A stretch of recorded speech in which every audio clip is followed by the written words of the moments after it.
Yeah. Hi. Cleo. Hi, everyone.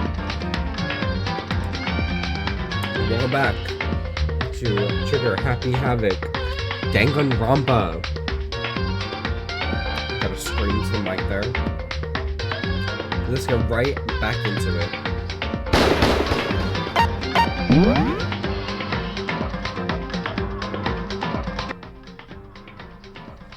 Are you ready? Will I finish this before the party I have to host tonight? We'll find out.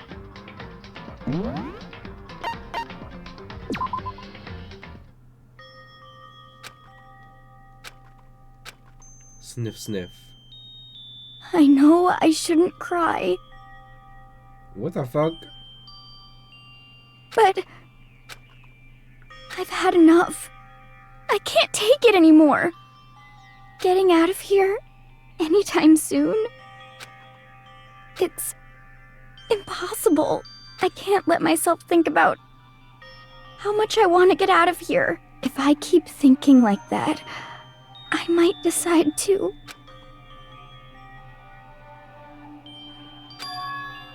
Donuts. I need to eat some donuts. That'll cheer me up. Glazed donuts, twisty donuts, jelly donuts, cream-filled donut holes, malasadas. Okay. Oh god of donuts, I'm praying for a wonderful encounter.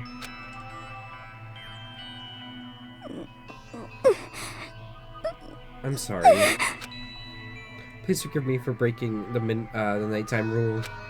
But right now for me, donuts are absolutely necessary. Huh?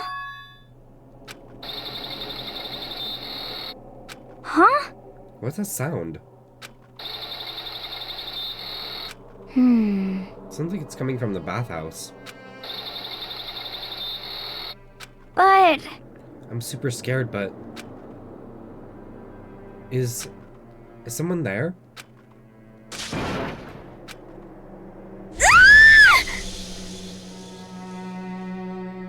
There's a femboy in the locker.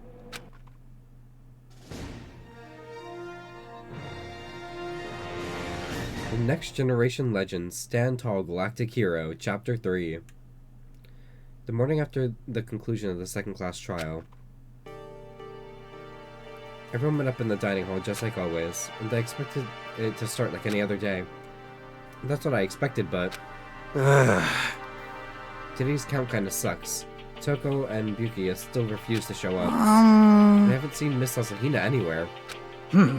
She said her stomach was hurting, so she's taking it easy in her room for today. oh, That's rather unusual for her. Normally she's full of energy, which is exactly what makes me worry. So then... So it's just the 7 of us then. It looks that way. How about that? It's times like this where the committee chairman needs to get things going with a bang. Impossible. Or not. Tuck hasn't said a word since everything happened yesterday. One look at his face showed he hadn't slept a wink last night. It must be because of Mondo. He killed his boyfriend. The two of them became so close, and then he finds out Mondo killed Chihiro. And having to watch Mondo get punished and nothing he could do about it. I can't even imagine what it must have done to him. well, So I mean, what's gonna happen now? We haven't found any way out, and we have no idea if help's ever gonna come. it's Now I'm like... depressed thinking about it. We simply have to make the best of things, do our best to get along, and live here together in peace. Forget about the outside world and accept this new life. That is the only hope we have now. What? To live here forever? Well, Here, we have every convenience. We have food, clothes, our every need is seen to. Why are you so dissatisfied?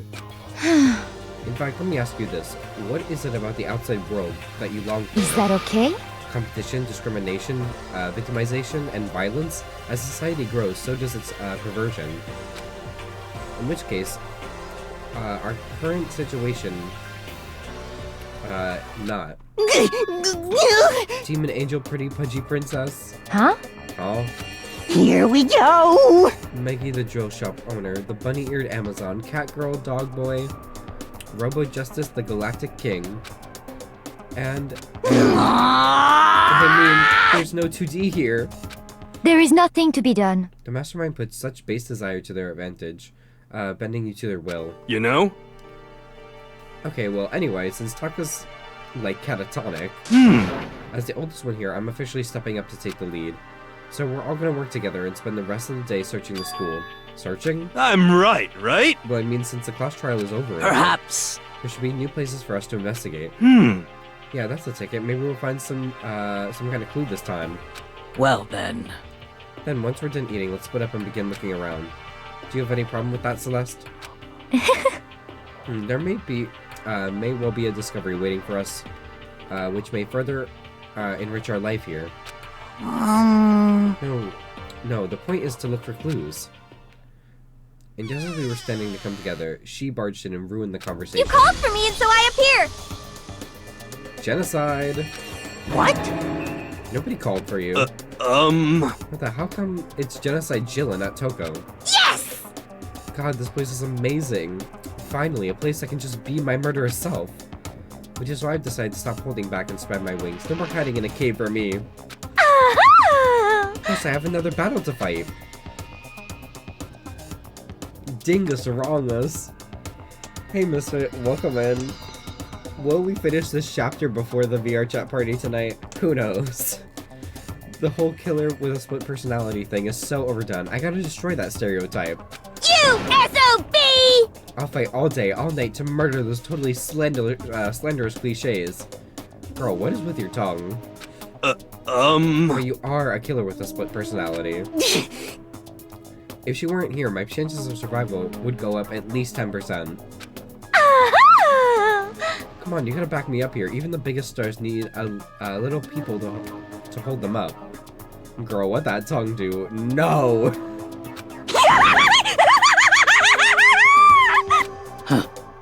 Well, whatever else we do today, first we should eat. We can't do anything on an empty stomach.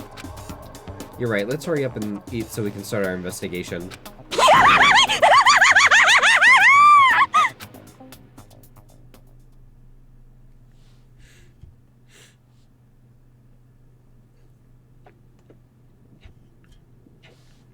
So we are forced to eat breakfast with a murderer. And after our much needed but very annoying meal, that girl's insane. True. Hi, Social, welcome in. For those who don't know, these are my two loyal friends and watchers, the Optimisfit and Social Outcast. Be more like them. No, I'm kidding. Or am I? We set to work looking around the school.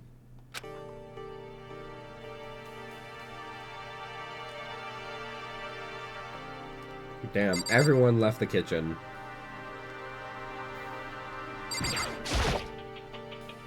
A surveillance camera. If I can't break it, maybe I can at least cover the lens. Nope, still not brave enough to try. Not you pressuring the lurkers. True. One is still missing. Saika took one of the knives that was here, and then she... I still can't forget about it. How could I? Well, at least I never have to hear again. I told you, I'm psychic. No, I just have great intuition. I never have to hear that bitch again.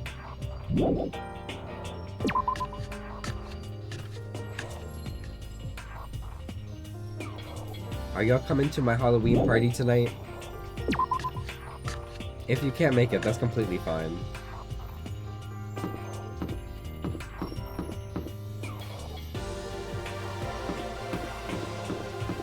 Anything going on back here? Hello? I will be there. Hell yeah.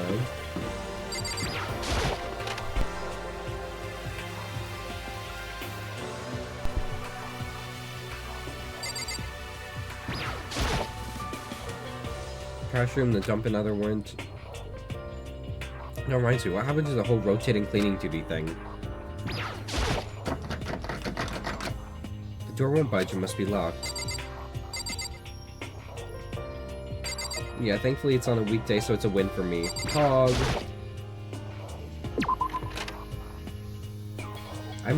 I threw together some of the games that we played at Misfit and Char's birthday, like this Spook 'em Up game, the Gmod Death Run thing, and there's a few other ones that Spookality came out with. And you know, there's the usual ones like Murder 4 and whatever. And then I found a Spookality world that holds like 80 people, so. Because usually we get friends of friends of friends of friends when we have these things, so we'll see what happens. Starting at 11 EST. Will the stream be done before then? I'm gonna try my best. Because I wanted to start at like 12, and then I woke up at 3.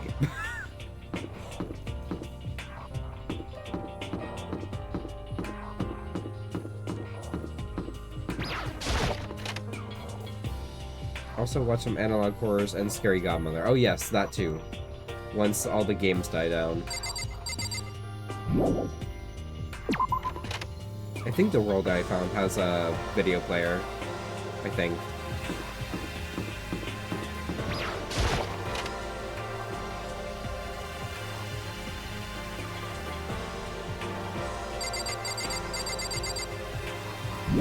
Just checking every single room again to see if anything has anything. We were just in there, bathhouse. I don't know if it was a dream that she had, but there was fucking Chihiro was in a locker. There's nothing out of the ordinary about them. Okay. Weird. There's a femboy in my locker.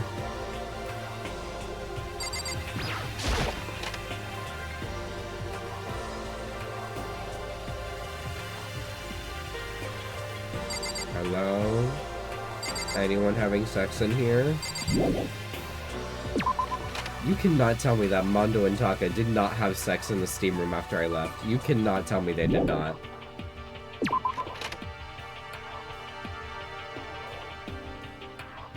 And Taka is completely catatonic right now. Because we killed his boyfriend yesterday. Mondo's fucking dead.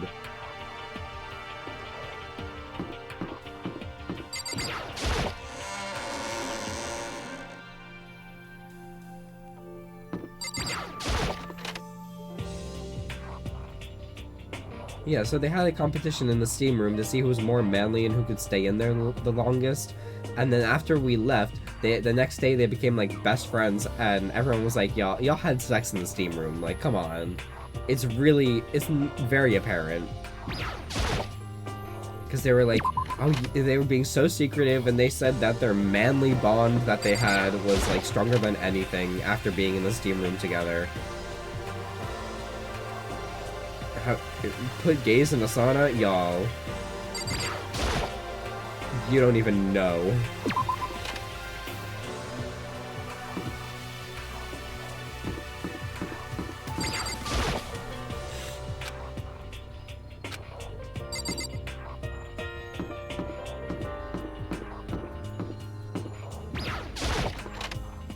These bitches gay. Good for them. Good for them. I don't think anyone's on this floor.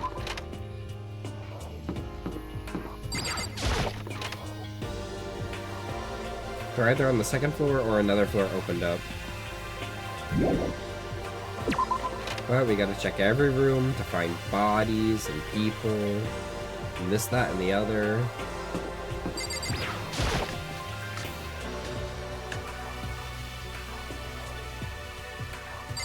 Hello? Excuse me. Handbooks of everyone who's died so far has been placed inside. All my friends are dead. Do, do, do, do. The nurse's office is open.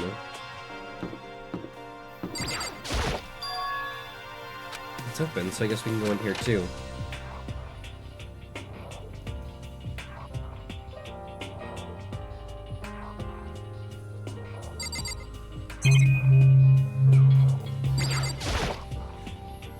What kind of monitor is this? Who would even make this kind of thing? It has a Monokuma Co. written across it. I guess they've covered all the details. A refrigerator. They must use it to keep the drugs and stuff cold.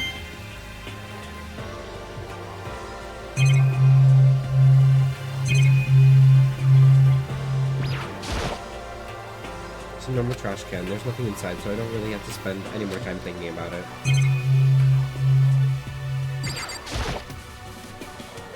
Even now, the mastermind is probably on the other side of that surveillance camera. Just thinking about it puts me on edge. But there's nothing I can really do about it. Okay, nothing really to know in here.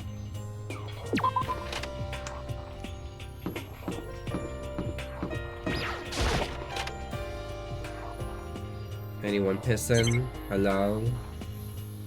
No.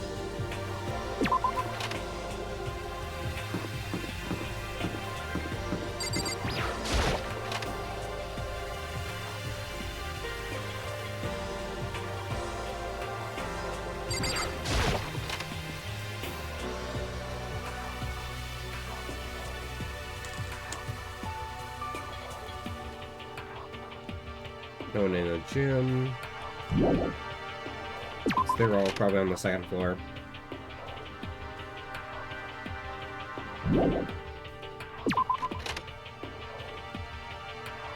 I wonder who's gonna die next.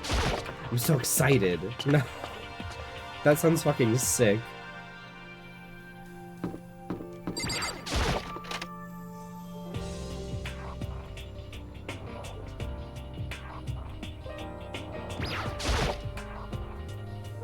I have no way of unlocking it. Okay, so that's finally locked again.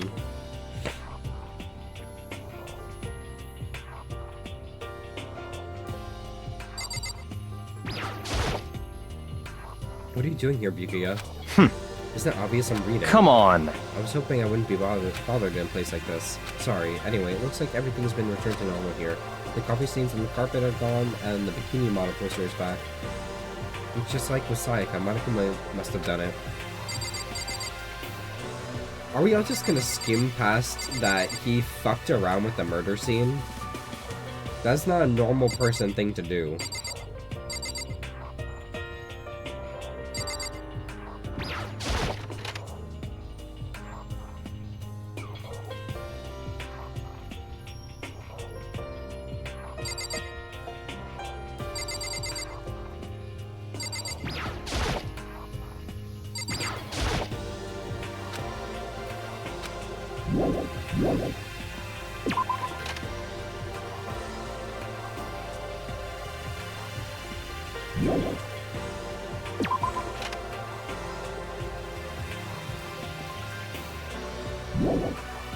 And he literally said that he just did it for fun. Like, that's sick. Could it be? Nothing's changed on this floor. Hmm. The only difference is the gate blocking the stairs leading up to the third floor is gone. I guess that's where they want us to head next. I wonder what kind of crazy stuff is up there. Move.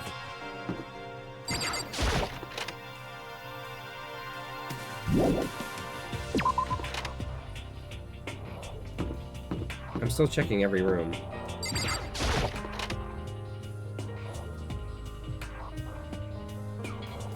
The baby is sleeping. Please be quiet.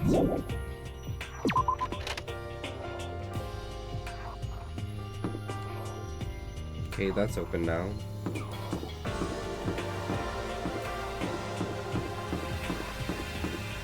Check the library in a minute.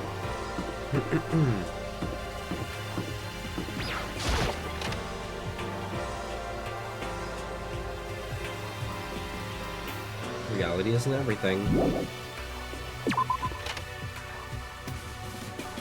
See if anyone's fucking around in the library. Do y'all say library or library? Do you say it correctly?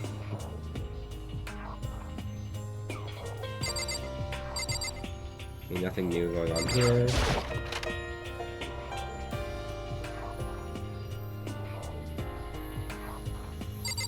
Nothing new in the archive.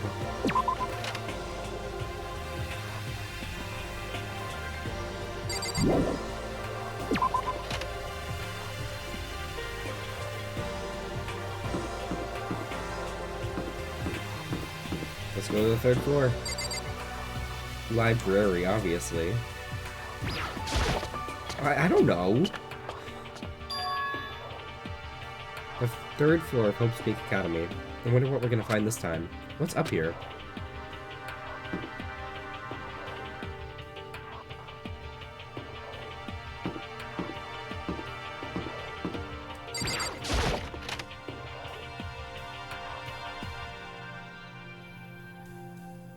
Getting tired of this. Even now, the mastermind's probably on the other side. It says the same shit.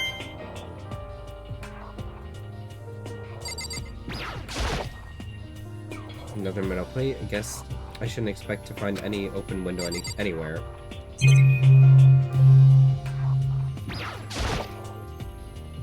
I don't look at the clock too much these days. I mean, what's the point? I guess this is me getting used to being here, huh? It's a pretty empty feeling. This is one of the monitors. It says the same shit. No new dialogue.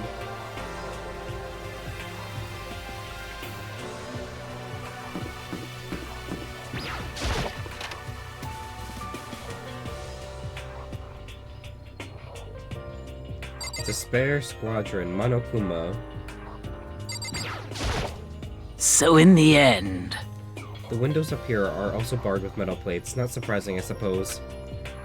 So escape still looks impossible. But I better check all the other metal plates again, just to be sure.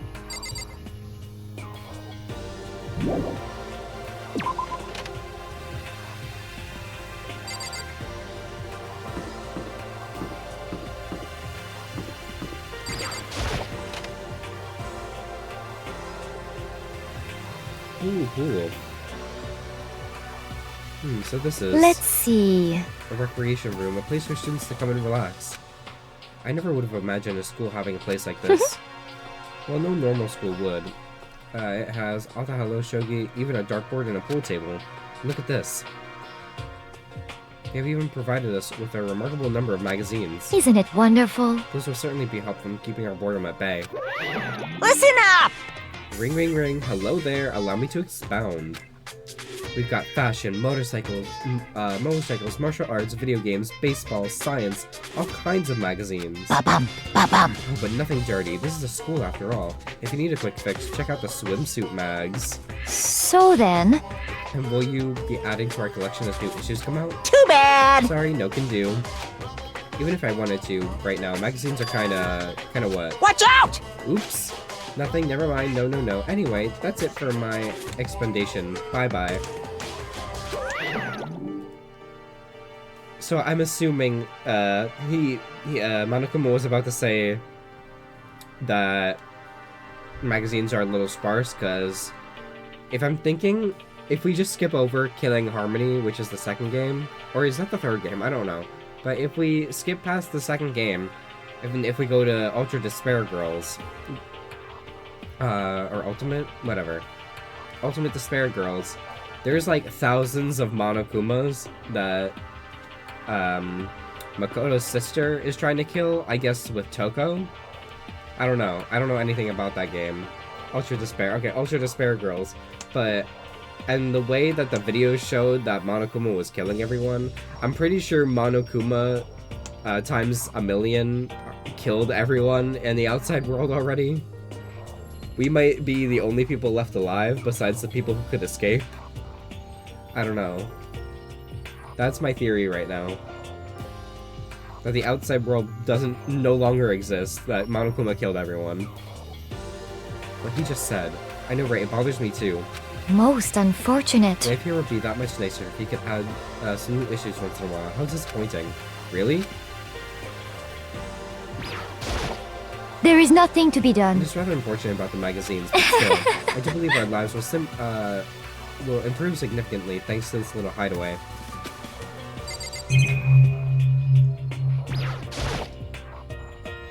Pool table isn't normal school equipment. Is this thanks to Monokuma or did the school buy it? There's a table here. It's kind of similar to the desks in the classroom, but also kind of not.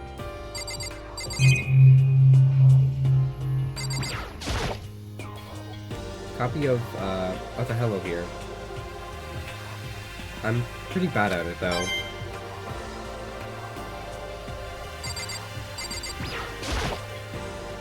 A firm-looking leather couch. It looks pretty comfortable.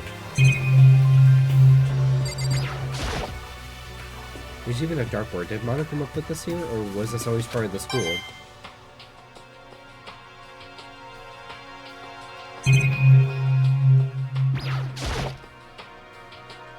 This looks like some kind of bottle, but what the heck is it? Maybe it's just for decoration or something. There are all different kinds of magazines here on the shelf. They even have a bunch of monthly comics, but without getting regular updates, what's the point? It's a beat-up old locker. It doesn't seem especially important right now, so I don't need to open it.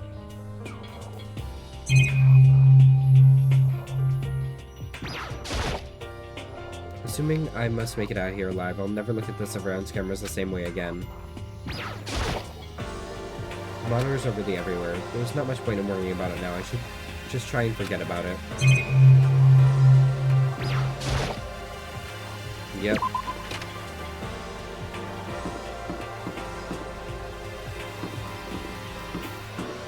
Hey, girl. It would seem... So the third floor opened up this time. After a brief investigation, it looks like there's a physics lab and an art room. Whew. I also found a huge machine of some kind in the physics lab. I wonder what it does. I like the colors up here. We got the lilac and then the turquoise. More like light blue, aqua blue. The hell is this? A big ass floor. Oh fuck, it keeps going.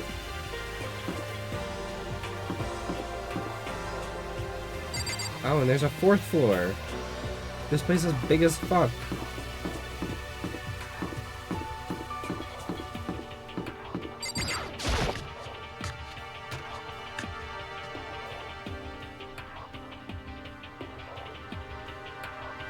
Of course you're in here. At first glance, it looks like any normal art room, but something about it seems off, or multiple somethings. Oh well, look at all this equipment. It certainly scratches that artistic itch of mine. Art supplies, of course, but they've also collected all kinds of sculpting tools. So Hifumi, do you like sculptures and figurines and stuff? Yes, indeed. Well, normally I limit myself to 2D, but figurines are like borderline 2D, so it's okay. I don't know how that's borderline, but okay. I'm a fan of Charanbo, Pumpkinhead, and I especially admire anything that Subaru Ronpanji makes. Charanbo's ability to express the movement of muscles is exquisite, as seen in his Mama Cat series. Pumpkinhead is a little sculptor fairy, representing this century's greatest quality. Subaru Ronpanji, not Poggy, Ronpanji, meanwhile, is known for his Mecha Musume series, which led to a worldwide tour. Wow. Truly, they can only be regarded as the Elite Four. Not the Elite Four, please. But one of the Elite is missing. You know nothing! Well, the Elite 3 just sounds stupid now, doesn't it? Yes, indeed. Besides, that empty seat rightly belongs to me. It begins. Today begins my reign as the legendary ruler of the next century. I see. Well, good luck with that.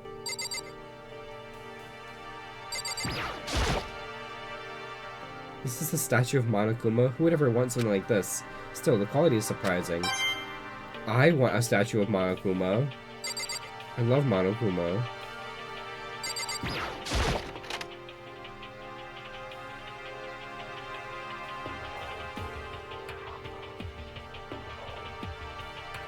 This is the repository that's attached to the art room. It's used to store different artsy things.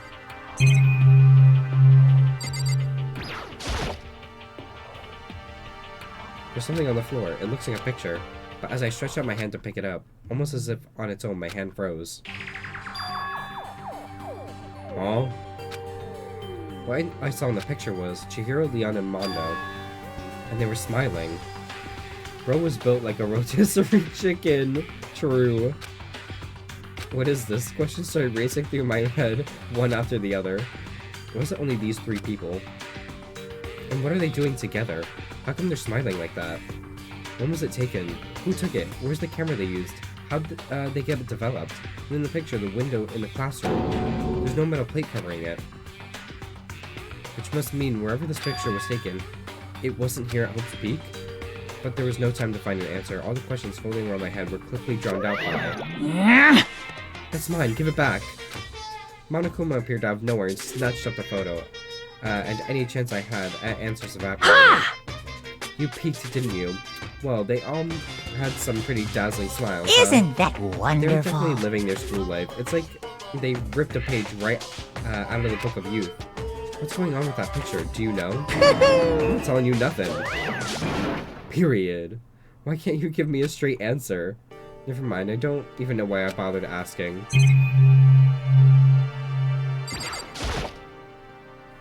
There are wooden mallets hanging on the wall. If I had to guess, I had to say they're used for making the sculptures. And of course, there's a monitor in here too. The mastermind is thorough, if nothing else. There's not much point in worrying about it.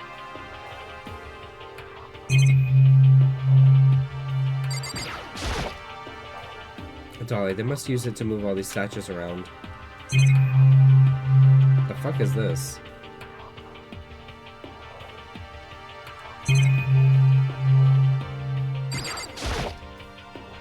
There's a surveillance camera. Yep.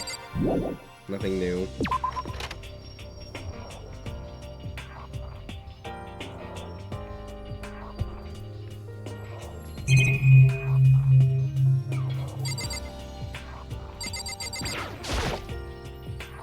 Even here.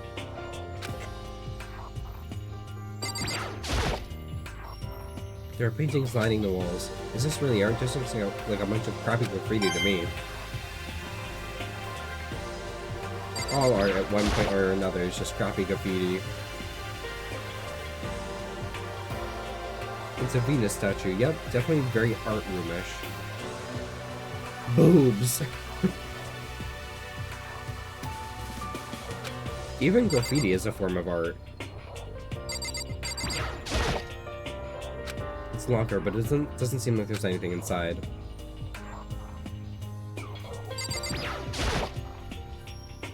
This is a statue of Neo. I've never really heard of anyone using a Neo statue for life drawing classes or whatever.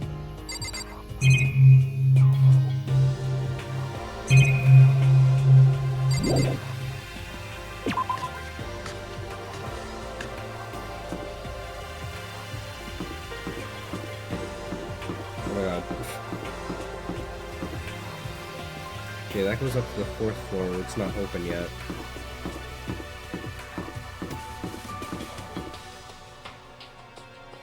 Physics.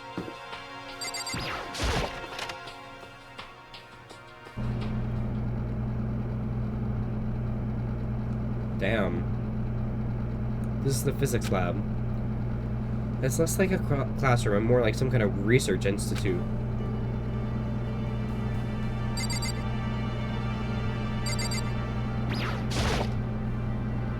Hey Taka, don't you think this place is like some kind of research institute?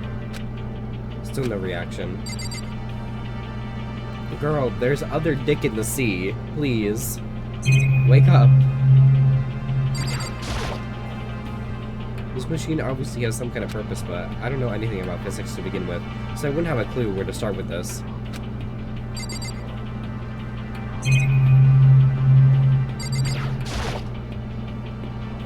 What's up with this ridiculously big machine?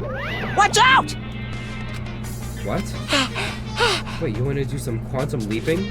Oh? Phew! That's a time machine. Pretty awesome, right? It was designed by a student right here at Hope's Peak, the ultimate physicist. Although they don't go here anymore. They died during the tragedy. A time machine? Seriously? So I can go back in time? Okay, then let me get in there. If I can go in the past, then I can... This time I'll stop Mondo for sure, and have more sex with him.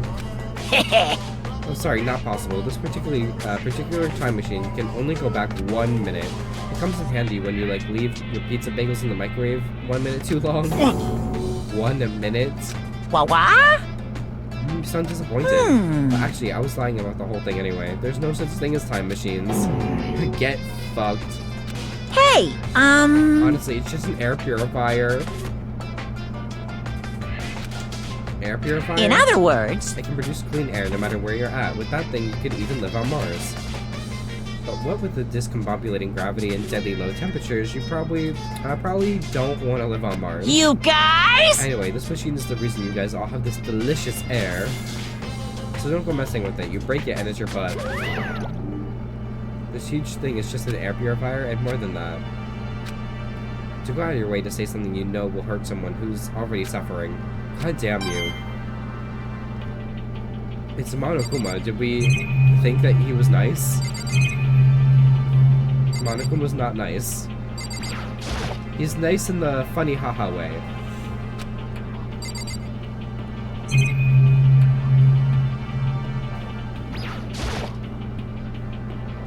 There's a monitor here too, naturally. Can't let it get to me, I just need to forget about it. I must use these for physics experiments and stuff. There's materials, pulleys, steel plates, magnets, and all kinds of stuff I don't even recognize.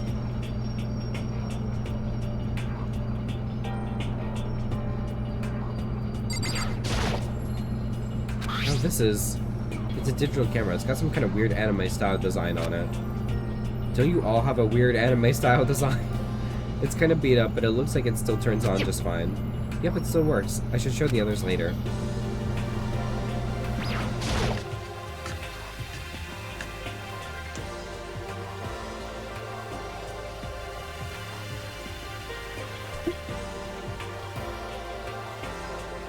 This is the equipment room. It's super disorganized and there's a strange chemical smell in the air. This place is so relaxing, so calming. The smell of formaldehyde is almost unbearable. I'm getting seriously excited! It's so tempting. I just want to dunk myself right in. Of course, Genocide Jack likes it. And that just goes to show how disgusting it really is. I discovered lots of stuff, and it was all strange, but I don't know if any of it was an actual clue. I'm just getting more confused. Maybe I should head to the dining hall and talk about it with everyone else. For now, I should head back to the dining hall.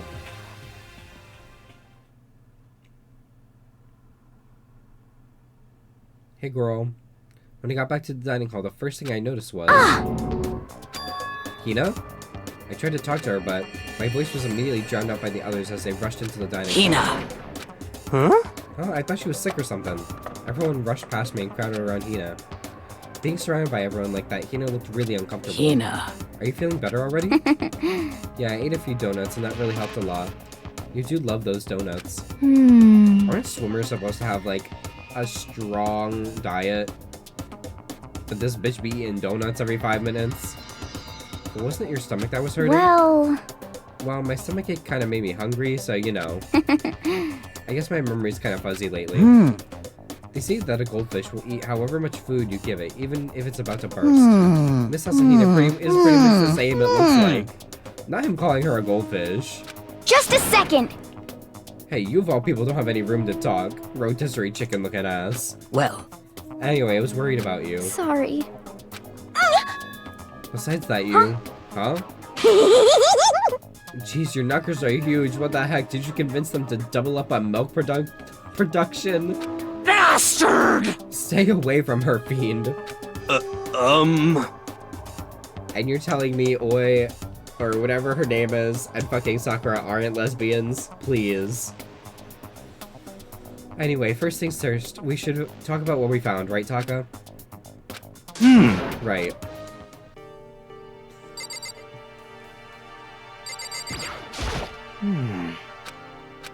It's no use.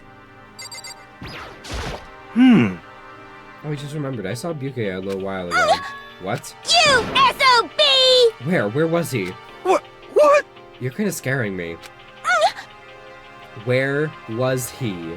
He was in the locker room. He had a huge stack of books he must have got from the library. No! So that's where he was hiding. Won't let him get away from me.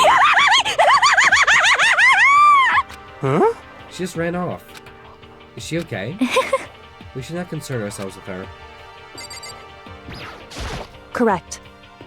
There was rather remarkable physics lab on the 3rd floor. In the middle of the room, there was a machine bigger than anything I'd ever seen before. Oh yeah, apparently it's an air purifier. Huh? What's something like that doing there? Is that device really that big? I really don't get it.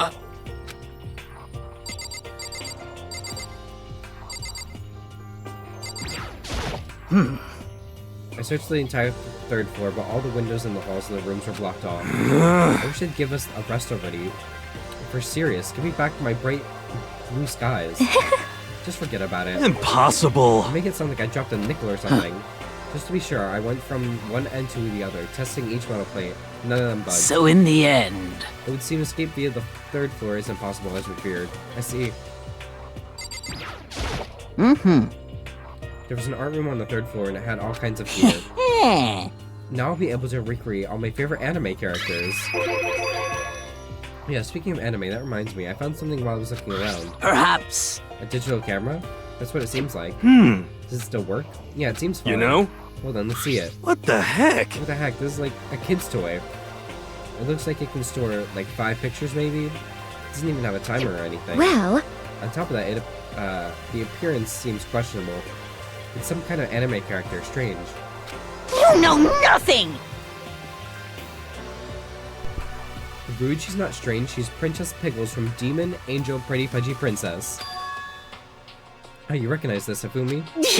Of course I recognize it. It's a super rare prize that was given away at a bingo contest at a big anime convention.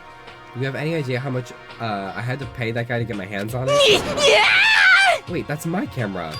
What? Damnation! Where did you find it? In the physics lab? It's my most prized possession. I brought it here with me, but I lost it the first day along with my phone. let's see. Why would it have reappeared in the physics lab? However... But look at it. What? It got all messed up. Like when someone steals a sticker from your collection or you buy a secondhand shirt. Well, that's it. Oh, that's it. It's not mint condition. I don't need it anymore. But weren't you just saying how much it meant to you? And may I have it? I might be able to find some sort of use for it. If any of you would like to borrow it, please feel free to ask. Well, I can't really imagine any of us are gonna need it to take a picture, to take any pictures or whatever. Yeah, true.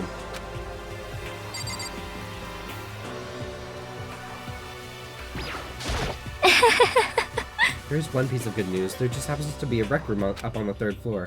I have no doubt that our student life here will be even more enjoyable because of it.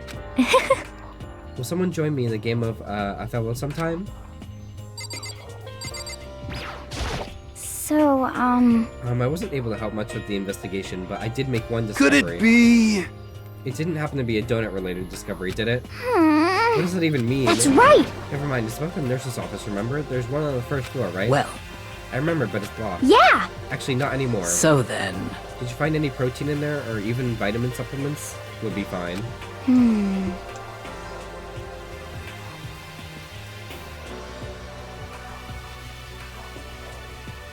I did look, but no dice. Just a bunch of headache medicine and over-the-counter stuff. I see. Viagra. No, I see that's disappointing. Vagisil. Aww. It is disappointing. Like, the end of the world is already here. I'm not sure it's that disappointing. Okay, I've heard what everyone else has to say, so now it's my turn. Can I tell you guys something? I found something that's kind of been bothering me. What? What is it? I found this weird picture in the repository. Apparently Monokuma took it. A weird picture? You mean like dirty? No, not that kind of weird. It was a picture of Leon, Mondo, and Chihiro all together. Why? Those 3? And the 3 of them were laughing. Oh, It showed the 3 of them together laughing. When could it have been taken? And there's more. In the picture, there weren't any metal sheets covering the windows. Well then. And the picture wasn't taken here. Let's But I see. don't recall hearing anything about them knowing each other before coming to the school. Well, Probably just imagined it. Monokuma cast a spell on you. No, I saw it, I'm telling you. But if it wasn't taken before we got here or after we got here, How about that? I bet they're all still alive. They've left the school and then took that picture. Is that right? Girl, we saw them get killed. That's impossible after all. We saw it with our own eyes. They're all dead. Either murdered or executed, and they're not the only ones. Monokuma killed Junko, and then there's Sayaka. That wasn't an illusion. It was real, I'm sure of it. They all died. There's no way of them no way any of them are still alive. So I have to figure out when that picture was taken. Monokuma most likely forged it. I can't imagine any other possibility. Forged? Is that all there is to it? Stay focused, man. Don't let Monokuma's bullcrap sidetrack you. He's right, but more importantly... On another topic, there is something that has been bothering me. I would like to discuss that.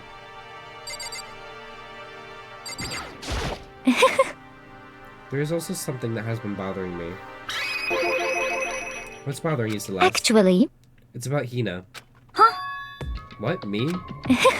You said your stomach hurt, did you not? But I believe that was a lie. What really happened? Huh? Girl, she's on her period. Leave her alone. It varies from person to person, but whenever someone lies, they tend to have a way of showing it.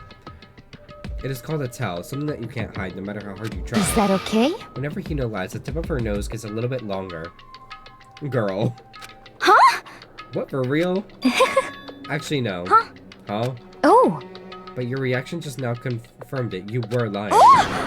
That's no fair. If you're going to lie, at least try to lie convincingly. Hina, Hina, to be honest, were you lying about your stomachache? Yes. I see. Why would you lie about that? That's it! I'm feeling- sure of it! Are you feeling guilty about something? Just a second. No, that's not it at all. But It's just, I mean, I have a reason for it. A reason? sorry. To be honest, I didn't have a stomachache. I did it because even if I came and told you the truth, I thought you wouldn't believe me. The truth? Well, I saw it. Saw what? A ghost. A ghost? You mean like that ghost? Hey, Is there more than one ghost? But I mean, ghosts are... what the heck? See, I told you you wouldn't believe me. It's not that I don't believe you, but... Hina, I believe you. Girlfriends gotta stick together. Let's go, lesbians, let's go. No matter what anyone else might say, I will believe you, whatever you say, no matter what. Just kiss already. So, can you tell us exactly what happened? If you really mean that, Sakura, then okay, I'll tell you. So, So what happened last night? I was in bed, but I couldn't get to sleep. Oh, yeah, ex-Sakura, yeah. I just kept thinking about everything that's happened up until now. I ended up just getting more upset.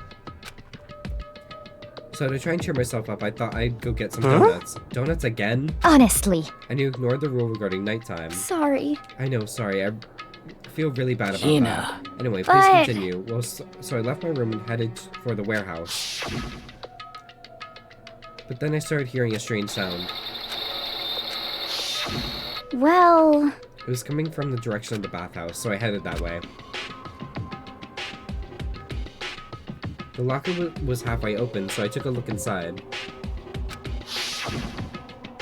And I saw a human shape surrounded by a pale green light. There's no doubt who it was. It was Chihiro. Say what? Oh no! No way, a ghost? honestly, It is simply not possible. You must be mistaken.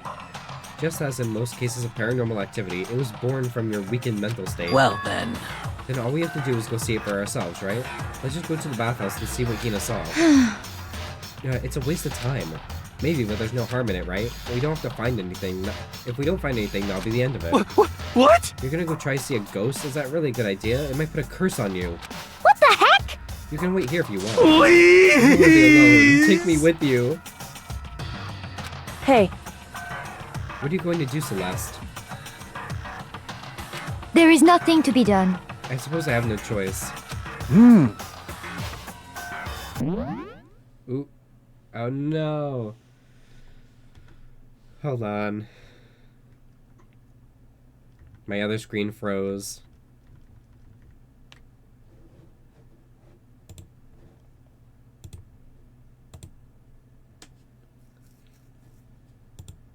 One moment.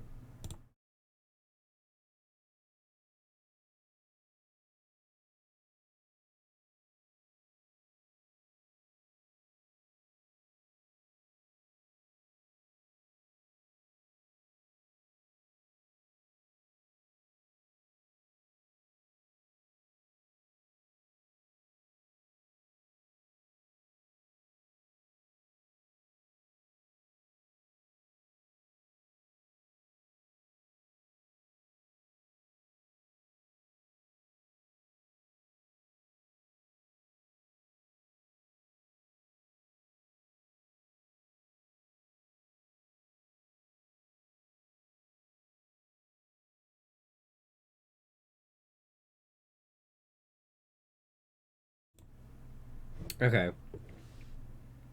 Sorry, I had to disconnect and reconnect everything. But we're good, we're back.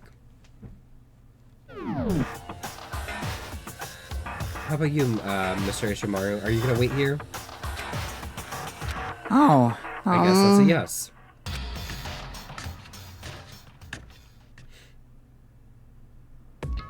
So, It was right here. I saw it right here in the dressing room. I'm getting goosebumps. come on, come on. La la Cthulhu. Whatever that says. Please! Shut up, what if he actually shows up? Hina. You know, where was it you saw Chihiro's ghost? well, Well, I heard a sound, and when I opened the locker, I saw a kind of pale outline of Chihiro.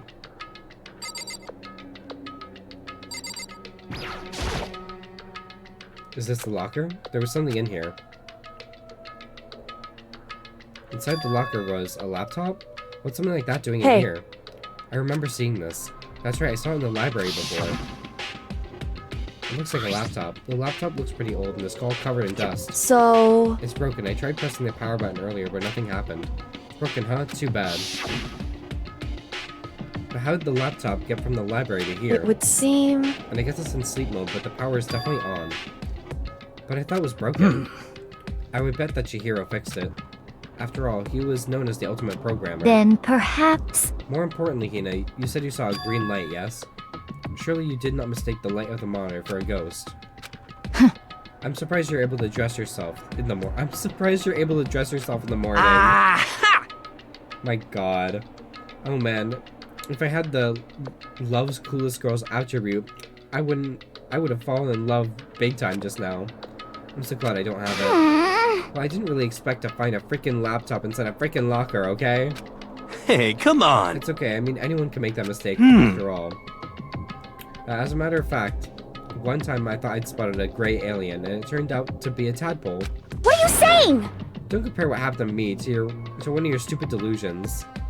Don't be mean! Don't be mean, I was trying to make you feel better. What if I get all depressed forever now? But listen, isn't it really strange? What's the laptop doing In there? other words, Maybe someone hid it here. But...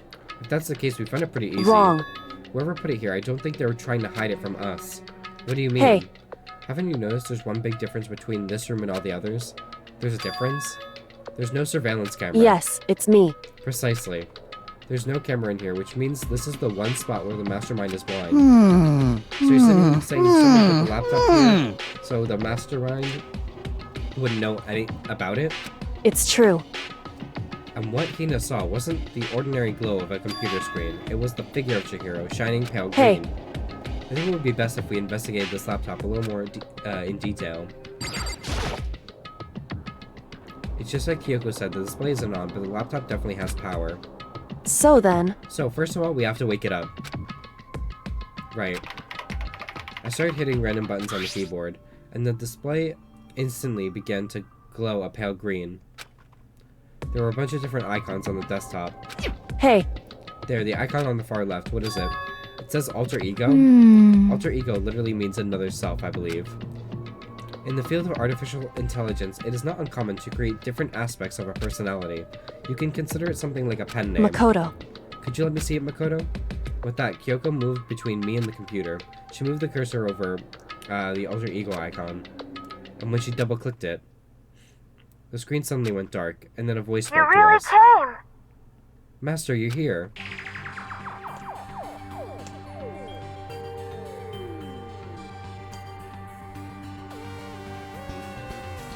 Chihiro's face appeared, taking up the entire display. Oh no! It's a ghost, Buddha, and sweet baby Jesus, save me. Calm down. Calm down, it's not a ghost. What? What? Huh? Then what is it? Anyway, I'm sure if we just talk to it, we'll find out.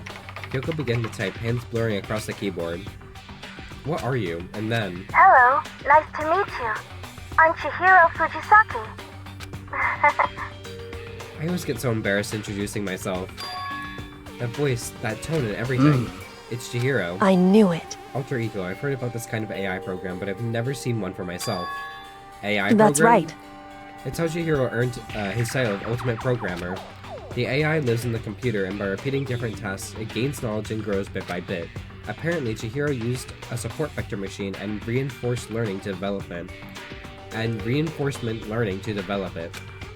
Eventually, he came up with a breakthrough in artificial intelligence design.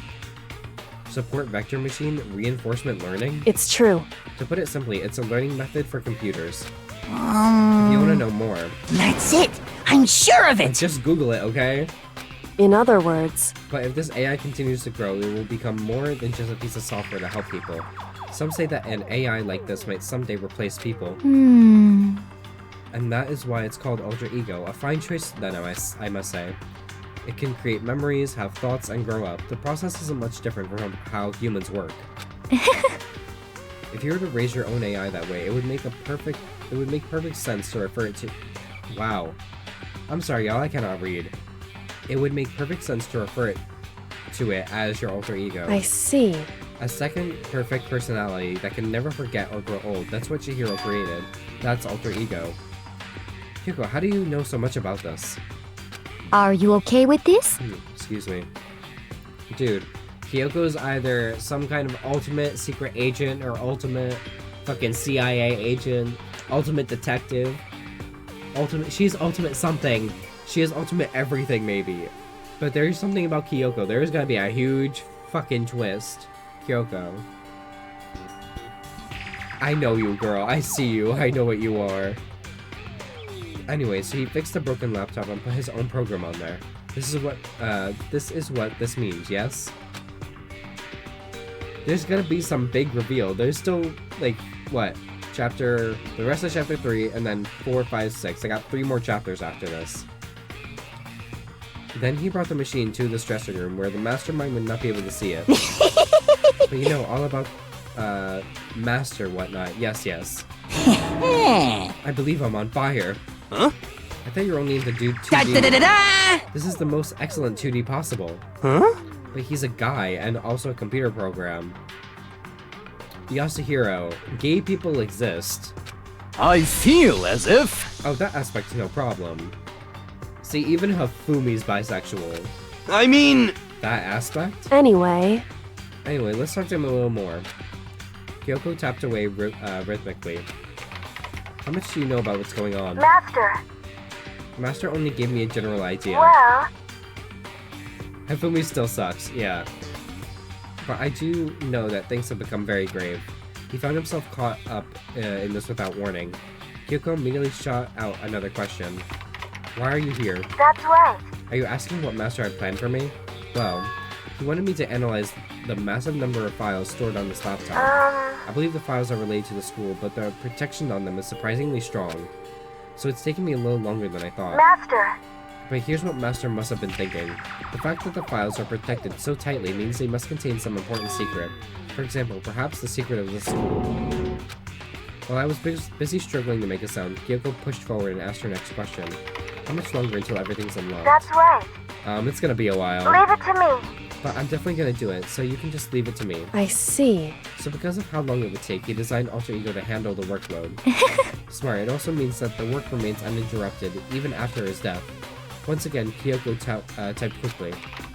Keep it up, be careful not to let the mastermind notice you. That's right. Don't worry, I've got a secret plan already, just in case. Actually, I can see what's going on using my built-in webcam, so if anyone suspicious shows up, I'll just scream for help real loud. It's a pretty basic plan, I have to say. Yes, indeed. That is fine during the day, but nighttime is a concern. Why? Are you okay with this? Have you forgotten? All our rooms are completely soundproof. Once we close the doors, he can scream as loud as he wants, but we won't hear a thing. Okay, then how about once it's nighttime, we each take turns guarding the dressing room? However, There's a good chance the mastermind would notice us all going in and out of the dressing room like that. Then what can we do? so then, Once nighttime comes, I'll leave the door to my room open. Then there's no way I can miss Alter Ego yelling. But... But if you leave your door open all night then... it's true. There's a chance I may become a victim myself, I know. However, But I'm not as weak as you may think. I wouldn't go down without a fight, I assure you. There was an undeniable strength in her voice when she said that. She was totally confident she would be okay.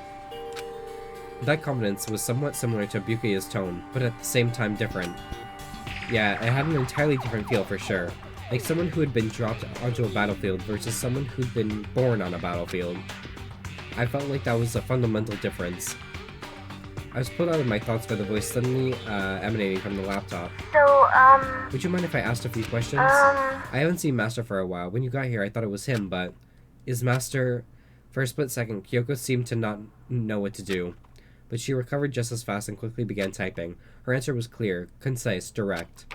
Chihiro was dead. Mondo killed him. okay then. I see.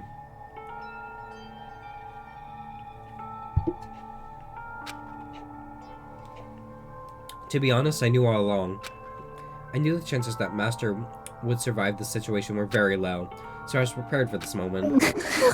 It's Somehow like... I feel kind of sorry for her. I can't even imagine how it must feel to lose your other self. It is simple. It is a simple computer program. It does not have feelings. What? Are you sure about that? Shall we go? Anyway, that's enough for today. If we linger here too long, the mastermind will start to suspect something. And then Kyoko typed one last sentence. I'll come back later.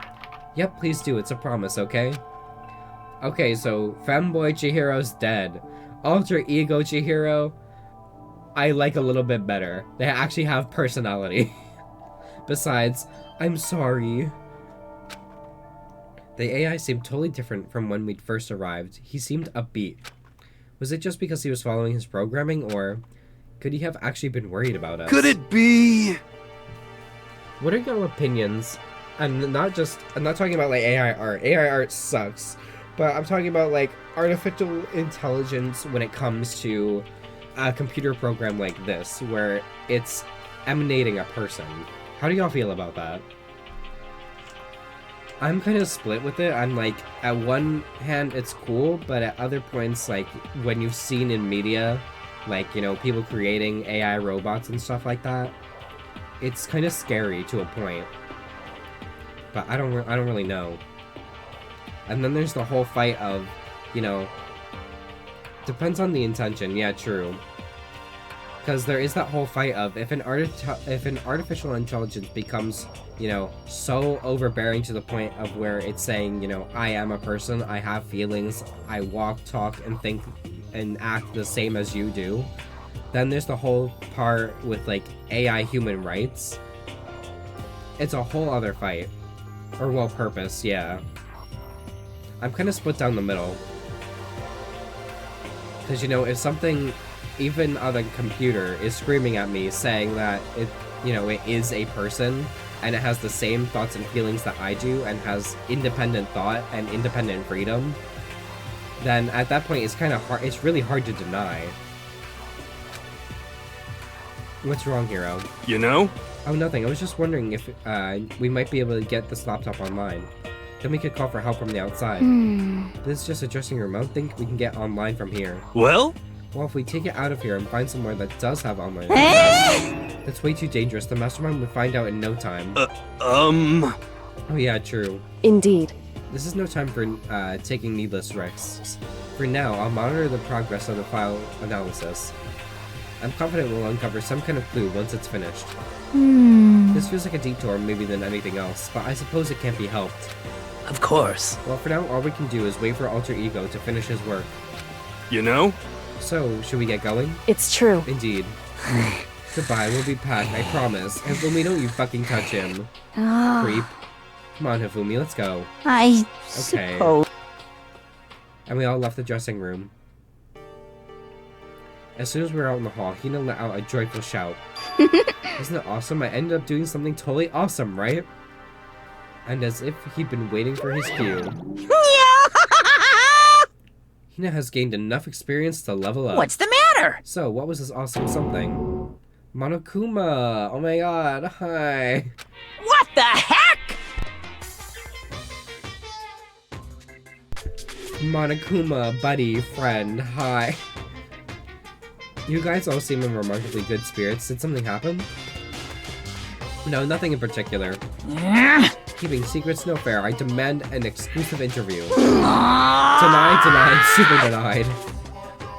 What the heck? Yeah, just because you demand something doesn't mean we have to do it. Say what? Do it, you mean like do it? Yeah, we all had sex in the steam room like Mondo and Taco. Mondo and Taka did. Huh? Wait, what do you mean do it? Disgusting. Disgusting. Ew, gross. You said do it. You're like a fucking 5-year-old, Monokuma. Just the worst. Wait, you said it first. We were just talking about going to the bathhouse. We have not had a chance to relax in some time. Huh? Huh? But unfortunately, the bathhouse is not divided into men and women sections. So we decided to do rock, paper, scissors to decide which group would go first. Hina won the match for us, and that is why we were all so pleased. Huh? Yeah, that's right. Speaking of which, okay boys, why don't you go head on back to the dining hall or something? We gotta take a nice long bath. Hey, come on. Oh geez, what are you gonna do? Right? We lost fair and square. Well, ladies, shall we go? Celeste didn't hesitate coming up with a ruse, and her poker face didn't even flinch. She's the ultimate gambler, bitch. What did you expect? So she and the other girls headed back to the dressing room. Oh. Damnation! Nuts, damn it. We totally lost another day without getting to take my very first bath here. Yeah, but tomorrow for sure. You'll definitely need that bath tomorrow. Okay, so should we head back to the dining hall now? Hey! Hold on. Hey! Something strange here. Very strange. Strange? What do you mean? What's strange is this is the perfect chance for you to sneak a peek. No. Huh? That's... Without a doubt! You're absolutely right. No. I thought you were all about the 2D. All of you need to shut up, sit down, and listen to what I have to say. An opportunity like this doesn't come along very often. It's the ideal setting of a man's fantasy. Is the man's fantasy in the room with us?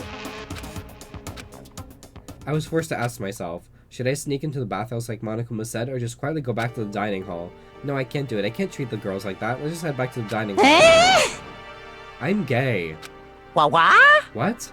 But what about your man's fantasy? I hate men.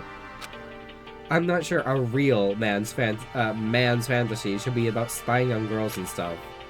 Yeah, especially girls. Not women, not girls, not boys. Men. It should be more about your hopes, or your dreams of adventure or whatever. Just as I was saying at work last night. Oh my god, it was so funny. I was talking to one of my coworkers, and my boss comes up to us, and she's like, hey, can you do this? And she was talking to the other guy and not to me, and he's like, why are you making me do it and not make Moon do it? And then I was like, not May, not Hermione, yeah. It was so funny. And I was like, well, she didn't ask May, she didn't ask Hermione, she asked you. It should be more about your hopes or dreams of adventure or whatever. But anyway, I'm not gonna spy on them. This is kind of I see, I can't even depressing. describe my bitter disappointment. That primo fan service could have been yours. Dude, we're gonna get fan service in Danganronpa S. We headed back to the dining hall, leaving Monokuma standing there alone. But to be honest, even I was a little reluctant to turn down the offer.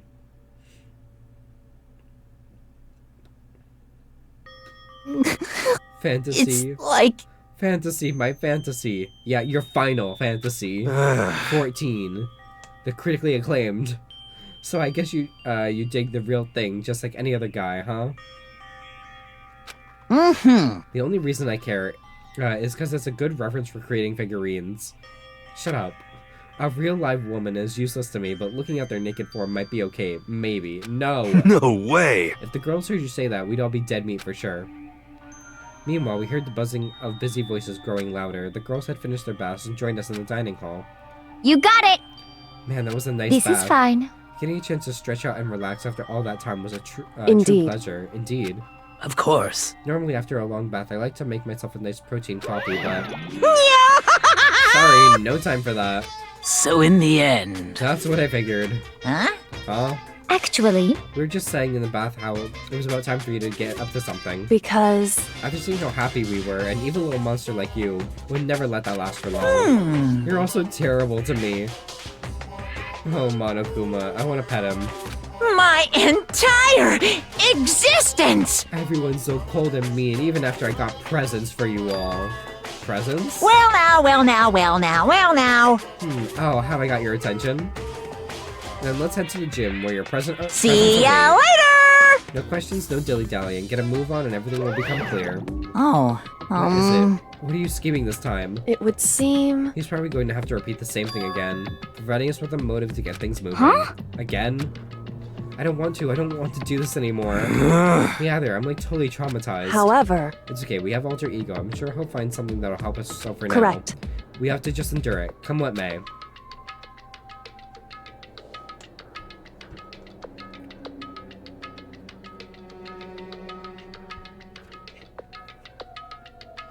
With heavy feet, we made our way to the gym, but when we arrived, there was already someone waiting for us. What? To be kept waiting by the likes of you, rest assured, if we had access to firearms, you'd all be dead. Yuka, did you get here early? Did you forget how to walk? Is that why you're late? It's simple, right foot, right foot. The same as always, I see. Air on the hand. Her on the hand. What the heck? Oh, she's back to her Debbie Downer self, huh? I heard what sounded like a sneeze, and she was back to her old self. So now she goes from maniac to depressive whenever she sneezes. Seems kind of late to add that into the mix. What the heck? Why does everyone keep making fun of me? I hope you all win the lottery and get hit by a bus. So when you want to say something mean, then you can talk, Well. huh? Anyway, it looks like everyone's here, So then... which means...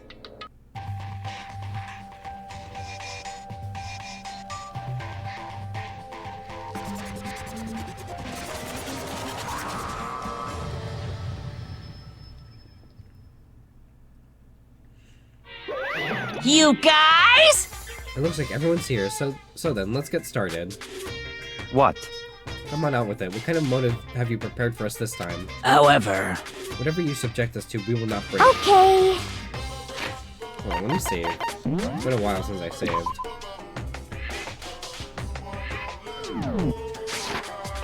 Yeah, that's right. We're not gonna lose to you ever again. come on! You don't have to be so defensive. Calm down. I decided to change things up a bit this time. Up till now, I've been using the whoosh of the north wind to get you all moving. But sometimes you gotta use the sun to light a fire under someone's butt. Without further ado, I give you this! He's pulling his cock out. $10 million! What are we gonna do with $10 million if we're stuck in here? I've prepared this graduation present for whichever lucky student makes it out of here alive. What do you think? It's 10 million bucks! 10 million smackaroos! It's like totally wowie wow, am I right? Am I a low person if I would kill someone for $10 million? I might be psychotic. So that's the motive you prepared, is it? $10 million is... It's not nearly enough. Like, shut up, Yuka. You're a fucking rich kid. It's true. When it comes to motos, money certainly isn't the gold standard, so to speak.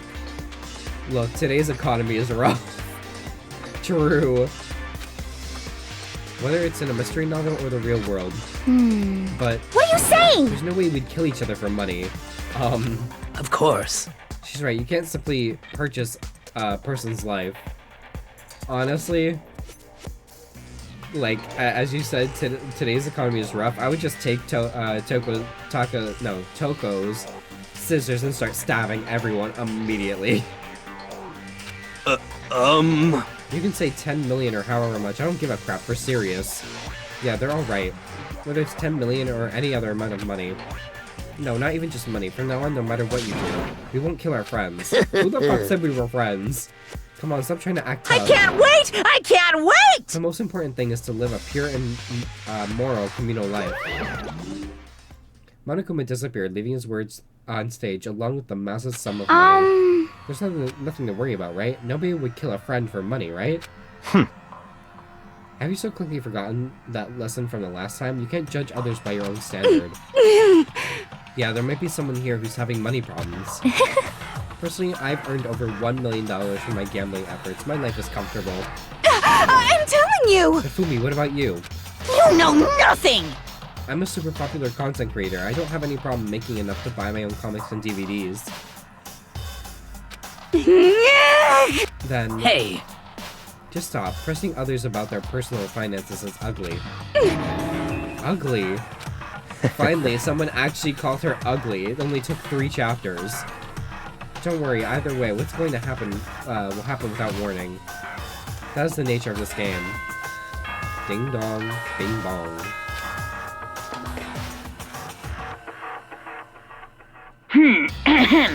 This is a school announcement.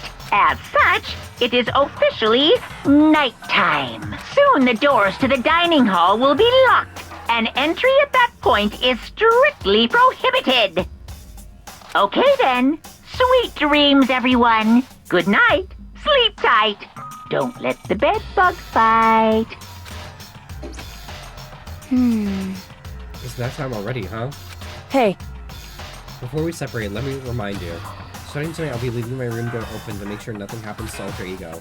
But just because my door's open, don't assume that will make me an easy target. because... Or the predator may suddenly find itself to prey. Her voice was calm and composed, but it was clear she meant what she said. You know? Okay.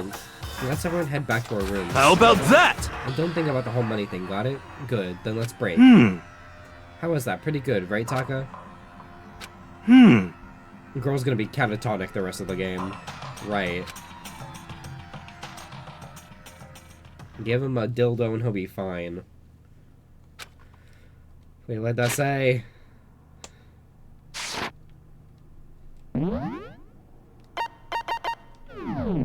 Whatever.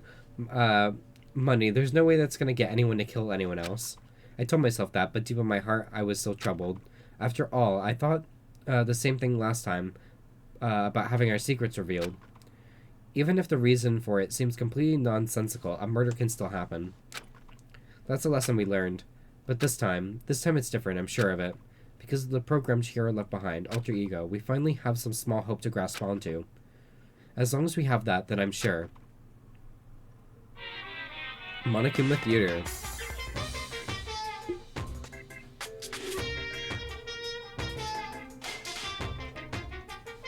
Little kids have it so easy.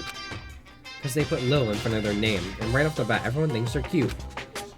Well, fine then. I want everyone to start calling me Lil Monokuma. See, just by adding that, my cuteness goes up by at least 10%, right? Yeah, the world doesn't have nearly enough Littles. More Lils would lead to the salvation of the world. Just imagine. Little arsonist, little war criminal, little destruction of the environment, little hit and run, little death tax, little Great Depression. Even the darkest subject can suddenly become brighter! Our dreams are expanding! Ding ding! Ding dong, bing bong.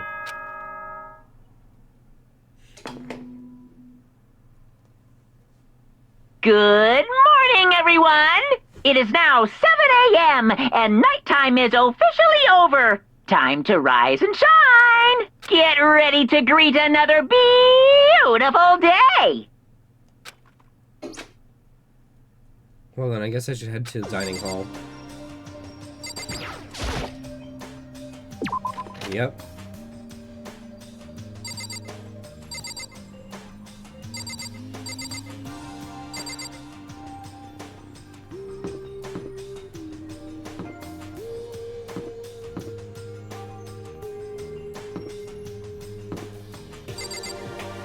Where the hell's her room?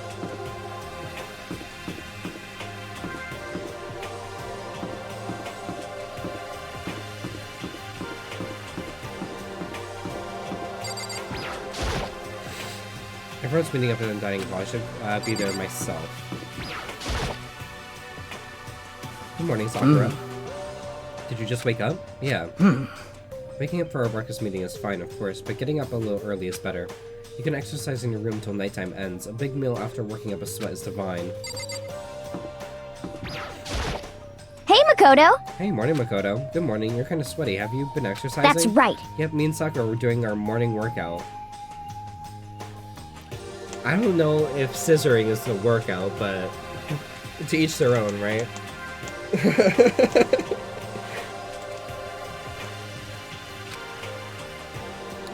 Oh, but I didn't break our nighttime promise. I just ran around my room till it ended. Why don't you come with us next time? I don't think I could keep up with you and Sakura. Huh? Seriously? Yeah, I'm not really good at scissoring. I have a pudginess. Okay, then we can do something in the rec room. I'm not good at much, but I know how to play Othello. I'm not very good at it either, though I don't like to think when I'm playing, so... Monokuma's just a little guy. True.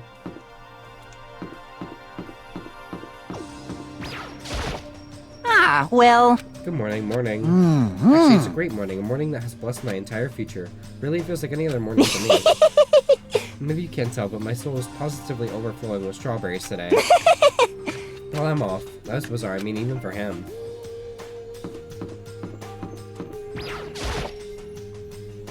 Okay. I wanted to check on Virtual Chihiro, but I guess not. My virtual femboy.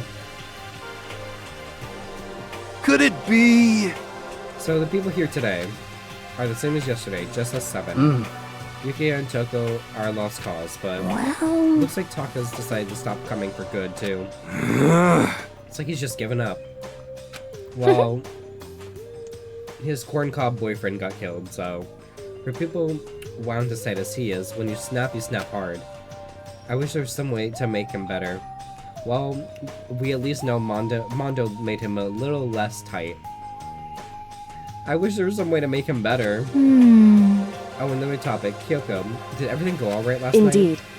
Yeah, I didn't have any problems. Correct. I went and checked on the laptop a little while ago, but there weren't any problems there either, but Kyoko seemed to hesitate, but it's related to this case, so I suppose I should be blunt. Anyway, I have to make a new rule. Using alter ego without permission is prohibited. Someone going in and out of the dressing room would draw unwanted attention from the mastermind. Oh! I would have thought that would be obvious. Why do we need to make a rule about it? Well, That's a good question. hey, Do you have any thoughts on that, Hifumi? Oh, No, it's just like you said, we all need to be very careful. Huh? Huh? Say what? Whatever, let's just hurry up and eat. We don't have time to stand around flapping our lips. He violated Virtual Chihiro. What? What? Jeez, what are you talking like a pissed off drill sergeant all of a sudden? We ate breakfast in a rush and headed back to our rooms.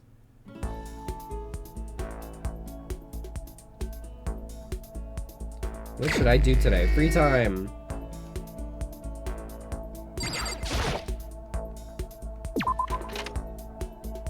Let's find Celeste.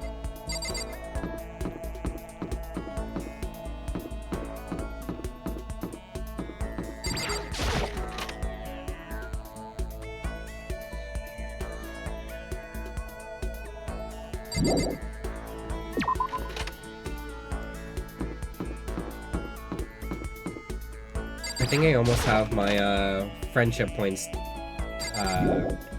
done with her. I'd get more if I had her write gifts, though.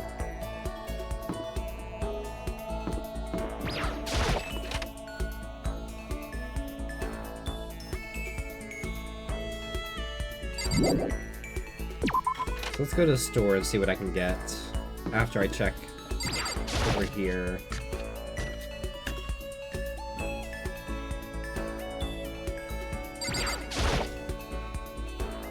His laptop, alter ego, Chihiro's other self, the last hope that he left for us.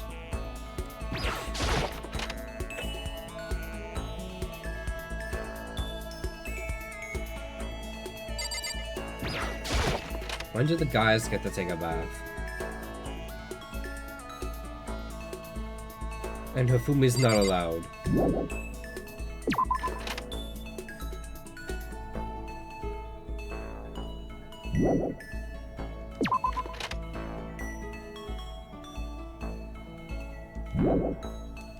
Fucking creep.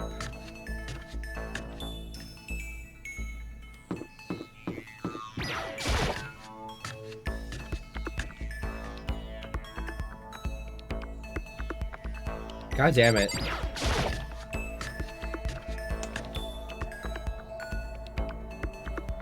Loud ass motorcycle outside, please.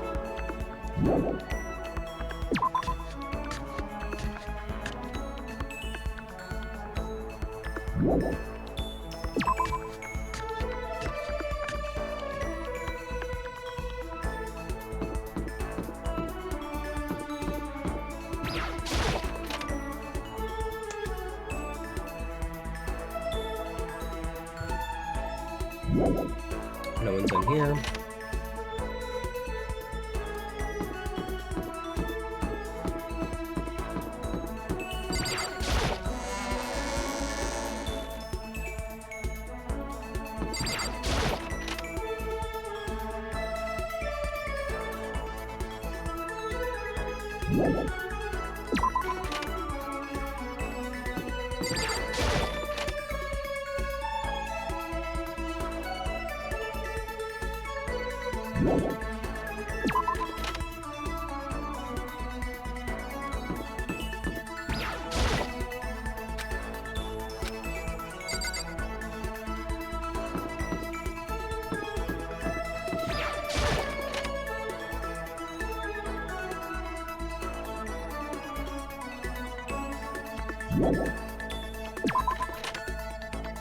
Okay, let's go to the store, see what we can get.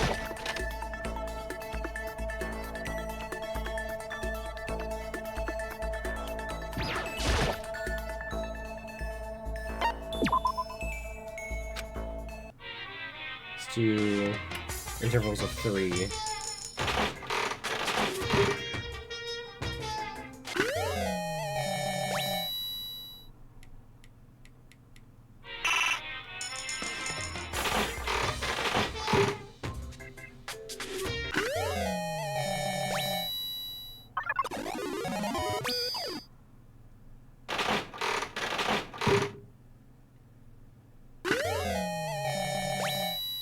Okay.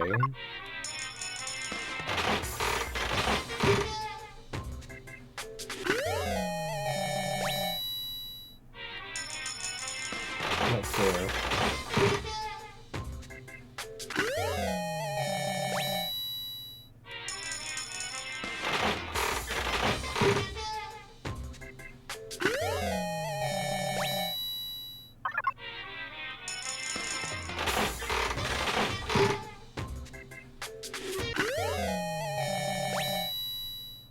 Case 4 is giving me a lot more new items.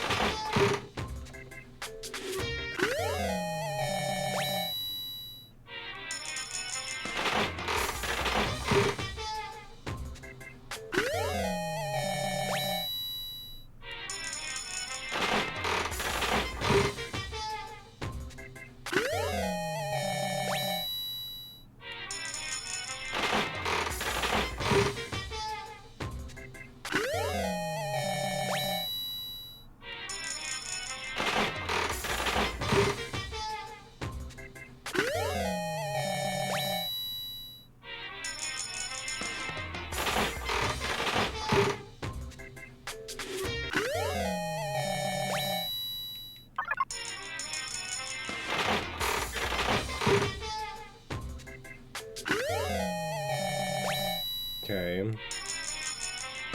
6.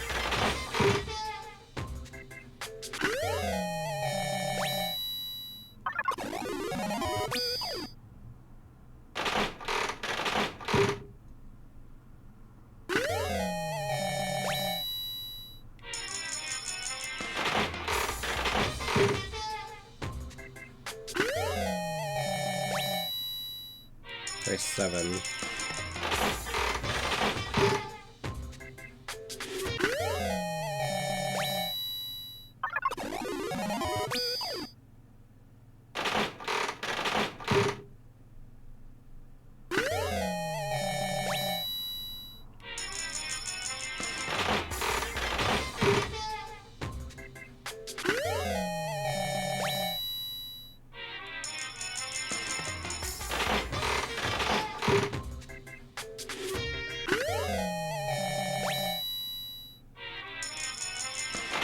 That's all the coins I got.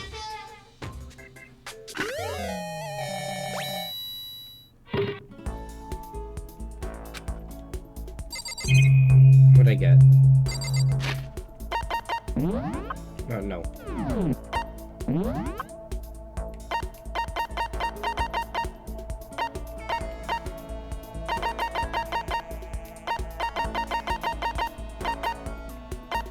Royal curry. Sunflower seeds. Glasses. leaf covering, Trineco's pants.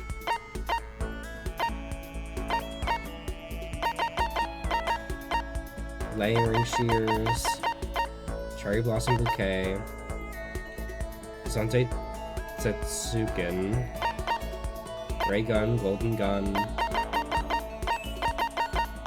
crystal skull, Prince Shotoko's globe, moon rock, secrets of the omoplata, Project Zombie, penguin dancer, tips and tips, maiden's handbag, someone's graduation album, sacred tree sprig, voice changing bow tie, ancient tour tickets, novelist fountain pen, cat dog magazine, meteorite arrowhead, red costume, school crest, despairbat, crazy diamond,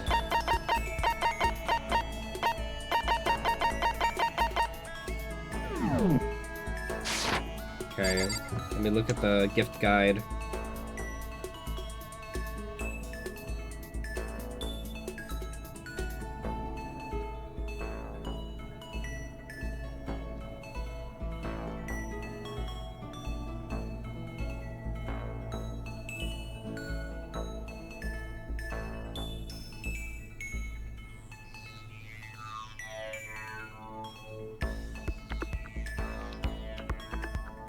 Damn, I don't have any of her shit.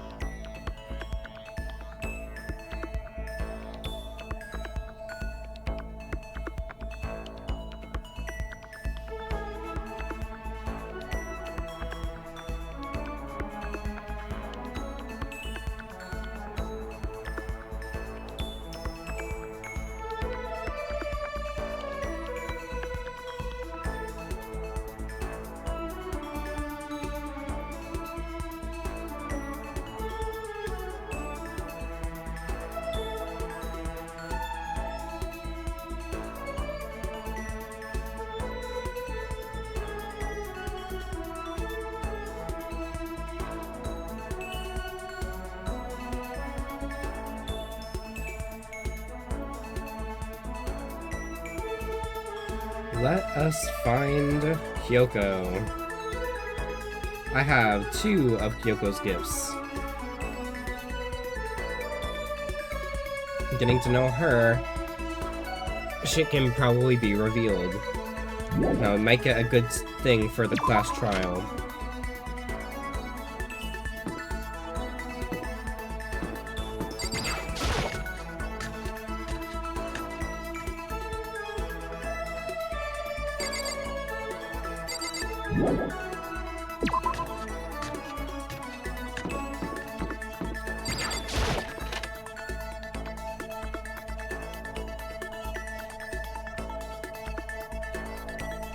No one's in here.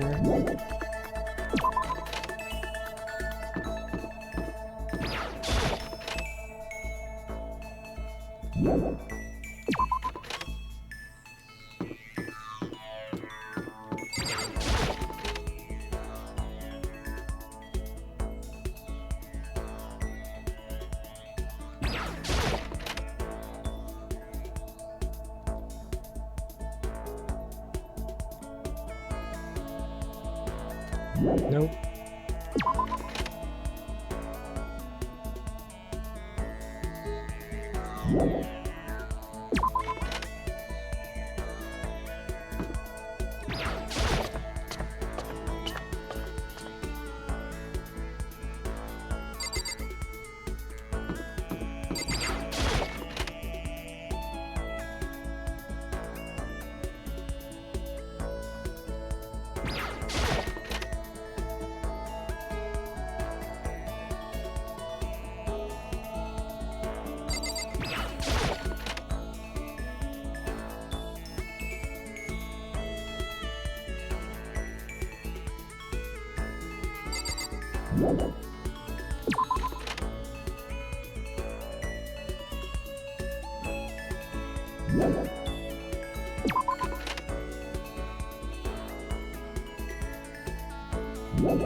fuck is everyone?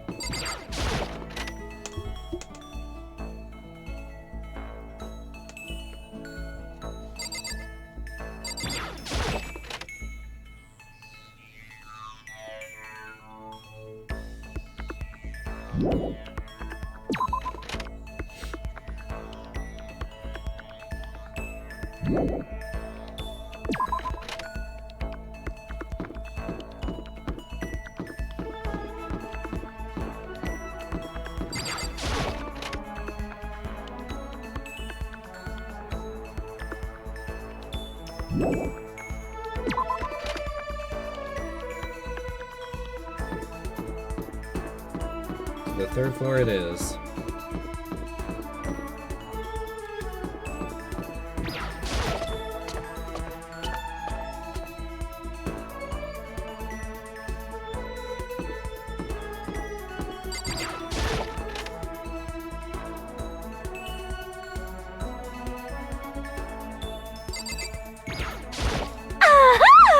So how about this weather?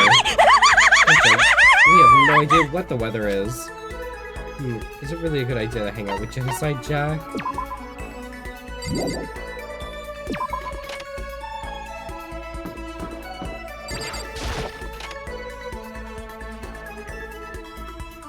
Did I not show up on the map?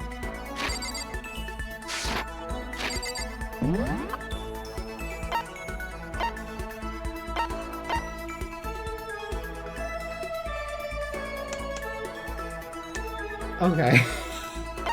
Listen.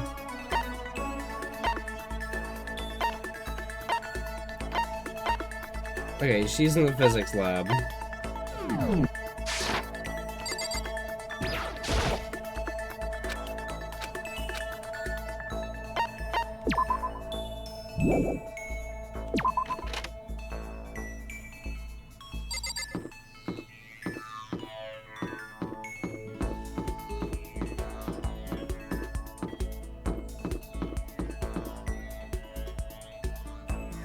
Leave me alone, Misfit.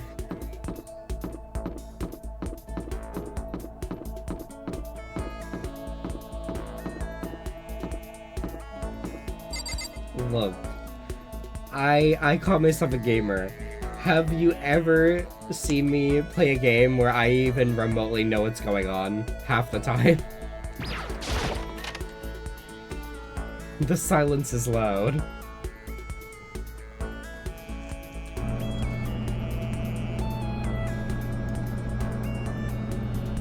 Bitch said she was in the physics lab. Where the girl scared me half to death. How I just hit my knee. Oh, I'm wearing a Snuggie right now because it's freezing in my house. And I'm trying to like put my leg up, but I can't put my leg up because the Snuggie is in the way. Ugh.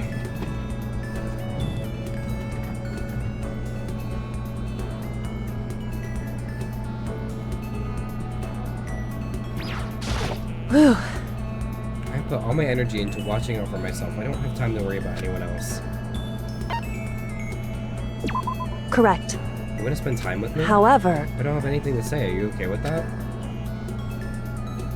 I've spent some time with Kyoko in silence. Kyoko and I grew a little closer today. Let me look at the gift guide again. I forgot what she likes.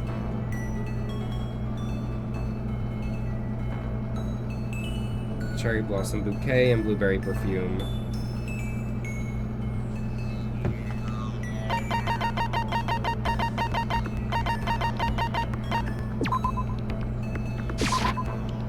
thank you. Thank you, this really means a lot to me. Seeing Kyoko so pleased makes me happy. Are you scared, Makoto? Huh? Hey, Being trapped in a place like this. Who wouldn't be? Of course I'm scared, being trapped in this insane school. correct. That's good. That's good? So, Fear is proof that your imagination is functioning. Frankly, I feel bad for anyone who can't feel fear. whew. Without imagination, you can never deduce which action to take next. What about you? You seem totally calm. You don't act afraid at all. Wrong. I'm scared too, of course. I simply hide my emotions. There's no advantage to be gained from letting others see how you feel. You hide, huh? Correct. What I mean is, I'm not as foolishly open as you are. Foolishly open? Listen. Also, the fear I experience is a little different from yours, I imagine. What do you mean? So... You're afraid of what you might lose, right? Correct. But I'm afraid of what I've already lost. I'm sorry, I don't understand. I know. She didn't bother answering any further. She just turned Goodbye. Goodbye. With that, she was gone. Well, we're still just getting to know each other. Maybe we'll talk more next time. I don't think I understand her at all yet. Kyoko's report card has been updated. Your maximum number of skill points has increased. Once we were all done, I headed back to my room for a little while.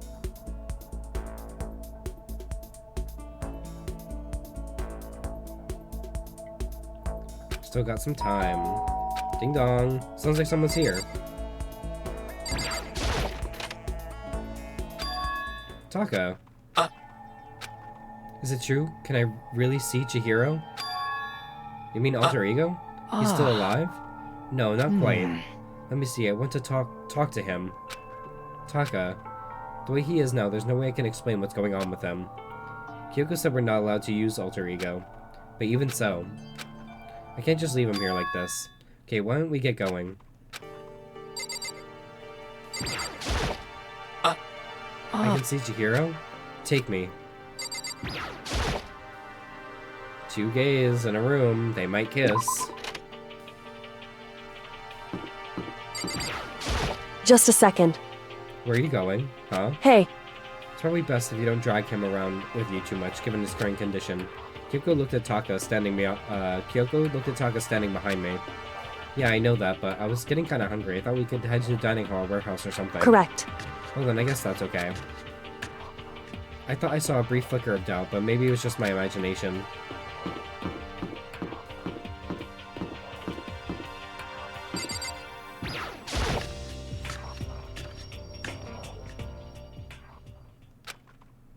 Okay, so there's a laptop inside the locker, understand? And on the laptop there's a program called Alter Ego. How do I talk to him? Oh, well just let me know what you want to say and I'll type it in for you. Do you hate Mondo? And since I couldn't stop him, do you hate me? It was clear he was forcing himself to get the words out. From his mouth, from the bottom of his heart, he forced his weakened voice to make the sounds. Please. Okay. I typed the question exactly as Taka had asked them. And then... So, Do you hold yourself responsible? but... If Master could talk now, I think this is what he would say. Please live your life for both of us. It's impossible for me now, but you can still survive and escape, all of you. Hey, Taka. I was about to say more, but quickly closed my mouth. Hey! The one asking those questions is Taka, right? Analyzing all available data, that's the only conclusion I can come to. Master told me how close Taka and Mondo have become, so that must be why he feels responsible. The screen suddenly went dark, and what appeared next was... Stop fucking around! You're not letting yourself get crushed under the weight of that responsibility, are you? Girl, they made backups of all of us? Yo. A man's only worth is as much as the load he can carry. Oh, I know you put a load in Taka, please. I know he can carry a lot. I'm sorry. I'm sorry. A man's only worth as much as the load he can carry. Don't I know? You get it, right, bro? Hell, what am I saying? Of course you do. That's... So... I'm sorry if I startled you. That was my attempt at a simulation, using the data about Mondo that Master had given me. I figured if Taka was depressed, that's the kind of thing Mondo would have said to him. Yo. So you're just gonna stand there, huh? Just wait for things to get better? Just take your time and get all depressed. Take the time to indulge in your regrets. You might even start walking again after realizing it. Cause we know you couldn't walk after the fucking steam room. Sure, that kind of mediocre thinking might work for some people. What if I said it with a kind of condescending tone? He likes that, doesn't he? It's starting to sink in. The way a bucket full of water sinks into a bone-dry sponge. Huh? Those words, deep within my heart. They're inside of me. Girl, we know he was inside of you.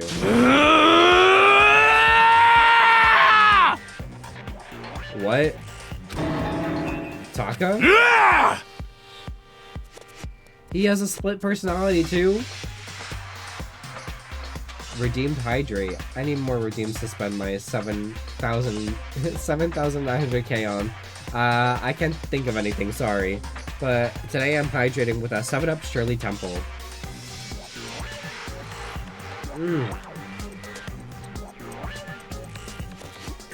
Delicious. How many people in this game have DID? Who the fudge is Taka? Your eyes. F you! Hey, don't worry about it. Guess I caused kind of a scene, huh? Shoot, man. A 24-minute cooldown. How am I supposed to spam that? Oh, I don't remember what I did to my redeems. Your voice. Yeah! I'm a new me. I'm totally stuffed with fighting spirit now, you dumb butt. Okay, Taka, just calm down. What? I am calm. And don't call me Taka. That's not my name anymore. It's me. I am me. Taka let a bone-chilling howl and ran out of the room. Taka, hold on. Damn, he let the gay side out. And I took off after him. But someone stood in my way. As if tagging Taka out, she walked briskly into the dressing room. Just a second. What do you think you're doing? Kyoko, hi. Oh, no, see, this is Enough just... already. Don't go around doing whatever you feel like. It causes problems. And not just for me, for everyone. Sorry. Correct. If you're really sorry, you'll get out of here now. Okay. Finally, I headed back to my room, embarrassed and sullen.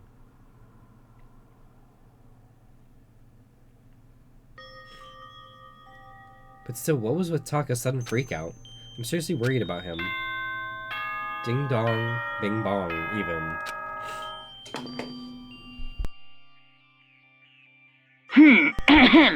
This is a school announcement. It is now 10 p.m. As such, it is officially nighttime. Soon the doors to the dining hall will be locked, and entry at that point is strictly prohibited. Okay then. Sweet dreams, everyone. Good night. Sleep tight. Don't let the bed bugs bite. It's nighttime already. I guess I have to wait until tomorrow to figure out Taka's whole thing. For now, time to sleep. Monokuma Theater.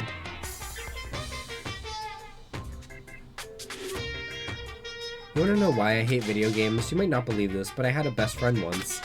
Actually, he was my only friend, but unlike me, he had all kinds of friends. So me and him were at his house one day when a big group of guys showed up to hang out. They just bought the latest big budget video game. They sat there lost in the game, passing the controller back and forth for hours. But not me. I just sat there watching. That's right, I just watched. What's wrong with that? I didn't care. Just by watching, I was able to nail down all the best strategies, even though I never And I actually don't played it. plan on ever playing it in the future either.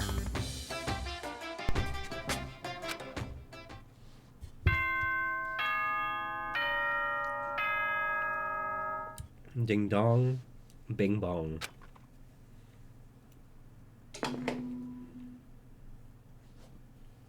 Good morning, everyone! It is now 7 a.m. and nighttime is officially over. Time to rise and shine! Get ready to greet another beautiful day! Alright, I need to hurry up and get to the dining hall. I need to tell everyone what happened with Taka yesterday.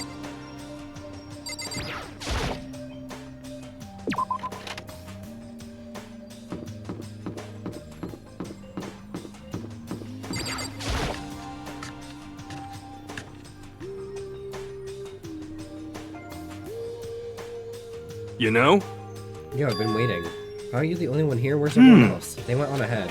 Went on ahead to where? Hey, come We on! can talk about it later. For now, let's go take a bath. Huh? Bath?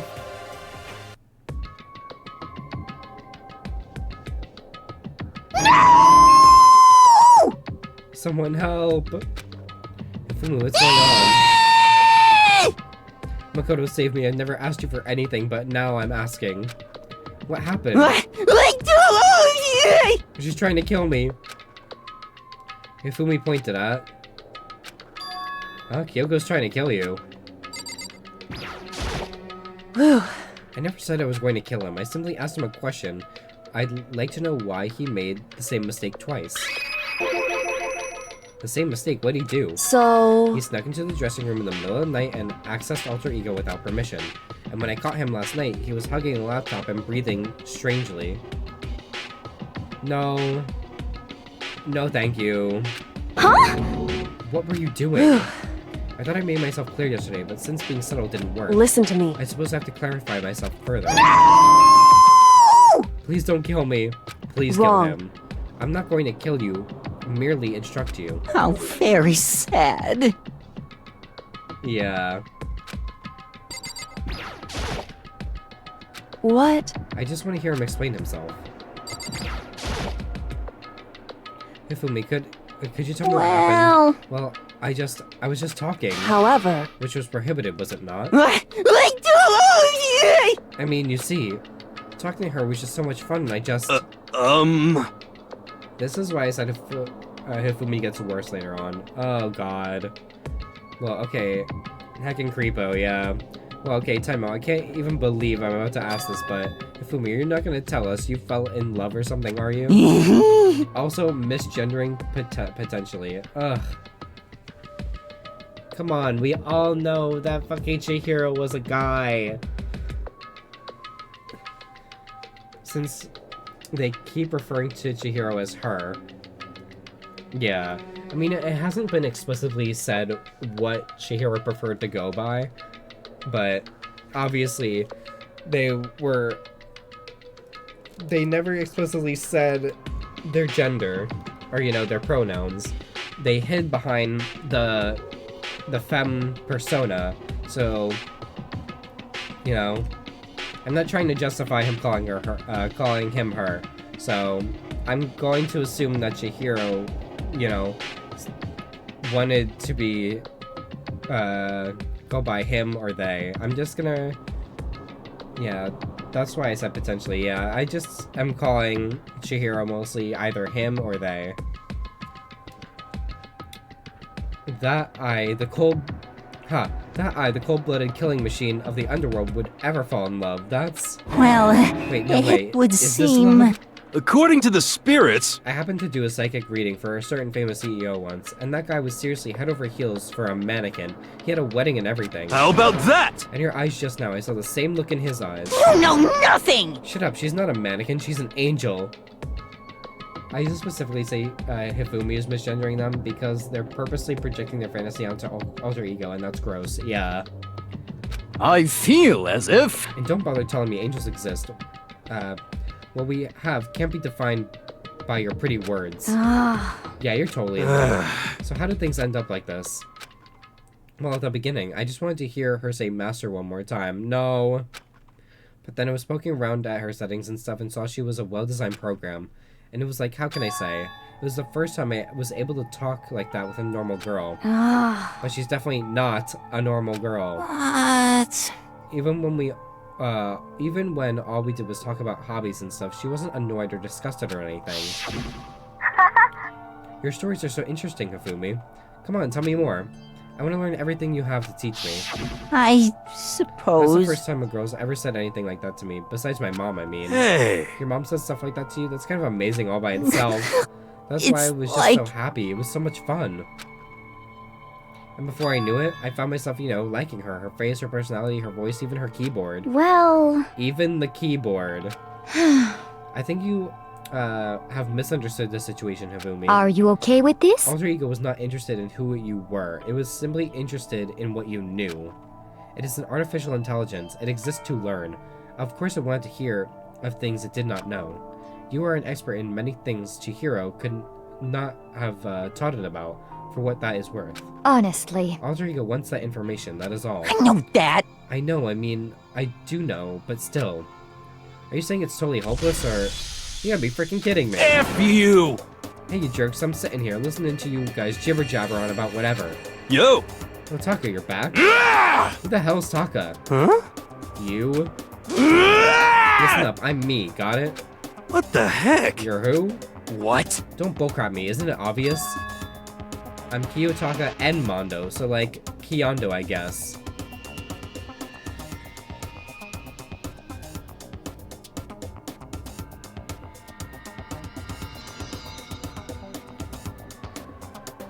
A guy comes in you once, and now you're half of him.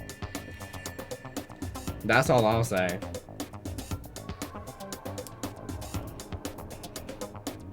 I need a fresh drink. This shit got me fucked up. This shit got me fucked up.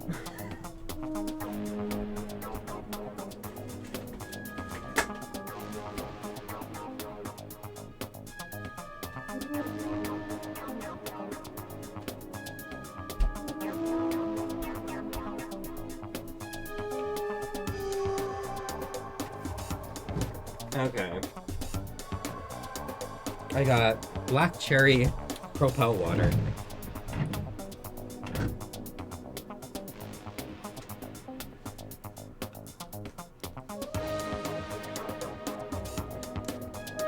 If I can fucking open it. Damn.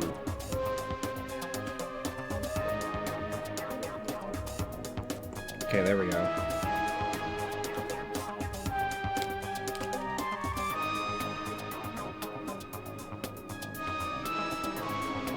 Damn, my mini fridge is so cold, it's turned like some of it into ice. Nice. It's got ice.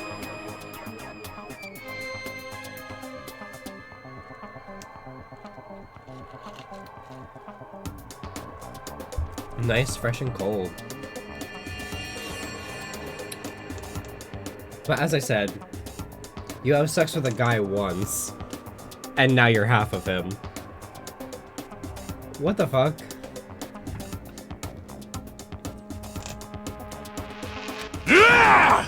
I'm gonna stick a banana up your tailpipe. Yeah, exactly what Mondo did to you. What? What the heck kind of fusion is this?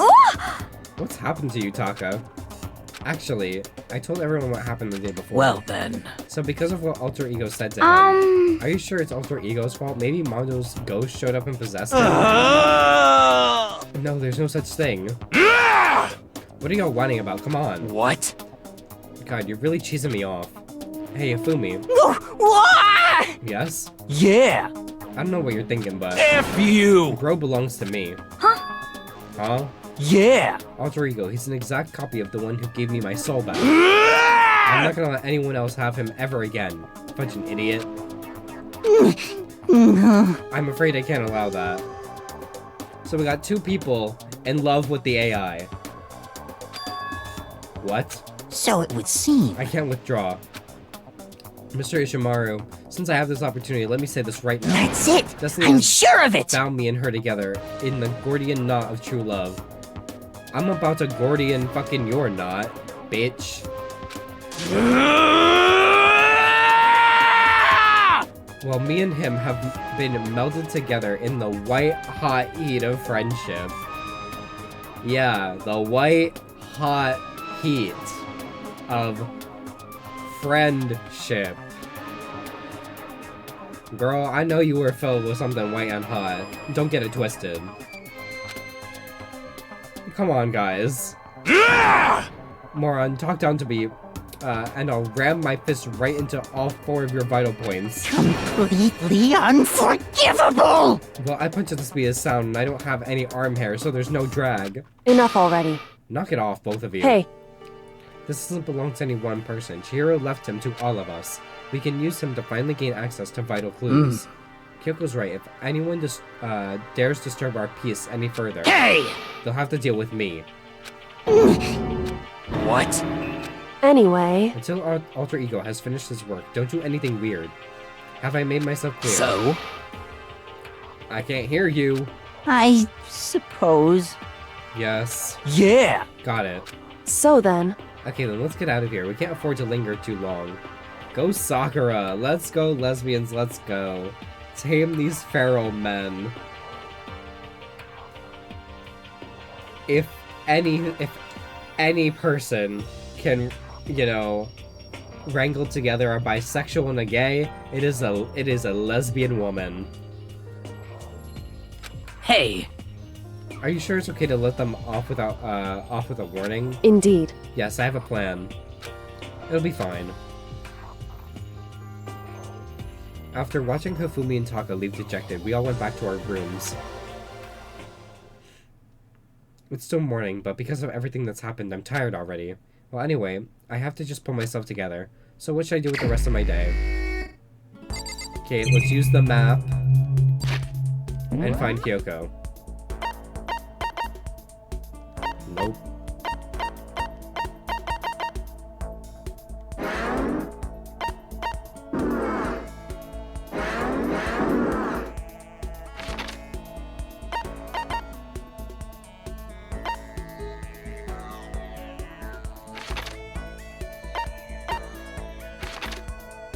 Okay, everyone's on the 3rd floor.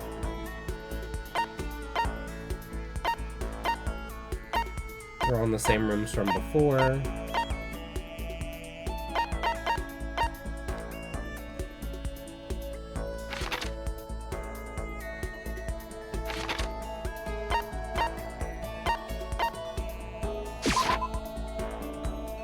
First time I ever used fast travel. Let's go.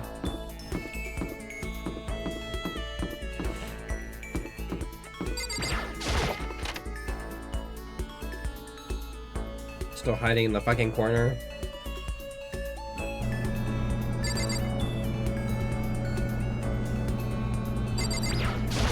Whew. What's the matter? You keeping an eye on me? Don't worry, I'm not going to kill anyone.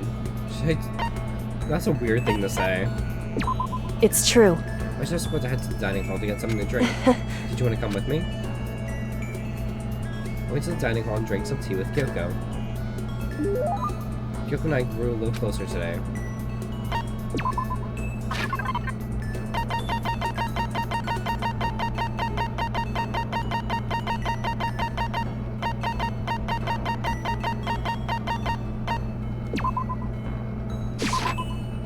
Thank you. Thank you, this really means a lot to me. Quiet as ever. I guess she doesn't like to waste her words. Hey, I'm Kyoko. And? If you're expecting a conversation, don't. There's no need for it. But I mean, don't you think talking is important? I feel like we're gonna get out of here. We all need to be on the same page. And to do that, we need to get to know each other. Hmm? You could certainly make the argument that forming friendships may help prevent killings. So... Are you asking for some kind of deep connection? Huh? Because... You could just be deceiving us, pretending to be everyone's friend so you can gather information. No, that's Why? not... Well then, let's do a quick test, shall we? A test? That's right. If you're as gung-ho on friendship as you claim, this should be an easy question. Okay, so I have to answer your question, that's it? So then... Are you ready? You consider Hina one of your friends, And? yes?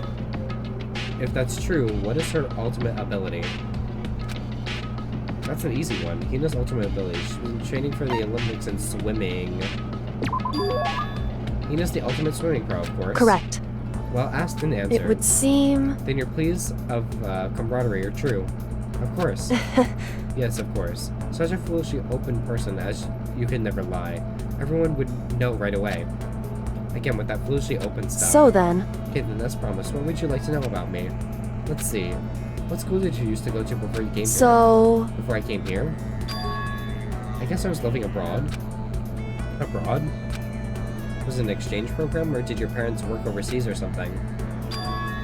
My parents, I suppose? It's like she doesn't know. Why all the question marks? Anyway, okay, so she was living abroad because of her dad's job.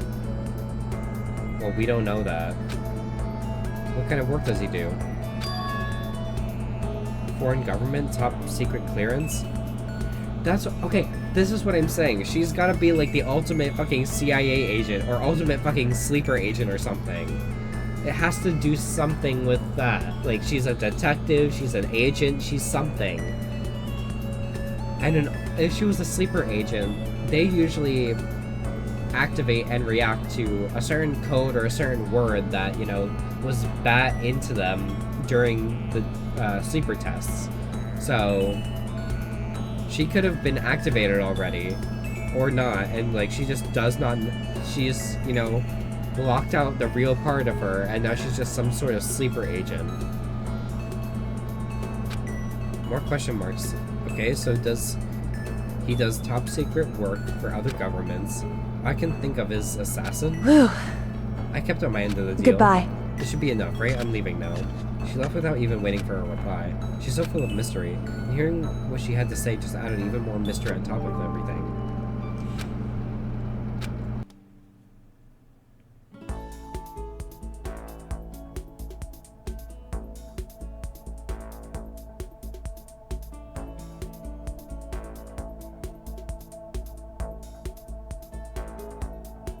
Okay, I don't have any more for gifts.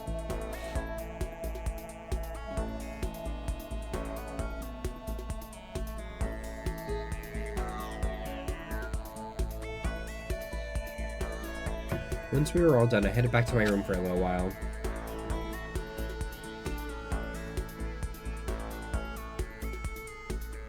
I still have some time. I feel like I'm wasting time sitting around here. I should go look around.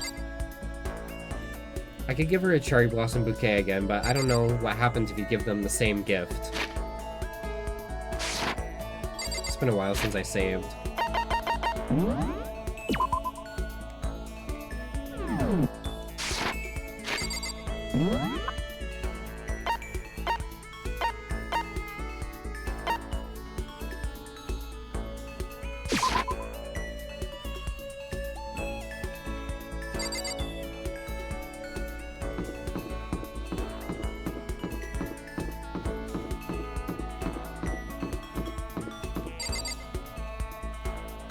Bitch said she was in the hallway.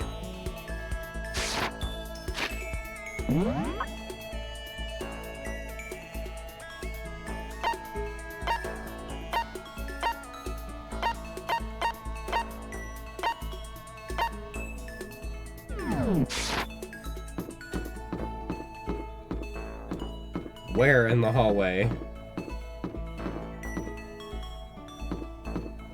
Oh. Walked right past you. Just a second. What's the matter? Why are you bouncing around like a little rabbit? Don't you have anything to do? Certainly. There's no reason to decline. I'm not the type to decline anyway. And I... Besides, I find myself more and more intrigued by someone like you.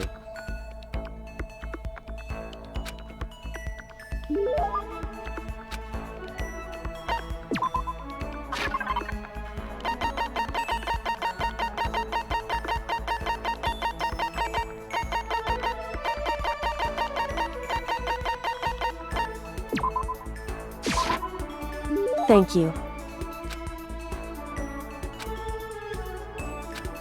Oh, Kyoko. How do you stay so calm, Kyoko? What? Calm? I mean, you never lose your cool, you never show emotion. You say it like I'm some kind of inhuman beast. No, I didn't mean it like Hey. that. Well, I am human. I do have emotions. I simply keep it to myself. I don't show it in my face or my voice. You make that sound way easier than it is, especially in these kinds of circumstances. That's what we have to do. Well, you should consider trying. Your naive honesty makes you an easy target. She keeps saying things like that. It's kind of irritating. Isn't there anything I could say to get a reaction out of her? In other words... Protect against deception and never allow others to read your emotions. And whoever stands before you, don't let them push you around. Correct. Remember that. And that's why you hide your own feelings, but that's such a waste. What? Your smile is just so cute. Hiding it behind that mask is such a waste. A bright smile is way better. That's... What are you talking about? What? Q, it's much too soon to be bringing up things like that.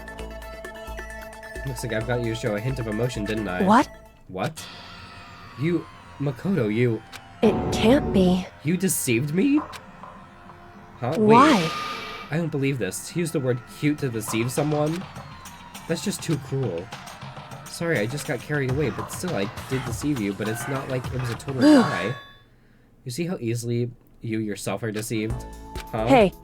You would never just come out and call someone cute like that, completely out of character. You thought I wouldn't pick up on such an obvious ploy? What you mean? What you mean? I thought I tricked you, but I was the one getting tricked? Watch yourself, Makoto. You're honest to a fault. With that, she was gone. The most formidable opponent. Neuro liberation. With Kyoko gone, I slowly made my way back to my room.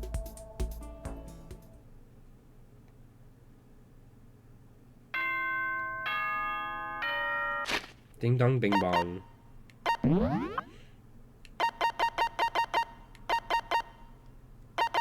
Oh, I still don't have everything about her.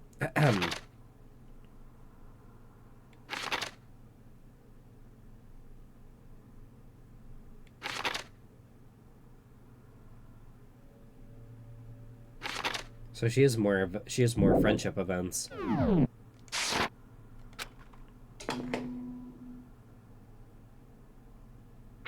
Everyone had 3. This is a school announcement. It is now 10 p.m. As such, it is officially nighttime. Soon the doors to the dining hall will be locked, and entry at that point is strictly prohibited.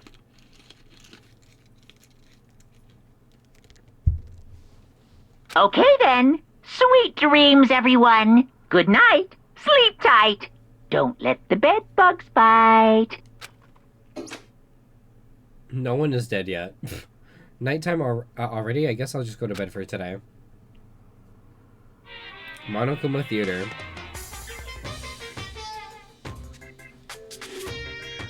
Happy new day. I'm the kind of guy. I don't want to celebrate a new year. I want to celebrate the dawn of every new day. Because every new day deserves celebration. Once again, Happy New Day! Ding dong, bang bong.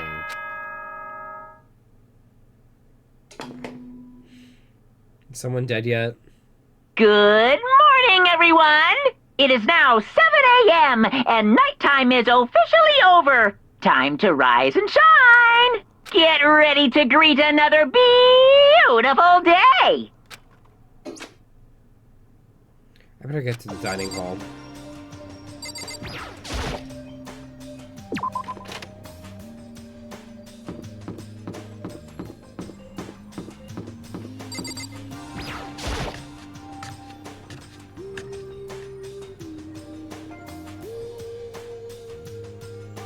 Oh, Taka and Kyoko are not here today.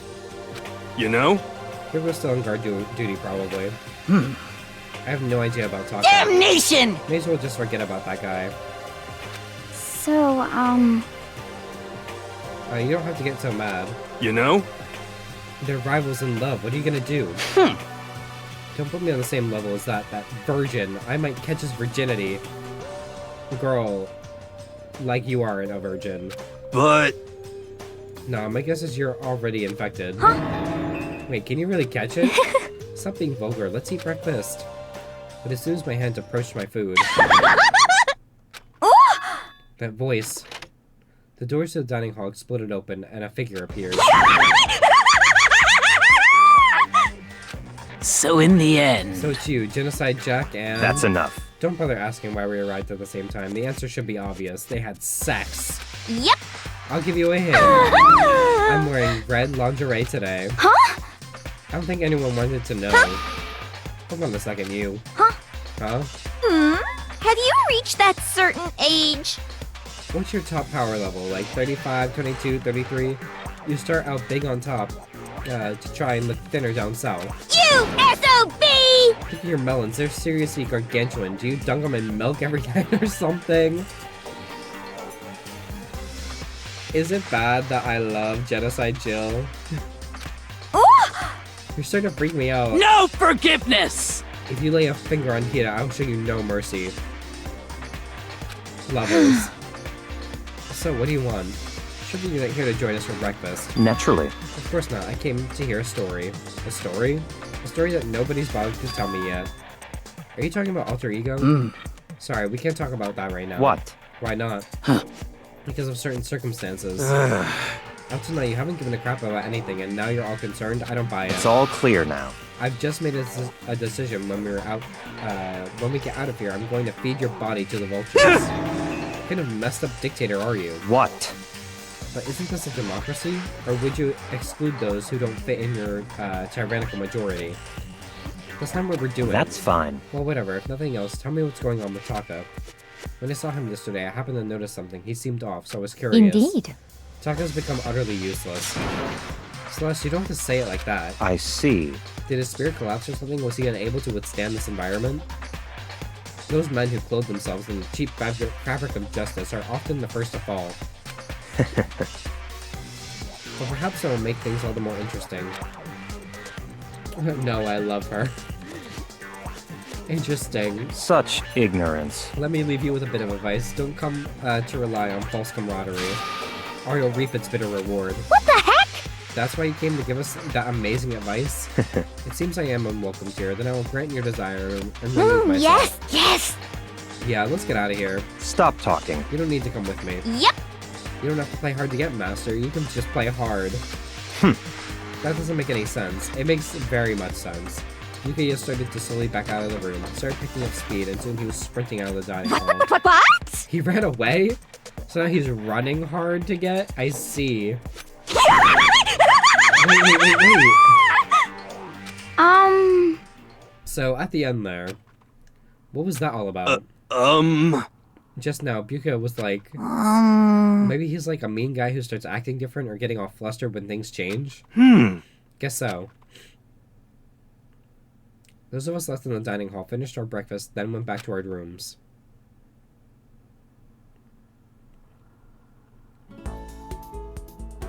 What to do today? Bitch, I'm bored.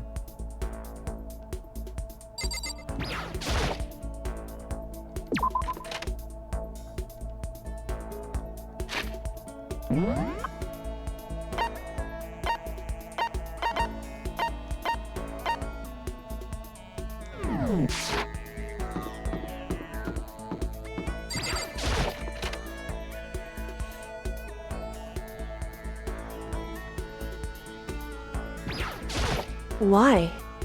Who set this all up and why did they choose us? There are so many mysteries. Should I talk to Kyoko? Yes. Well, I'm in no position to tell you what to do. You're free to do as you wish, right? But I have my own way of doing things.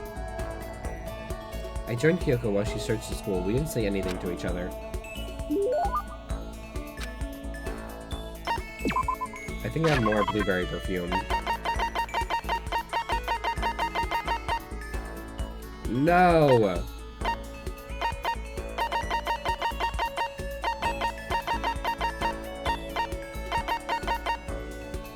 What else does she like?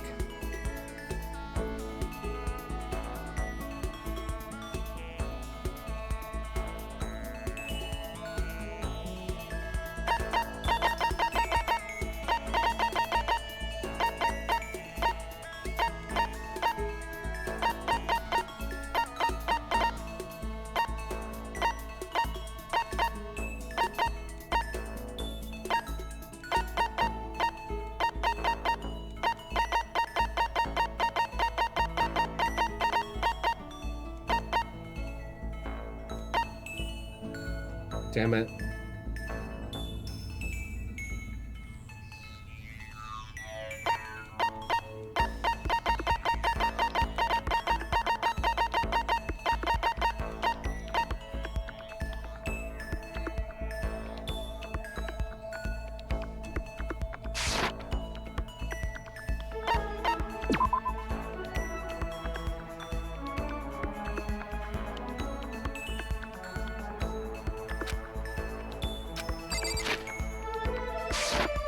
I know who to find.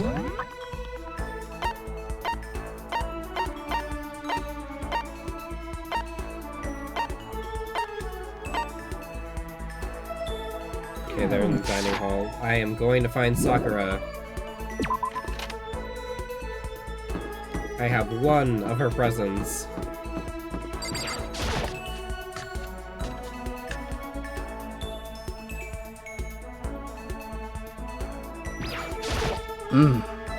Did you need something? So I then, just got done exercising. Now would be a good time for a break. Would you like to get something to drink and talk for a bit? Sakura and I sat down for tea and a calm, relaxing conversation.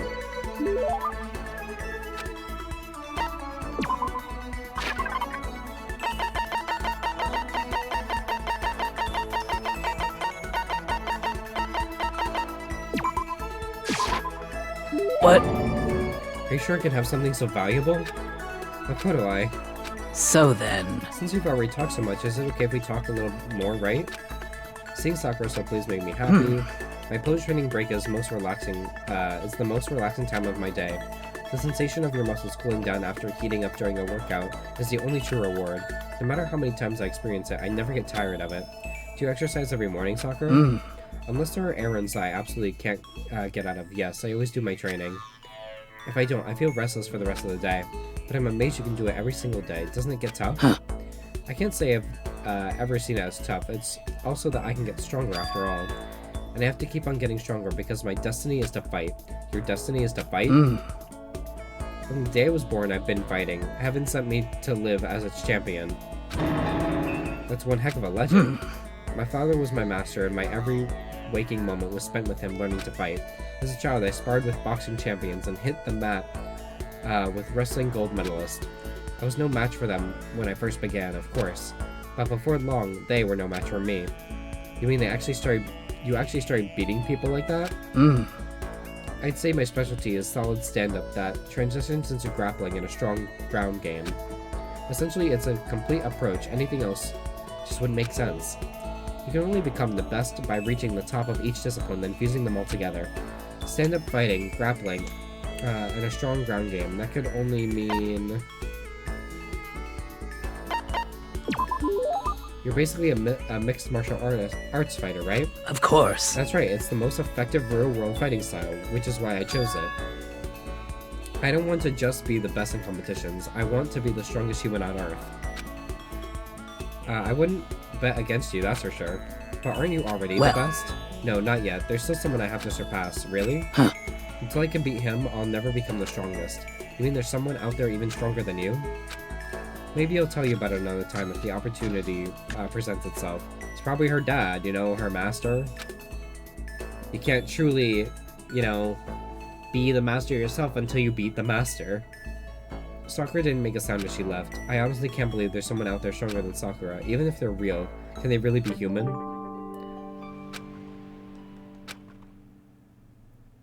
I headed back to my room for a little while.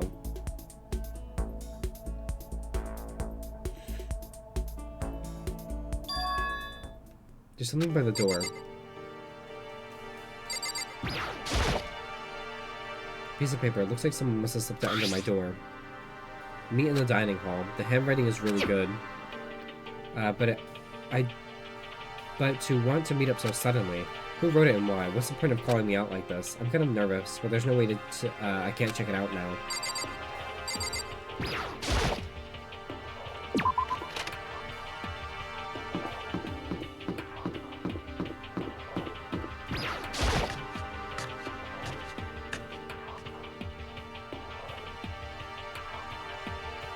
Yo! Oh, Makoto. Hero. Then the letter I found in my room. You know? Yep, I wrote it. Your handwriting's really nice. Well, I was always taught that if you had bad penmanship, a ghost would come and haunt you. Who taught you that? And why did you want to meet with me? Oh, I just did what Kyoko asked me.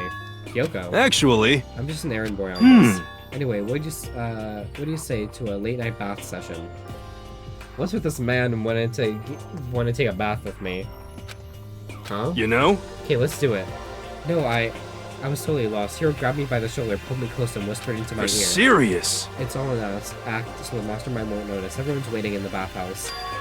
Damn it!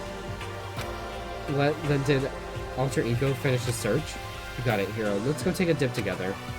I was probably louder than I needed to be, but me and Hero hurried to the dressing room.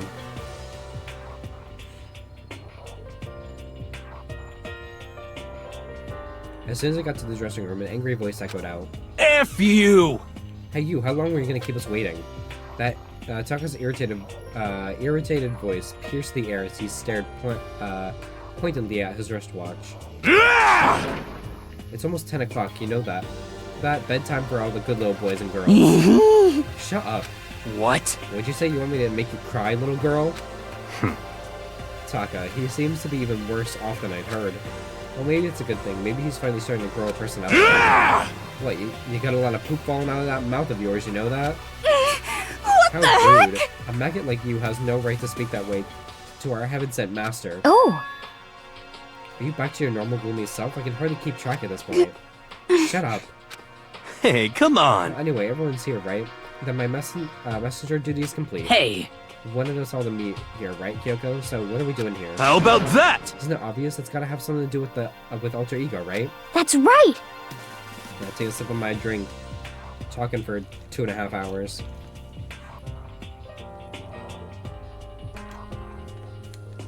We're still in the first half of this chapter. No one's died yet. Yeah, totally. Did he finally find a clue? What is it? A way out? The mastermind's true identity?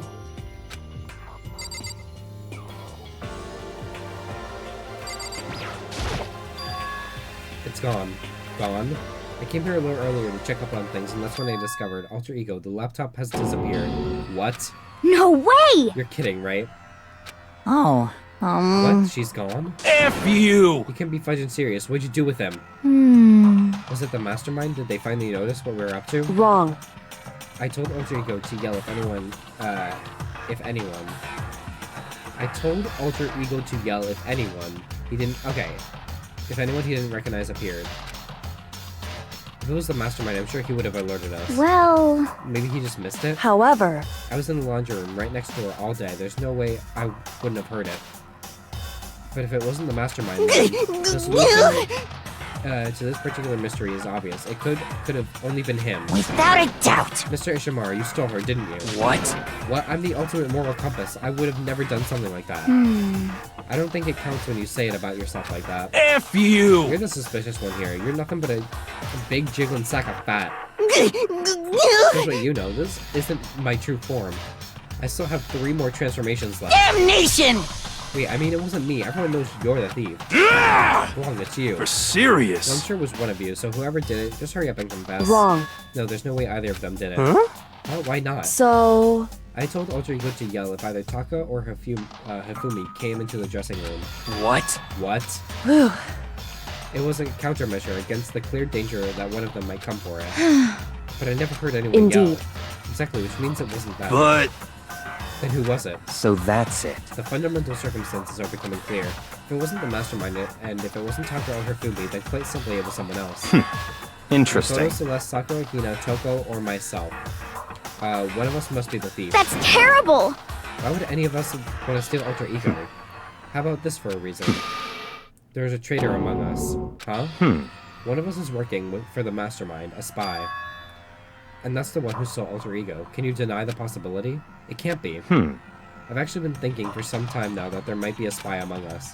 The mastermind brought someone in to help keep things moving smoothly. A spy for the mastermind? A traitor? No, it's impossible. Something that horrible. There's no way. What? Why do you not speak? Are you struck silent by your inability to comprehend such a possibility? Say what? I don't care. I don't care who. Someone, anyone, save her. Please rescue her. I'm begging you. I just want to see her smiling face again. Damn it! Dude, same here. How many times do they have to kill bro before they're happy? I'll beg, I'll scrape my head across the ground, just please give him back. So, This is pretty messed up, but still, I think I kind of get how they feel. at the very least, I think Alter Ego is most likely still safe for the moment at least. yes, indeed. If they wanted to destroy it, they wouldn't have taken it. They would have done it right here. I see. So you're saying whoever did it has something else in mind for him? Something else? Damn it! That doesn't matter. Nothing else matters. No matter what it takes, I'm gonna get him back. Y'all probably could not hear me over that. No matter what it takes, I'm gonna get him back. That's my promise as a man. I swear I will save her! Using the power of love. Ding dong bing bong.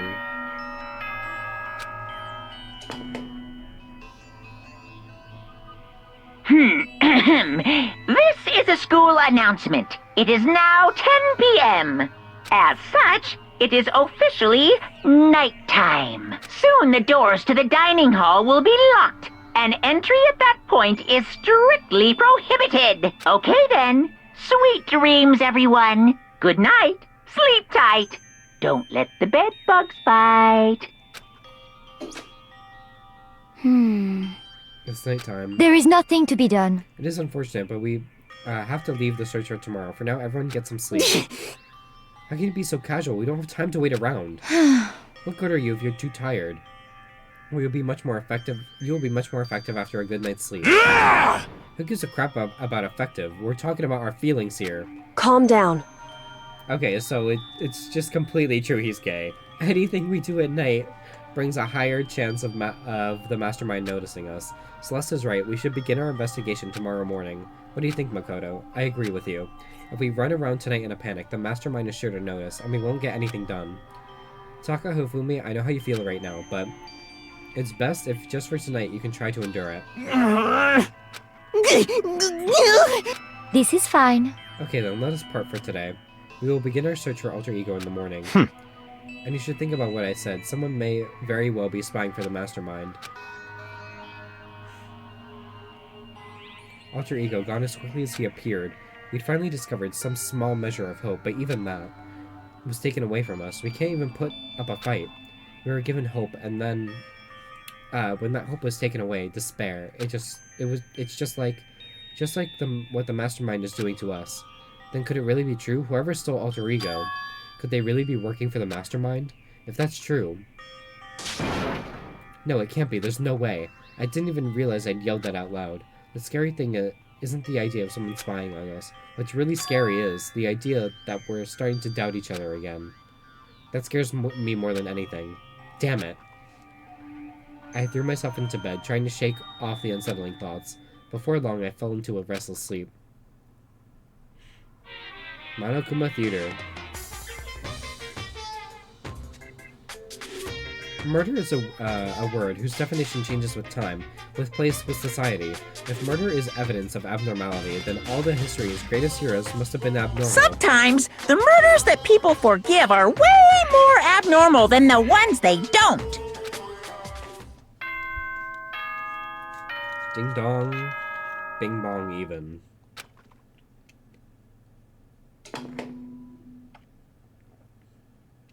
Good morning, everyone! It is now 7 a.m., and nighttime is officially over. Time to rise and shine! Get ready to greet another beautiful day! Today we have to look for Alter Ego. Okay, first things first, to the dining hall. I found myself in surprisingly high spirits and hurried to the dining hall when I found out what was waiting there for me.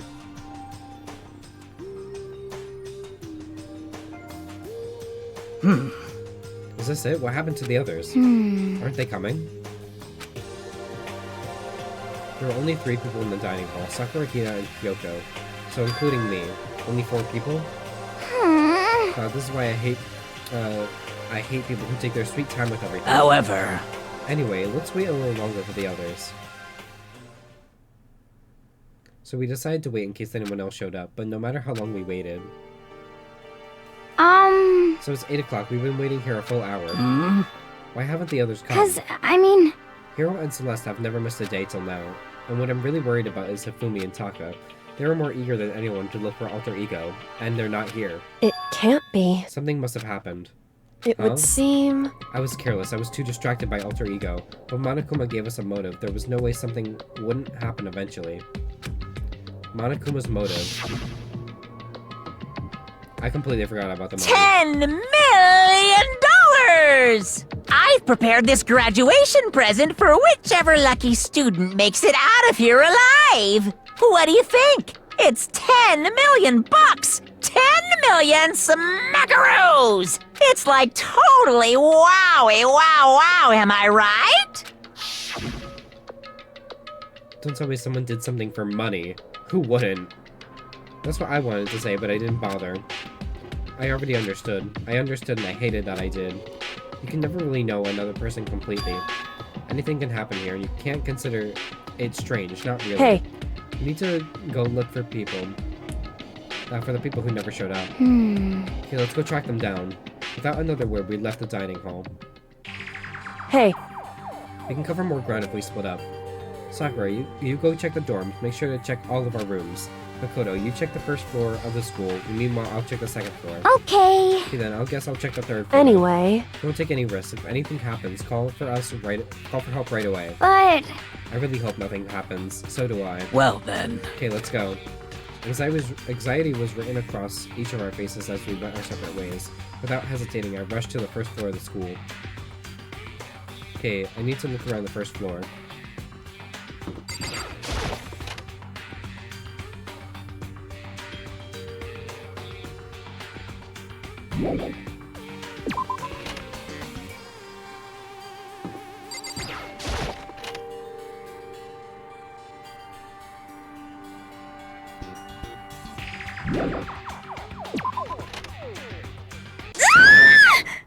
Someone, come here. What? That was Hina.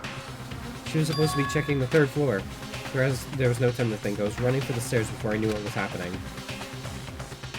I flew up the stairs leading to the third floor. Right away, I saw her standing there in the hallway. please! Makoto! Hina, what's wrong? It's awful. The rec room door was open, and I looked inside and I saw, what did you see? I better get the others, right? I'm gonna go get them. You go on ahead, Makoto. Before I could say anything, she was rushing downstairs, the rec room. What did she see in there? At this point, I was used to acting without thinking, so without thinking, I leapt into the rec room. The first thing I saw when I got into the rec room was... It was Celeste and she was hurt. Thank God she's not dead. If Celeste died, I'd cry. I love Celeste. Please. Makoto. Celeste, what happened? I was stupid. I got attacked. Attacked by who? I'm not sure, some sort of strange man. Strange man? A suspicious person whose existence is so unusual I can't help but call him strange. Without a doubt, it was some sort of strange, suspicious individual. And that man attacked me with the hammer on the ground there.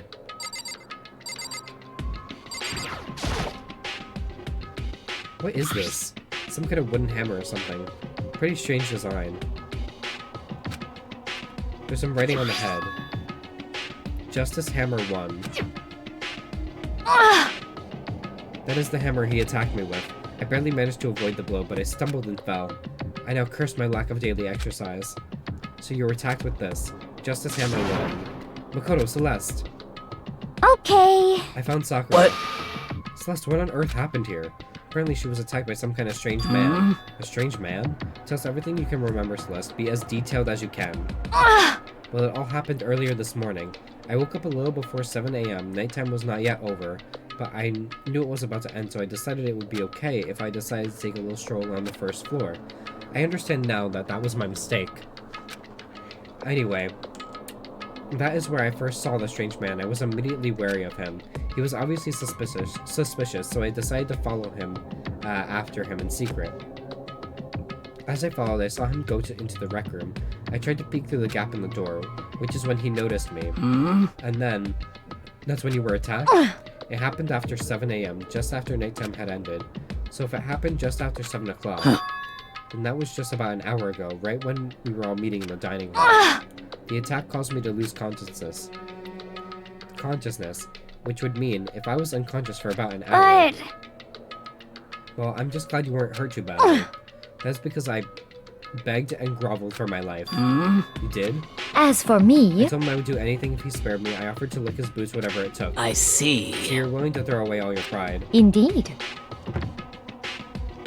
It is a necessary skill for survival.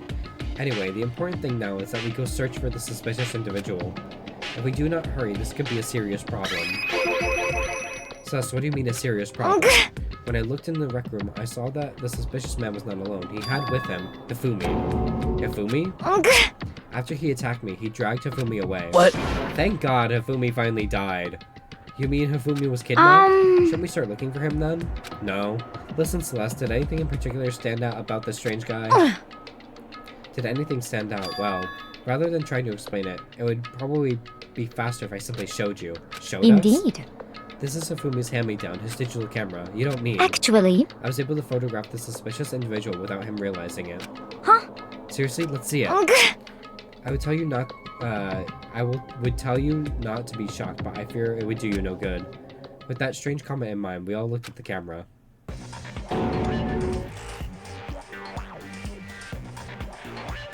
Dude, she got attacked by a transformer? Huh?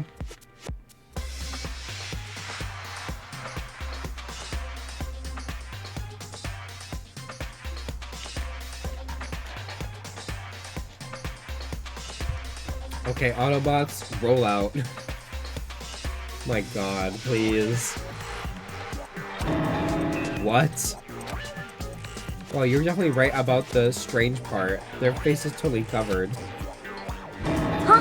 Is that a robot costume? As I said, a very strange and suspicious individual, yes? So this weird robot guy dragged Hifumi away, and it took us right after being attacked. In other words, a full hour ago. Which is why if we don't hurry, it could become a serious problem. I see. I believe I understand what happened. Well, no. There is much I don't understand, but...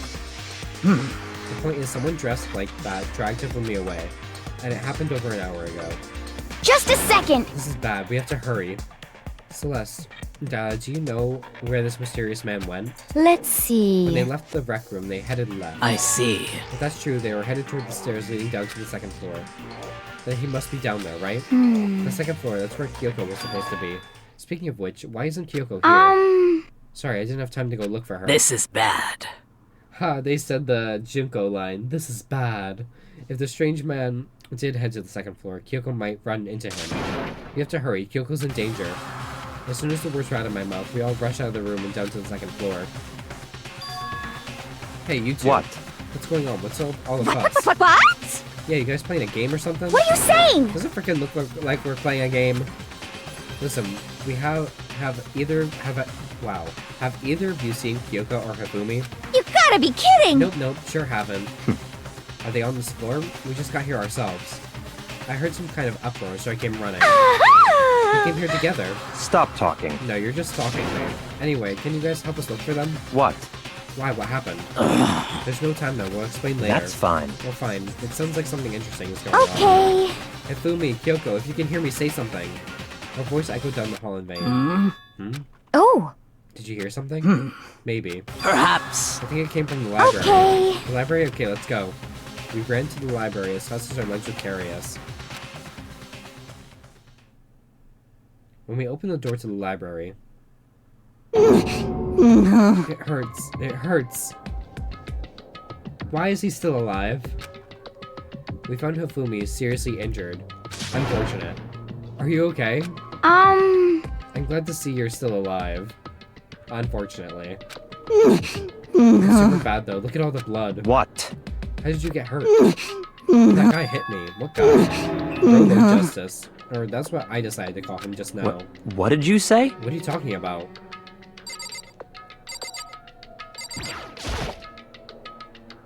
It's a hammer, just like the one Celeste was attacked with in the rec room, but this one is just a hammer too. And on top of that, this one is actually a little bigger than the first one. He attacked me with that hammer, he bumped me right on the head with it. Well... A hammer that big, I'm surprised you're still okay. I'm not okay, look at all the blood. Hey. Protein helps heal wounds, you know. Would you like some? I've never heard such a thing. Are you sure it just isn't you? The guy was Robo Justice. Indeed. This Robo Justice you're referring to this Robo Justice you're referring to is this, is it not? What the hell am I looking at? This is the one that attacked Celeste and Hifumi. Isn't that right, Hifumi? This is unforgivable! Yeah, that's him, I'm sure of it. Robo Justice. It can't be! Robo Justice, huh? Damn. This just keeps getting stranger. It's him. A robot of justice, huh? Now things are really starting to get exciting. What kind of special moves does it have? Can it fly? Can it combine? What? Why is he here? Are you okay with this? Let us not concern ourselves with him. What we need to do now is get Hifumi to the nurse's office right away. Whatever else we do, he needs to be treated as soon as possible. Yeah! You're right, let's go. Thanks, everyone. We moved Hifumi to the nurse's office on the first floor so we could take care of his injuries. How you feeling, Hifumi? You want me to take a look at it? I'm okay, I think it stopped bleeding. I'm still kinda dizzy though. So then, Perhaps you should rest here a while. I suppose. Yeah, good idea. Celeste, what about you? You got attacked Well too. then. The rest of us should get back to looking for that mystery assailant. Yes, indeed. Indeed, before another victim appears. The Justice Hammers seem to be increasing in size. First one and now two. So, in other words, If there's a Justice Hammer 3, we can only assume it is even bigger than the first two. If you got hit with anything bigger than that, you'd be dead for sure. Tell us what happened to you, Hifumi. Well, I woke up early this morning and started looking for Alter Ego ahead of everyone else. I went to the 3rd floor, and that's where the strange costume man attacked me. That must be what I witnessed around 7 this morning. Well, After that, he dragged me to the library and whack, down came the hammer. That must have been 30 or 40 minutes ago. At around 7:30, in other words, we would have still been in the dining hall, which means Tina, Sakura, and I were together, and Kyoko was still with us. So we all have alibis. I was in the laundry room doing my laundry. Yes! His black underwear is as black as the pitch black darkness as darkness of the blackest night. what? Why do you know that? This is obvious because I was peeking. Anyway, so that means Yuki and Toko were together at the time, meaning they also have alibis. Then the only ones who don't have alibis for when Celeste and Hifumi were attacked are the only two we haven't seen yet, Hiro and Taka. That's it, right? Very By strange. the way, what happened to Kyoko? I haven't seen her anywhere. Oh yeah, she was supposed to be checking the 2nd floor, but I didn't see her up there at all. Where could she have disappeared to? She disappeared, huh? What a strange woman. So I swear that's to it. God if she's dead. She might be exactly as I suspected. I'm sorry, y'all. I've been talking a fuck ton.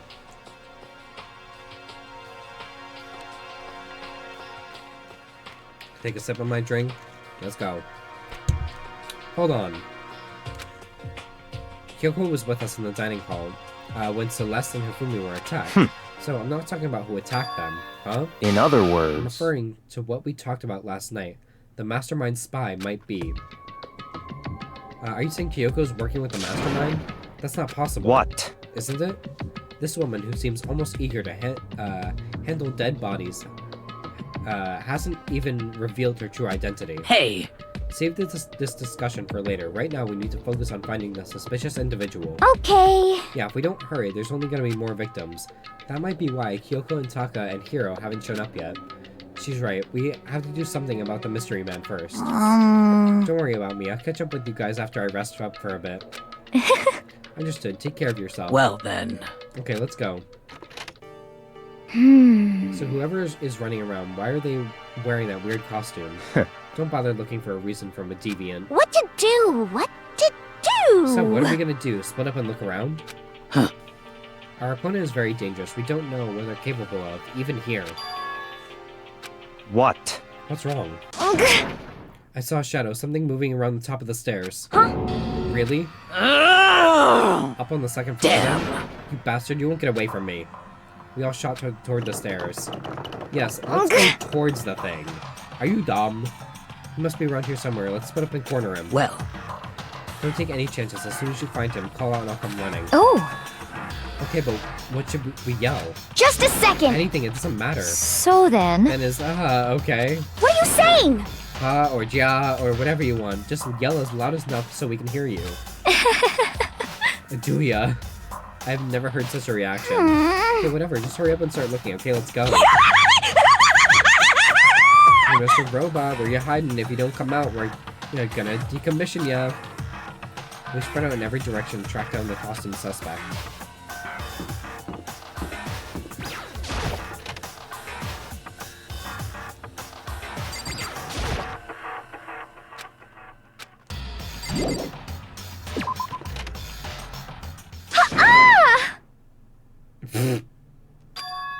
That strange cry, that had to be Celeste. It came from the floor above. She's on the 3rd floor. I sprinted up to the 3rd floor.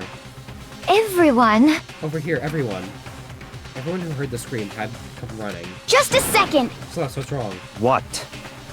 That was a rather intense scream for someone like you. Ugh. I saw him, the strange costume man. He ran off as soon as I screamed. I was walking the stairs, so he headed further down into the hallway and disappeared. He must be down this hall. Come on, let's go. What is it now? Huh? Huh? It really is true. But that doesn't matter right now. No! Huh? Huh? What was that? It came from downstairs. It must have been Hifumi. He's in the nurse's office. This is bad. Come on, we have to go back. What? What about the suspect? We've gone all this trouble to capture him, right? Then why don't we split up into 2 groups? It's all clear I'll now. lead the hunting party. That seems much more interesting. So Very well. then, Makoto and Hina, you come with me to the nurse's office. I will leave the capture of the suspicious individual to Toka, Sakura, and Byakuya. So then. We'll handle it. Just go take care of Hifumi. Okay, you guys be careful. With that, we split into 2 groups. Me, Celeste, and Hina all ran downstairs to the first floor. just a second. It's in the nurse's office. Let's go. We stormed into the nurse's office, and what greeted us was a world of dripping crimson. Thank God he's dead!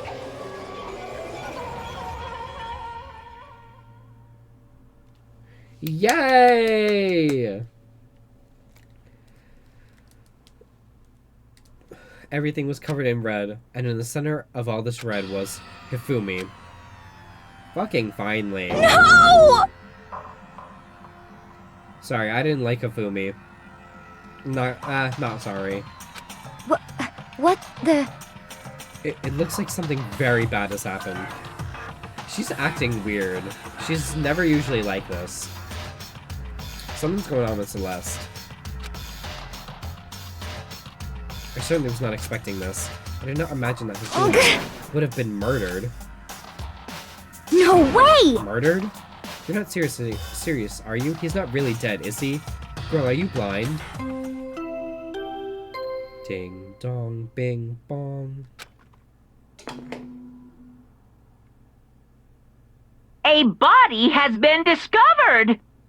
After a certain amount of time, which you may use however you like, the class trial will begin. What the? That was the body discovery announcement. The body discovery announcement. When 3 or more people discover a body after a murder, that's what plays. And since we just heard it, that means... it must mean Hifumi. Someone killed him. One of us. One of us. And look at that. When Celeste said that, she pointed to something. Something on the floor. Something that had been on the floor from the last 2 surprise attacks. She's acting different. Another hammer. Just as hammer 3. And it's even bigger than the other 2.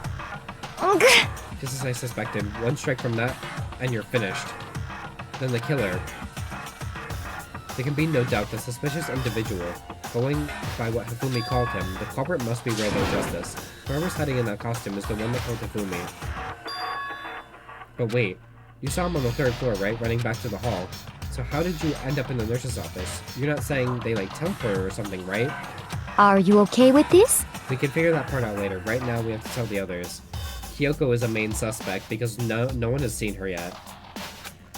You're right. So then... Then, shall we go?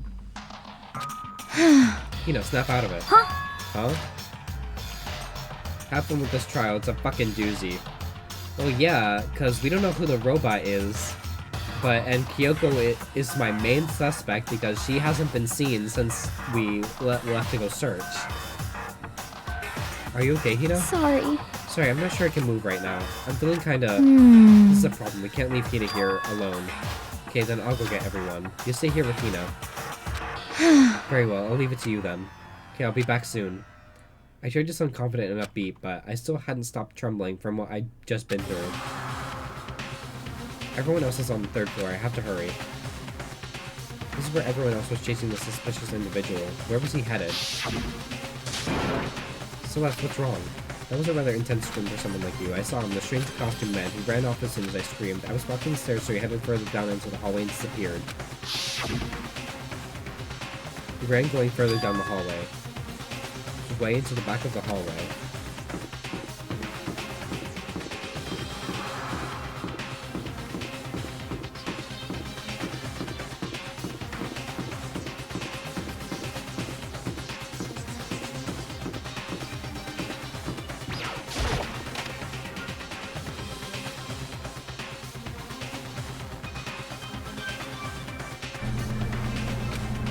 far as I can tell, there's nobody here, but still, I feel some kind of presence.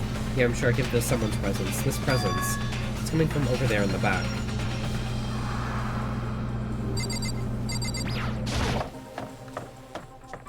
I leapt through the doorway, and when I did, I found another nightmare. The second nightmare of the day was waiting there to greet me. He's dead too? It's a double kill.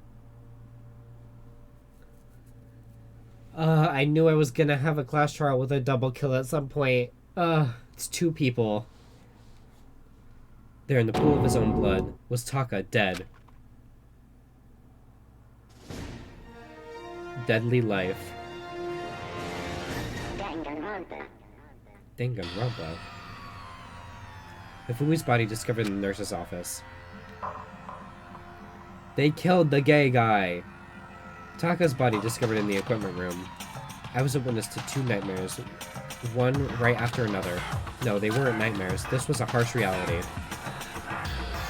The true nightmare in this reality, the reality I have to face every day, but still. Why is this happening?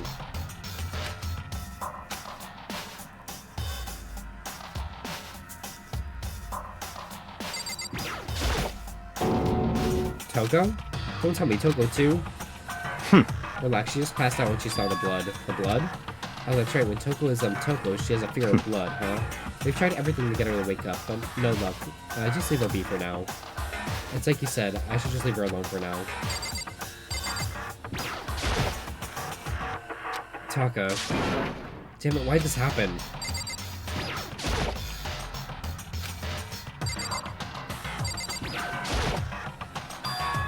Another hammer. Now it's Justice Hammer 4, and it's even bigger than before. Is that suspicious individual responsible for killing Taka too? However... But why is it Justice Hammer 4? What do you mean?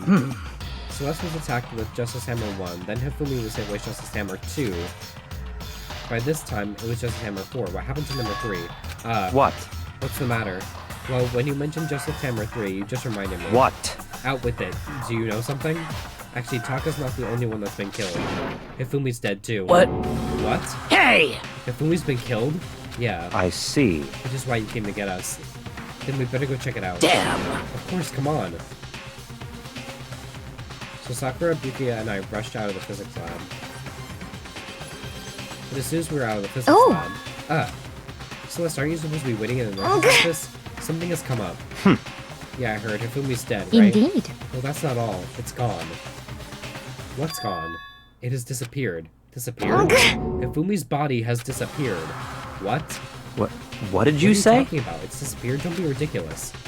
Come on. Are you serious? What? What the heck is happening here? Hey! Everyone, back to the nurse's office. I practically leapt down the stairs, nearly losing my balance. I reached the nurse's office, completely out of breath. I couldn't believe my eyes. Hifumi's body was there just a few minutes earlier. It just disappeared? Me and Celeste went to the bathroom. We were only gone for like a minute. And then when we got back... Indeed. This must be the work of the culprit. They must have come and carried the body away. They must really be enjoying this. Enjoying the sight of us standing around, frightened and confused. We're all going to die here. We're going to die, just like those guys died. What did you say? I don't believe this. I don't believe a body would just disappear. Why?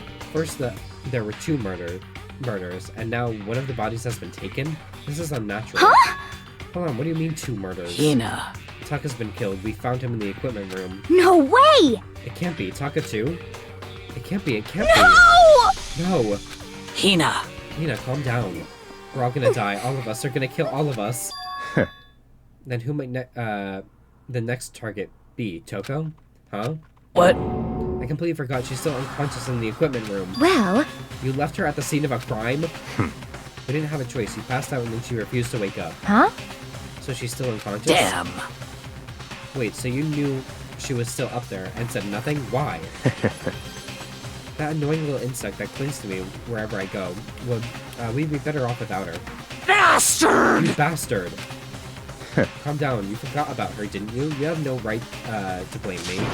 Everyone stop fighting right now. We need to hurry back. Huh? I can't take this anymore. I don't want anyone else to die. Damn.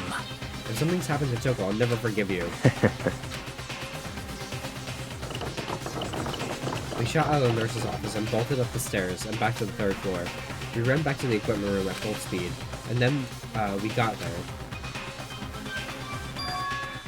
Toko, thank God you're okay. But right away I noticed there was something very different here. The thing is, I don't think Taka's dead, because the body discovery announcement would have happened, right? When I came in the room. Oh wait, no, because it was already 3 and 3. So a body has been discovered. They might have been found at the exact same time. Nice catch. Yeah, so I don't know if they were discovered at the exact same time, because then the body discovery thing would have played.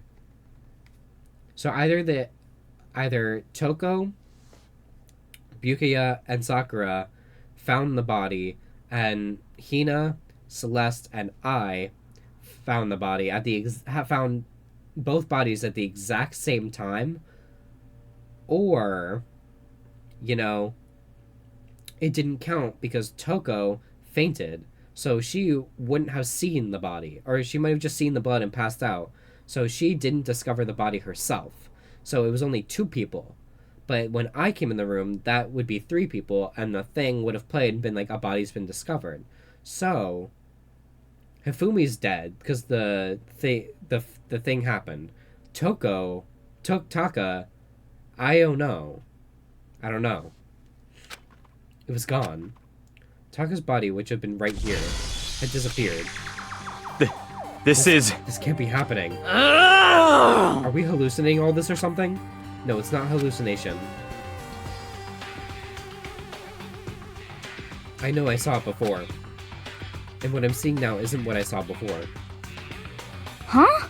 Well, are you saying Taka disappeared too? Stop talking. Stop saying disappeared. It didn't just vanish into thin air. Obviously, whoever did this has hidden the body.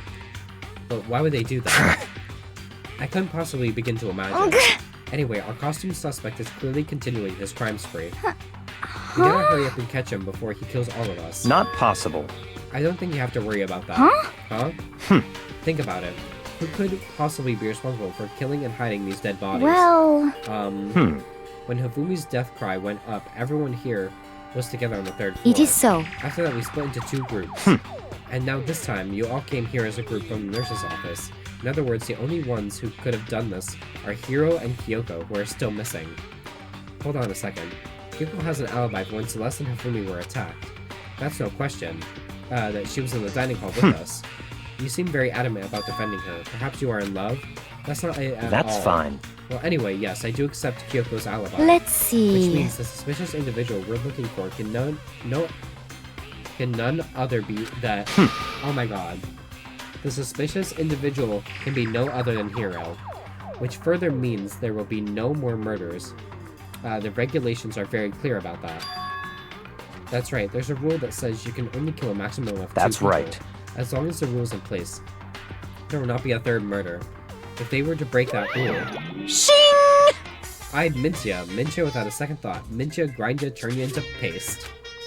By the way, did you know that fish paste can also refer to shellfish, like shrimp or crabs? Indeed. Let's see. So since 2 people have been killed, there's no possibility of it anymore. Perhaps. You knew that from the beginning, didn't you, Byakuya? Which means you knew Toko was never in danger.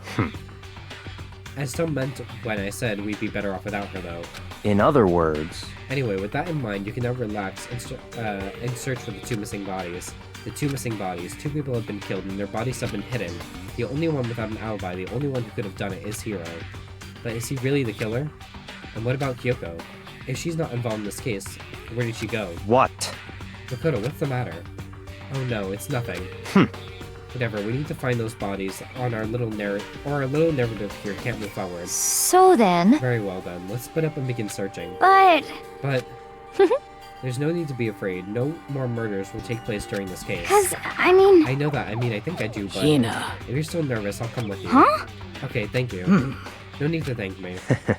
Then let's get moving. Y'all are out of your... y'all... out if... Oh my god, yell out if y'all find anything. Pika left the equipment room, followed by the others. I have to try and find the 2 missing bodies. I need a break. I will be right back. I need to eat something, and I'll be back. Talk amongst yourselves.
Hello.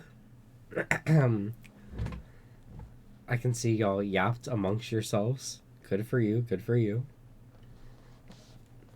Thank you for sticking around while I ate some pizza, went to the bathroom, I watched some TikTok. I really needed a moment. But we back. Put my headphones. Turn my headphones on.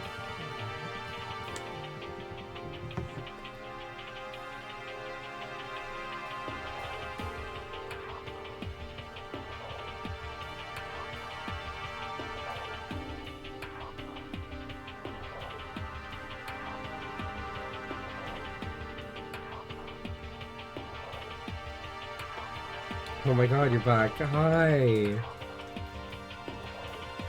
Okay. I gotta find the I gotta find the bodies.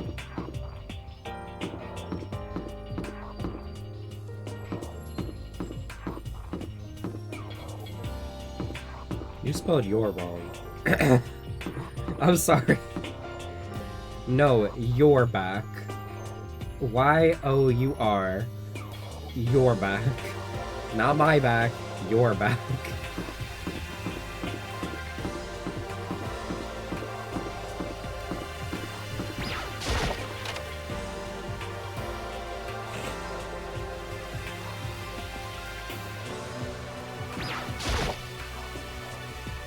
I know I did. Celeste, was she really attacked with this just as Hammer won? What the heck is with this thing?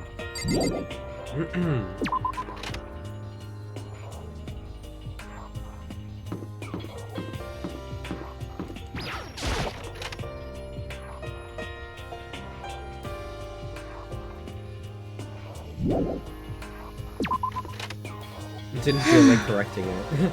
Makoto. Come on. Why are you just standing there? We need to get to the repository. You mean? Indeed. I found them. Ufumi and Taka's bodies had both been hidden in the repository. Goodbye. I've already told Tina and Sakura to go on ahead. The bodies were in the repository? The what?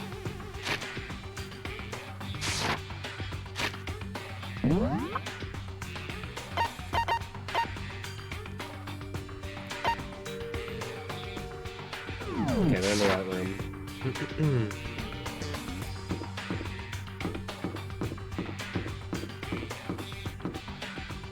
I have returned home.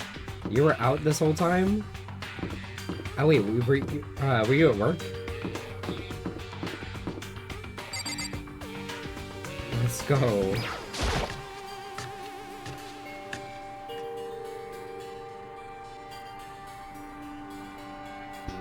Are the bodies here somewhere? Up ahead is the repository. The door knob turned. I guess it's unlocked. I drove home when you were in the middle of your break. Oh, okay. So you were at work this whole time? Why are you watching me at work? You got work to do at work. So I opened the door, and when I entered, I saw...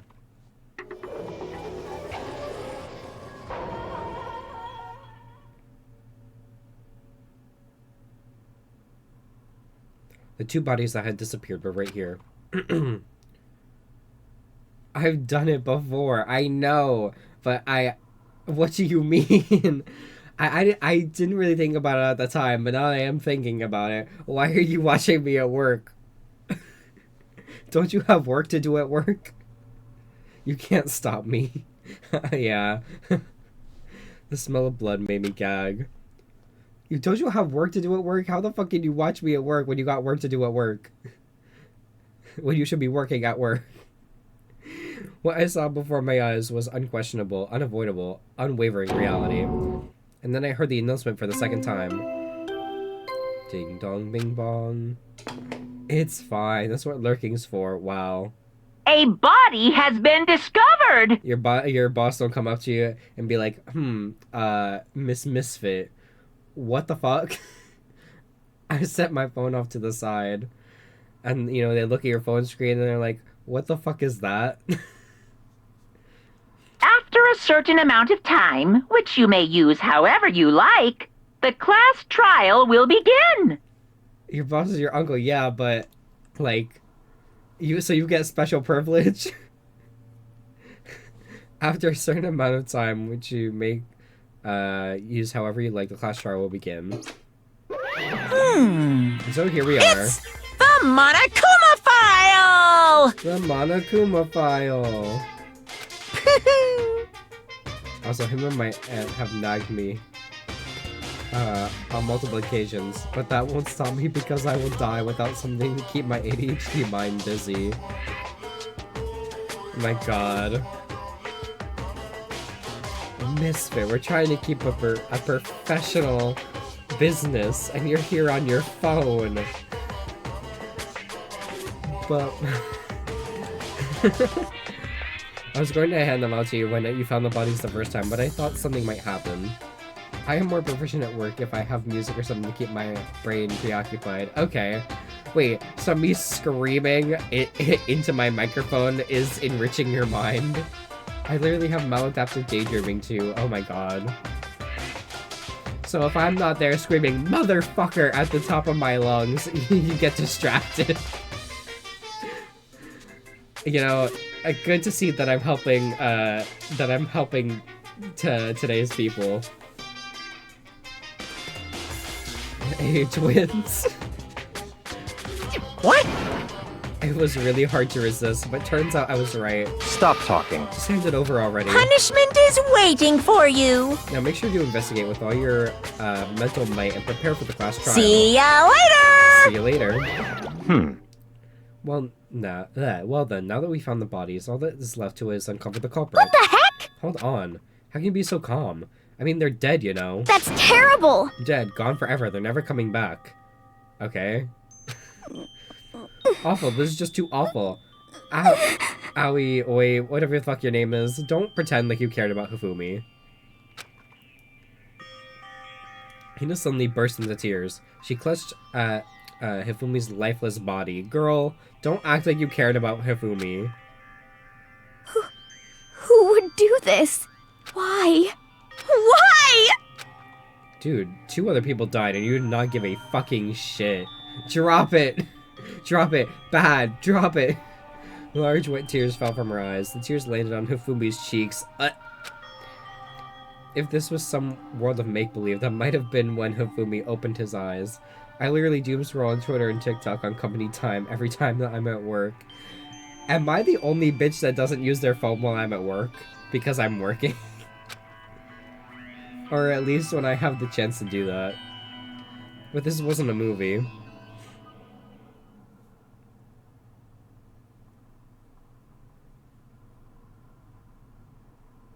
Huh? This wasn't... He's alive again? Motherfucker! Kill the witch, she brought the bitch back to life. Where am I? So they're not dead. Are they both alive then? Not the rotisserie chicken.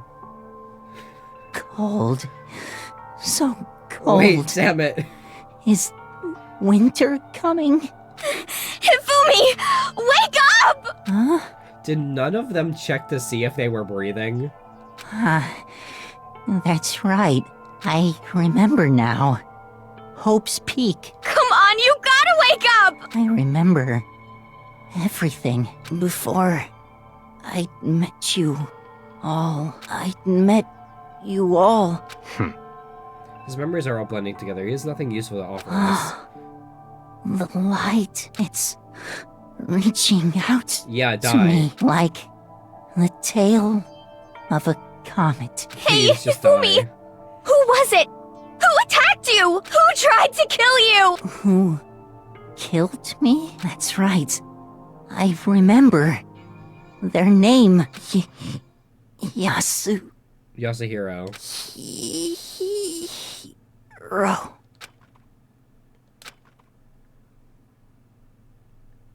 His eyes closed, and they never opened again. Fucking finally. Death for the second time. Absolute, undeniable death. No matter how many more of Hina's tears splashed on his face, There's no second miracle. Reality set in again. So he was just unconscious? Is anyone gonna check if Taka's alive? This isn't some stereotypical fantasy world. Tears can't restore a person's vitality. Honestly. You have no tears, do you? No blood in your veins, no calcium in your bones. At least you have your meat. They have finally perished, huzzah, and everyone clapped. Stop talking. You're just angry, going out of his way to return just to leave us with those unnecessary dying words. Now this time has become exceedingly boring. Now this game has become exceedingly boring. Huh. You said Yasuhiro, right? Then perhaps... Yasuhiro Hagakure. This is the only person he could have been referring to. So, in other words... And with that, the case is solved. Assaulting people and even killing Taka and Hifumi, and then going so far as to hide their bodies, a criminal that hides his face behind a mask and uses a bunch of giant wooden hammers. Is that what Hiro is? What is this? If it's true, I can't forgive him. No way I can ever forgive him. To kill two of our friends. Hifumi wasn't our friend. That's fine. Anyway, it's about time we track down the culprit in our little life or death game here. Although this time, it's not all life or death. The trial will conclude without much trouble. Indeed. Yes, it does look that way. It's going to begin again. We have to go through this one more time. I have to accept it. I have no choice but to go through with this to make sure everyone survives. I just have to do it to make sure everyone survives. Half of us are dead.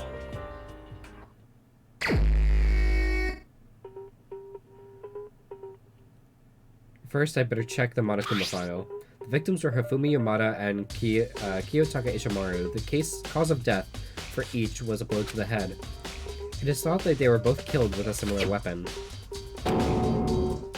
That's it? Very strange. Yeah, it's pretty strange. We got way less information than before.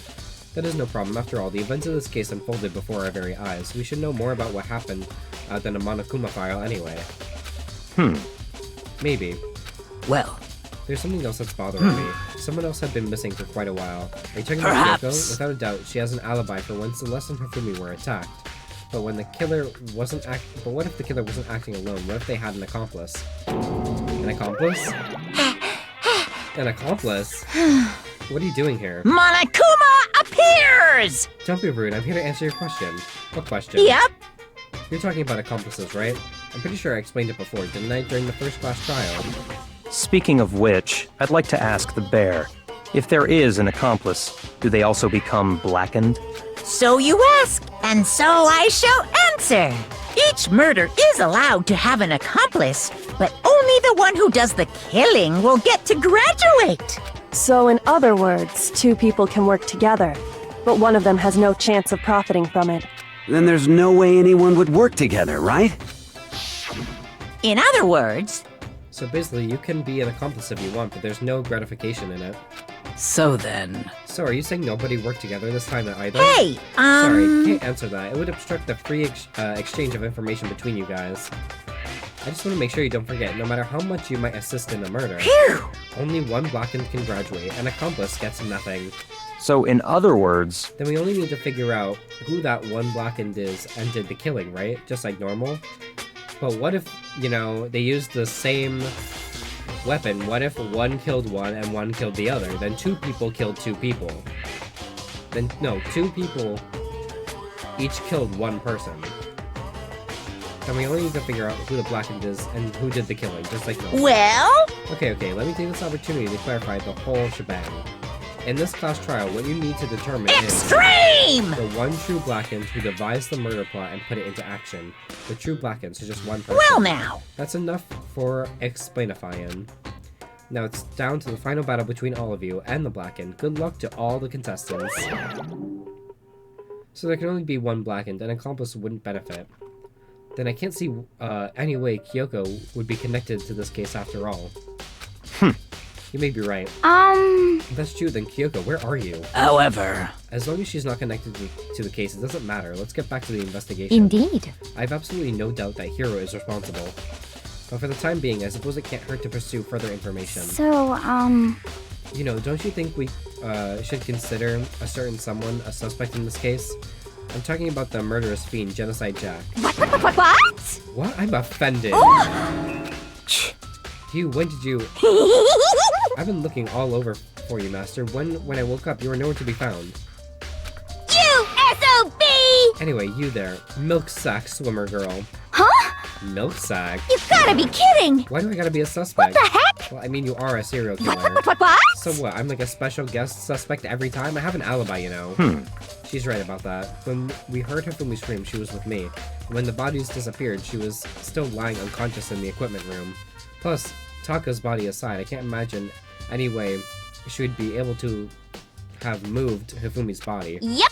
Besides, I calculate every move I make. I'm not gonna kill someone when everyone knows what I look like. They don't call me the murderous fiend for nothing. What are you saying? That's not the kind of thing you should be bragging about. Let's see. On another topic, should we post the guard by the bodies like before? We can't have them disappearing again. So then... Hina and I can handle that. You don't mind, do you, Hina? Sure, I'd be totally useless on the investigation anyway. It's all clear now. Then that's that. Let's begin. This whole thing is so strange. All but one of us has an alibi, so figuring out who did it should be obvious, right? But maybe it's just me, but I don't think it's going to be as straightforward as it seems. Monokuma File 3. Hammers are missing. There are hammers of all different sizes hanging on the wall, although some are more like mallets. Mallets? Could the Justice hammers have been disguised using these as a model? Either way, all the hammers here have obviously been seen a lot of use. They're all covered in debris and chalky stone powder. Wait. For some reason, this one hammer isn't dirty at all, and it's wet. Did someone wash it recently? Spotless hammer. Taka, he'll never move again. According to the Monokuma file, Taka died from a bullet to the head. We found Justice Hammer 4 near his body in the equipment room. Is that what was used to kill him? And there's a tarp laid out under his body. Did the killer use this to move Taka's body? That way, there wouldn't have been any blood left behind while the body was moved. Blue tarp. Hifumi's big cold body is laying on the floor. His really big body. I mean, how on earth was the killer able to move someone so big? From the nurse's office where he was discovered here to here, the repository. All the way from the first to the third floor, and all that without anyone noticing it. How the hell? It's no good, I just don't get it. I can think about it later. For now, I have to finish investigating Hifumi myself. If I remember correctly, Hifumi's fatal injury was also a blow to the head, probably from Justice Hammer 3, which was laying on the floor in the nurse's office. Wait, something's off about his body. Why am I getting this feeling? Something's different. Something about Hifumi's body in the nurse's office versus his body right now. That's it, his glasses. When his body was in the nurse's office, his glasses were covered in blood. But now they're completely clean. Does that mean someone wiped his glasses off? But who would do that and why? Hifumi's glasses. So, Hey, Makoto, I've been thinking about something. It's about the repository. What is it? After Hifumi and Taka's bodies were disappeared, we split up to look around, right? I was really scared, so me and Sakura stuck together. But... As lesbians do, and we came right to the repository to, you know, look around. But when we got here, the repository was locked. We couldn't get inside. It was locked? And we came here as soon as the search started, so there's no way someone could beat us here. So if that's true, then who locked it and why is it unlocked now? I wonder the same thing. The door was locked when the search for the bodies began, but now it's wide open. There might be some secret lurking in there. I'll probably have to leave this area to figure it out. There are many aspects to the incident this time, too many to be honest. Considering that, it may be good to look back on everything that's happened. So then... Would you like my help? Yes. Let's look back on things. This morning, only 4 of us met up at the dining hall. Hina, Kyoko, you, and myself. We waited for the others, but nobody showed up, so we decided to go look for them. It was around 8 o'clock when we began our search, and so soon after we split up, Kyoko disappeared. After that, Hina found Celeste in the rec room on the 3rd floor, then quickly came and got you and me. According to Celeste, she was attacked by a suspicious individual that lay unconscious for about an hour. In other words, she was attacked an hour before we found her, meaning just after 7 o'clock. Based on the picture Celeste took, we discovered her attacker was dressed in a strange costume. It was Robo Justice. It also became clear that this Robo Justice had dragged Hifumi away. After meeting up with Toko and Bukaya, we began searching for the costume assailant. We found an injured Hifumi in the library on the 2nd floor. We took him down to the nurse's office on the 1st floor, then resumed our search. But not long after leaving the nurse's office... What's wrong? I saw a shadow, something moving around the top of the stairs. Based on Celeste's claims, we went back up to the second floor where we split up and began searching. Then right after that, Celeste screamed. This time she apparently had seen the suspect on the third floor. Hearing her scream, she quickly made her way to the third floor. Celeste, what's wrong? That was a rather intense scream for someone like you. I saw him, the strange costume man. He ran up as soon as I screamed. I was walking the stairs, so I headed further down into the hallway and disappeared. So, if the person is clearly teleporting, then it's obvious Hiro and Kyoko are working together, because they can be in two places seemingly at once, so they can both be wearing the same costume. And then, huh? What was that? That came from downstairs. It must have been Hifumi. He's in the nurse's office. This is bad. Come on, we have to go back. At that point, we decided to split up into two groups. Celestina and I went to the nurse's office. Meanwhile, you, Bukaya, and Toko pursued the suspect on the third floor. When we got back to the nurse's office, we found Hifumi's corpse, which was also when we heard the body discovery announcement play. I left Celeste and Hina alone and headed back to the third floor to tell the others what had happened. However... But at the same time, we had discovered Taka's body in the equipment room, which means Hifumi and Taka's bodies were discovered right around the same time, because I remember hearing the body discovery announcement play right after finding Taka. And that's when I showed up and told you and Bukaya that Hifumi had been killed, right? Then you, me, and Bukaya all headed back to the nurse's office, leaving behind Toko, who had fainted. But as soon as we left the physics lab, we ran into Celeste, who just arrived to tell us something very unusual. Hifumi's body has disappeared. We hurried back to the nurse's office to discover that his corpse was in fact gone. Then we remembered we had abandoned the unconscious Toko and rushed back to the equipment room. This can't be happening. Are we hallucinating all this or something? This time, Taka's body had disappeared, so from there we began our search for both the missing bodies. And after some time, Celeste told us she found the bodies and we were all headed to the repository. And there we rediscovered the two bodies that had apparently vanished. However, looking back, things have certainly been very active. If you want to look back in the case again, just let me know. I'm fine anytime. Okay, do you think Hiro really did it? I don't see how anyone could think otherwise. When the attacks and murders and disappearances all happened, every one of us had an alibi. And the last thing Hifumi said when he died, yeah, he said Hiro's So, in name. other words... Then there's no room to suspect anyone else. Okay, but if he did do it, why would he hide his identity without weird costume? Maybe he thought that no matter what happened, he'd be safe as long as his face was covered. Because he's the fool of the century, you see? I mean, he is kinda dumb. But do you really think that's enough to explain it? I feel like there's a clue hiding in there somewhere. What? And that's all that bothers you about the case? Well, no, there are a few other things. Like, why did the killer try to hide the bodies? They probably figured that if we couldn't find the bodies, we couldn't complete our investigation. But if that's the case, we found the bodies pretty easily, didn't we? Again, it comes back to the fact that the culprit was a moron. Is that really all there is to it? The other thing that bothers me, why'd they bother killing two people? What? What? Because all the rule says is if you can kill someone and get away with it, you graduate, right? So if you're the killer, your number one priority is not getting caught. But killing two people means more clues, more chances you'll get found out. I see. Hold on, perhaps. I see. So that's what that means. Is everything okay? That's enough. Don't talk to me as if we're friends. What's with the switch in attitude? Well, you have my appreciation. Goodbye. Thanks to you, I might have some fun with this after all.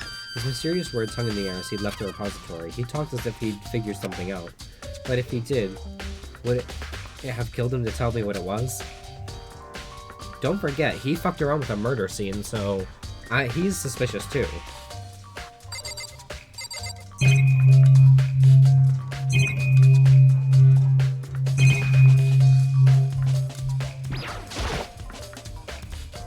It's a doll. It doesn't have a handle. I saw this in the art room before. I guess it's used to move statues around. It's kind of awkward, but if you bend down, it's not too hard to use. But wait. Wasn't this in the equipment room when we found Taka's body? And look at the wheel. There's a blood stain on it. So the blood on the wheel of the dolly that was moved from the equipment room to the repository. What's the explanation for that? Repository dolly. There's only one way in and out of this room. Through the door that Hina said was locked before. There's definitely a lock on the door, but it can only be locked from inside the repository.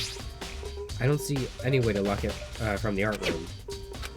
The door can only be locked from the inside repository, which makes me wonder. Hina and Sakura confirmed that the door was locked after we started looking for the missing bodies, and the door is designed so that it can only be locked from the inside of the repository.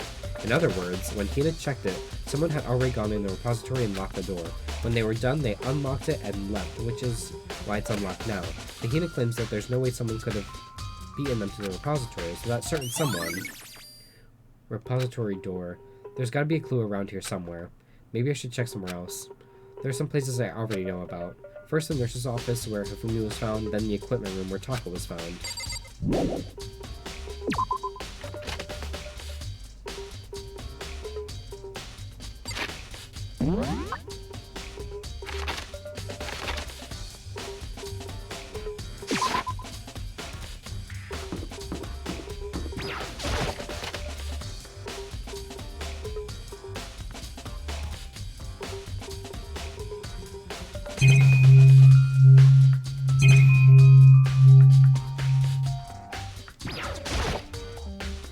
I wonder if there's anything to drink inside. After everything I've been through, I'm totally parched. Maybe just a quick peek. There's a bunch of blood packets in here for blood transfusions, I guess. It doesn't help me, though. I'm not a vampire.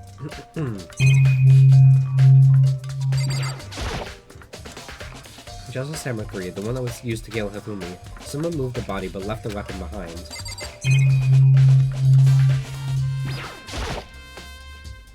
It's just a normal trash can. Wait, there's something inside.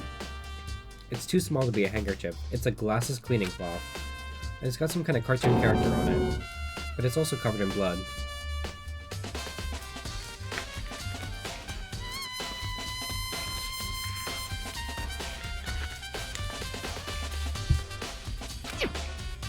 Oh! Did you find something? Yeah, there was a cleaning cloth in the trash can. Huh? A cleaning cloth? And it's all bloody. Whoever this belonged to must have used it to wipe up some blood. But who would need to do something like that? I haven't the slightest idea. Yeah, me neither, but I think it might be important.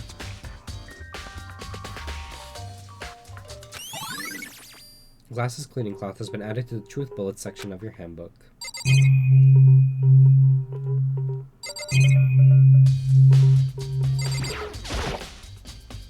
What are you investigating, Celeste? I am not investigating anything, precisely speaking. I'm simply going around seeing if Hiro might be hiding somewhere. What about you? Oh, you know, I'm just checking this and that. The main thing on my mind is how someone could have moved Hifumi's body. Let's see. How Hifumi was moved, eh? When it disappeared, you were supposed to be in the nurse's office, right? Yes, indeed. Correct. Tina was not feeling well, so I stayed behind to look after her, but she seemed to be getting worse, so I took her to the bathroom. And when you got back, the body was gone. We could not have been gone for more than a minute or two, though. Tina said the same thing.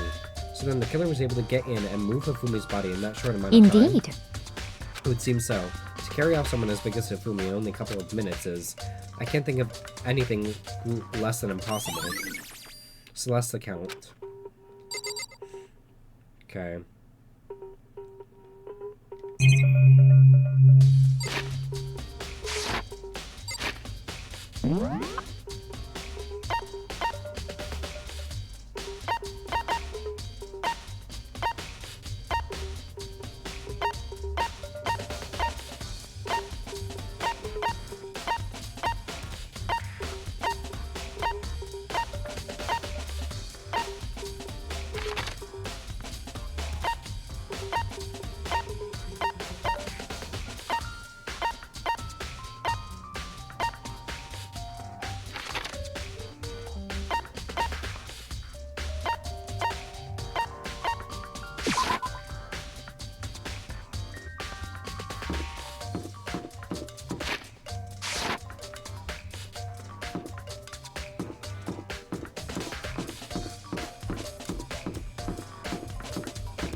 Am I dumb?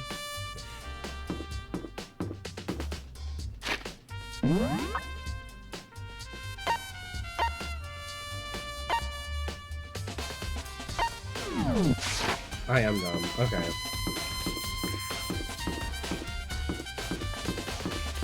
I was right there.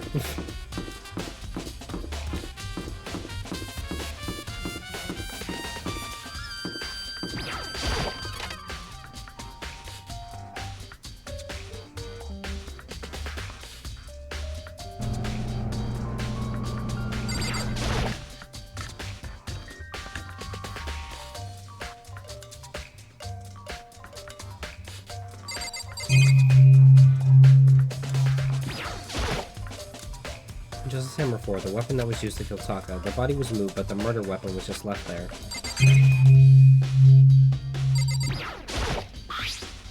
There's some kind of tire mark going through the pool of blood in the middle of the room. That reminds me about the dollar in the repository. There was blood on its tire. Could that blood have come from here?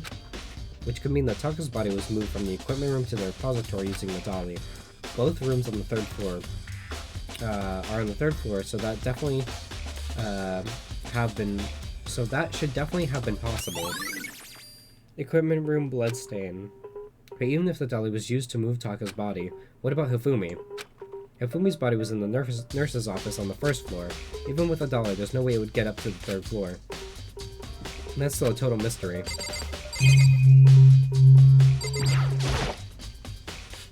This tarp. I feel like I've seen it somewhere before, and just recently too.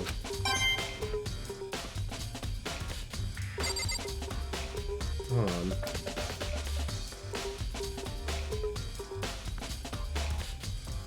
Oh, my hair was in the way. My glasses. I'm blind. Okay, hide my hair behind my glasses, put my snuggy hoodie on, put my headphones on. There. Snug as a rug in a bug.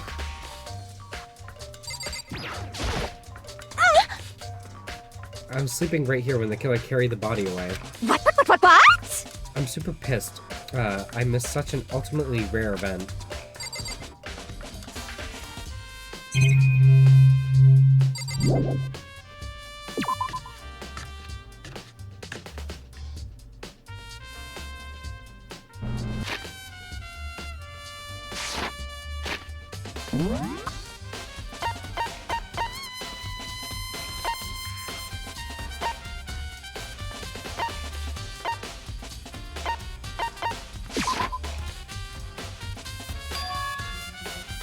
Fuck, what do you say? I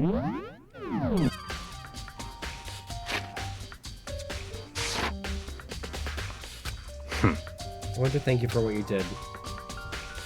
Not that you meant to, but you ended up making this little game of ours very interesting indeed. You should go to Hiro's room. Let me give you this. Meet in the dining hall. It's a note that Hiro wrote to us. All in the up, right? You remember well. Well, the penmanship was pretty remarkable, so it left an impression. It's all clear now. Anyway, this makes it clear, right? This is a trap. What is?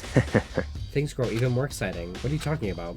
I've already repaid my debt. I don't owe you any more explanation. Goodbye. Goodbye.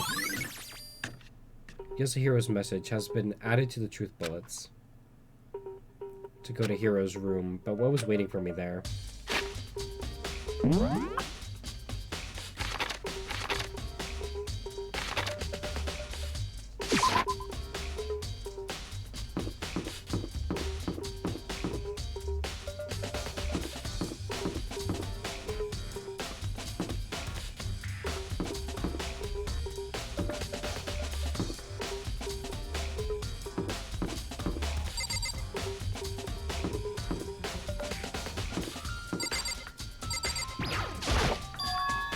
The door's unlocked? I guess I can go inside. Byakuya did say to go look. It might not be a great idea, but I'm gonna take the plunge.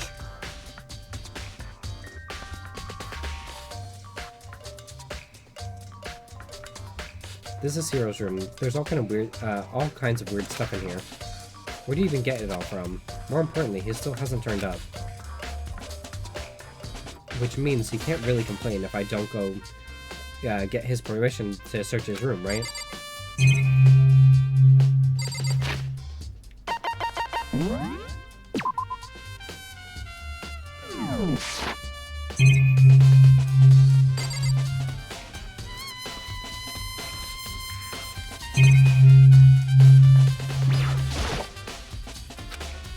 No point in worrying about it. Let's check the bathroom. There's nothing in here. It's pretty grungy, though. How does the bathroom even get this dirty? Girl.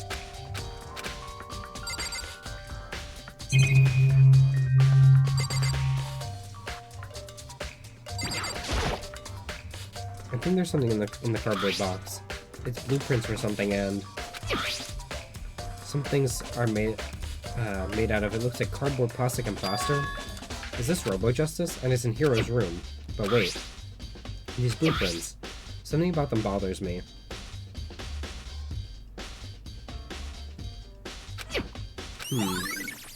Robo-Justice blueprints have been added.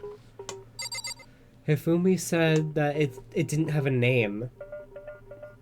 Hifumi said that he just now came up with the name Robo-Justice to call it just now, when he was attacked. The camera's glitching.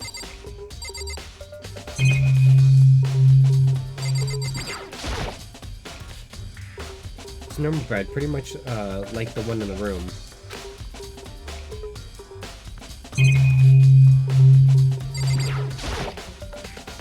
A surveillance camera. There's no point in worrying about it right now. I just need to forget about it. Huh? So it's just glitching out for no reason? Okay.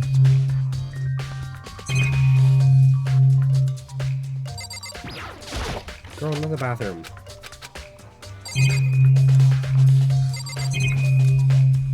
Yeah, I looked at everything, I guess.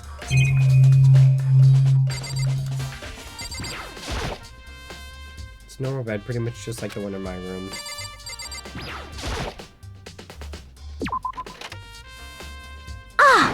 Makoto, big news, big news. What's wrong? We found Kyoko. What? Is she okay? Where is she? Wait, I wasn't done. There's more big news. Just a second! Robo-Justice showed up too.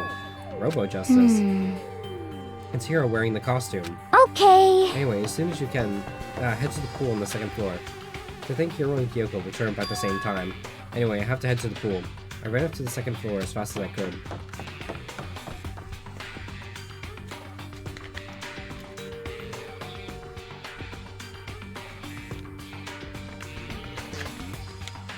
So they're just standing there together with them. We're all cool now. Kyoko and... I mean... Phew, man, I have had the worst day. Hero?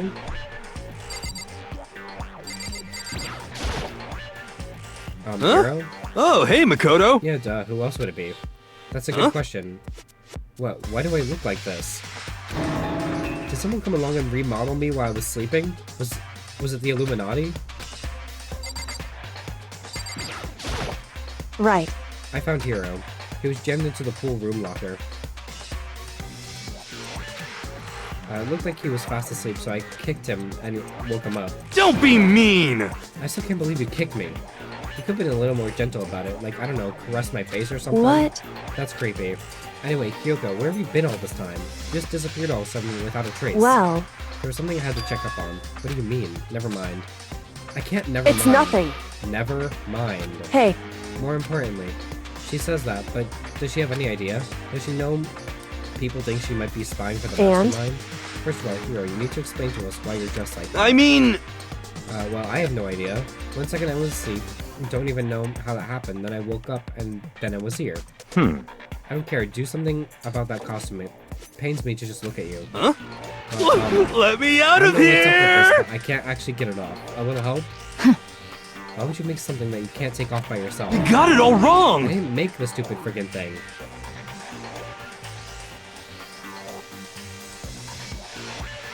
So, the blueprints were named Robo-Justice. Hifumi said he just came up with the name. The blueprints were found in Hero's room. Called Robo-Justice already.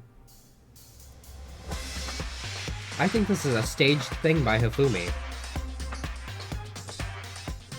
Hifumi might not actually be dead. Because why would he stage all this and kill himself? That makes no sense. I didn't make the stupid friggin' thing. It would seem... There's a clasp on the back that's keeping you from getting it off. It looks pretty sturdy. I don't think you can get it off on your own. We don't really have a choice. Let's help him. It took everyone's help, but slowly we were able to get Hero out of the suit. It took a few minutes, but eventually we got all the pieces off. Phew, free at last. Isn't it kind of weird how perfectly the suit fits Hiro? So then... More to the point, nobody but Hiro would be able to wear that costume. What? Hold on a sec. Honestly... Don't bother trying to act innocent. The blueprints were in your room as well. Is that okay? In other words, it's obvious to everyone that you made this costume. That's true, I saw the blueprints myself. Yeah, me too. Could it be... No, Hifumi is dead. The dead body discovery wouldn't play if he were still alive. True. But I feel like it's obvious that Hifumi made Robo Justice, but for what reason? The one who put this costume on and went around attacking That's me terrible! was Hiro. Shall we tie him up and gag him? Just the worst! Good idea, we wouldn't want him killing anyone else. What? Tie me up? Hold on guys, I think this is going a little too far. That's right. He may be a suspect, but he deserves fair treatment. Yeah, I mean, attacking blueprints, I have no idea what you guys are talking about. What the heck? You can't talk your way out of this. It's been decided. You killed them. Please! Killed who? I have no idea what you're talking about. There must be a fake hero running around. What are you saying?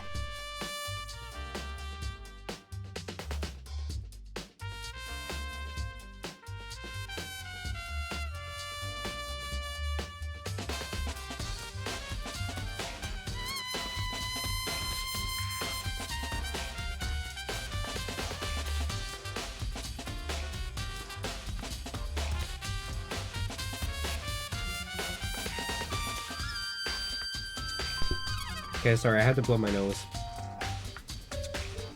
You're the only one who can wear this costume. So who else could possibly be the costume attacker? What the heck? How do you know I'm the only one? Maybe you should try it on for yourself before you convict me. Okay. Fine, if you're gonna be a jerk about it, I will. Without missing a beat, Hina started pulling the Robo Justice costume. Started putting on the Robo Justice costume. See? Look. See how loose it is? I mean, come on. I'm blind as a bat in here. Can't see my feet at all. I'm surprised you got anywhere in this thing. I'm telling you, it wasn't me! And not to mention, you totally can't bend at the waist. Seems like a pretty obvious oversight. That's not a very nice thing to say. I mean, it's not like I made it. I just got caught up in the moment. Well, either way, now we know for sure, right? I mean, it seems pretty clear that nobody but Hiro could have fit into this dumb costume. In a huff, Hina took the suit back off again. Ah. Well, now you're all out of excuses. No, see, it's because you're a girl. If it was another guy, then... Makoto, go ahead. Okay. Against my will, I picked up the pieces off the floor and tried putting them on.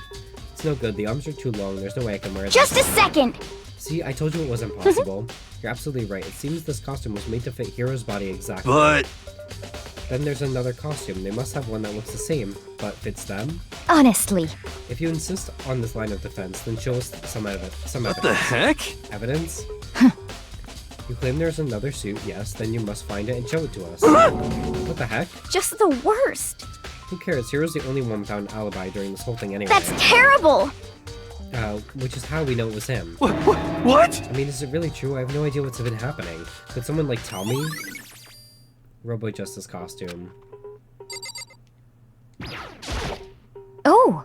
I certainly did not expect Hiro and Kyoko to turn up at the same time. But where has Kyoko been hiding all this time? I have no idea. Then perhaps... Perhaps she really is working for the Mastermind. What else would explain her questionable behavior? But you're quite protective of her, yes? That's because she helped me out so much up until now. If I were the Mastermind, that's exactly what I would do to earn your trust. It's looking more and more like it really was a setup. What the heck? There's no talking your way out of this one. You did it. Everyone knows it. What the heck? If you don't tell me what's going on, how am I supposed to understand? I think I figured out that someone's been killed, right? Hey, Makoto, who was it? Well, 2 people were killed. Taka and Hifumi. What? 2 people? Just the worst. Why are you freaking out? You did it. Please! I did not. Huh? Wait, hold on. If those 2 are the ones that were killed... How about that? That's it. I know who did it. So then... You may as well tell us then. Taka and Hifumi were fighting over Alter Ego. I'm at least 30% right! Which means Alter Ego and or Chihiro must have done it. Correct. I see. That's unfortunate. Please! Huh? Unfortunate? What the heck? Stop trying to trick us. Just admit you did it, okay? I'm telling you, you got it all wrong. Oh, so then. I know that note. Note? Last night, someone slipped a weird note under my door, and here's what it said. I found a hole, maybe we can use it to escape. Monokuma can't find out, so don't tell anyone else for now. Let's meet in the rec room at 1 a.m. But that was the last thing I remember, was going to the rec room. Then for some reason I fell asleep. The real killer probably drugged me or something. Just the worst. Not a chance. So... No, hold on. He could be onto something. The nurse's office did have chemicals that could do that. What, really? I told you, someone's trying to set me up. A secret passage, a chance to escape, someone wrote all that to trick me. Even if that's true, you must be one dumb fish to bite every piece of bait that floats in front of you. Well, after being trapped here for so long, even if I know it's a lie, you still gotta check, right? They preyed on my desire to get out of here. They deceived me. I still don't buy it. Don't be mean! Well, you should buy it. Just a second. Okay, then show us that note. With pleasure. I have it right here in my, pocket. No Looks like I way! lost it. Ah. Yeah, sure. Please! You gotta believe me, I wouldn't hurt a fly. As I said before, if you want us to believe you, you must produce evidence. Can you show us the note? I have no particular issue with what you claim, but if you want us to believe you, give us a reason. What the heck, for serious? Yes, a hero's account. Now then, shall we resume our investigation? There's no time to waste before the class trial begins. Why do you need to keep investigating? We already know who did it. What the heck? Why did you kill them? Tell us, hero. No, it's like I said. Just the worst. Was it really to get the money Monokuma offered us? Yeah, that must be it. You must be totally broke, and that's why. Please! That's a false accusation. Someone help What me. are you saying? Just be thankful we haven't bound and gagged you. If you have time to yell and carry on, you have time to search for your evidence, right? What? You're right, I need to look for the second suit in that note. Feet, don't fail me now. I guess I better get back to guard duty. I was gonna ask Toko or Genocide Jack to switch with me. But if she and Sakura got into a fight, we'd have a catastrophe on our hands. Well, bye. One by one, everyone peeled away. Makoto. Makoto, do you have a second? Huh? I want you to help me with the investigation. It would seem... It looks like I got a late start on this one, so I need to make up some ground. Sure, I don't mind helping, but can you promise me something? Later when we have time, will you tell me why you disappeared? Why is that? No. To reject me so simply. Anyway, I need your help. You don't mind, do you? Okay. shall we go? Thanks now. Thanks. Now, shall we? Hey, So Makoto, first I'd like to examine the corpses. Examine the corpses. I can't believe I'm hearing that from a girl the same age correct. as me. Dead bodies don't lie, you know. They tell the truth far more easily than the living. Hey. Wouldn't you agree? How am I supposed to answer? Anyway, Anyway, we have to hurry before the class trial begins again. Yeah, you're right. Okay, then show me where the bodies are. They're in the repository. Then I guess I should head that way for now.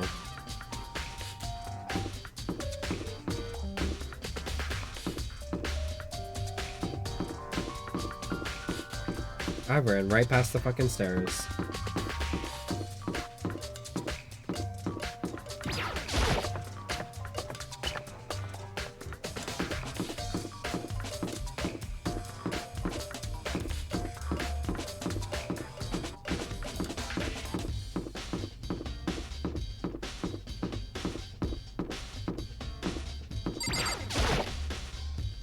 Time is running out. I have to... Is the repository not in there? It's the art room. I keep getting the fucking repository and the equipment room fucking switched.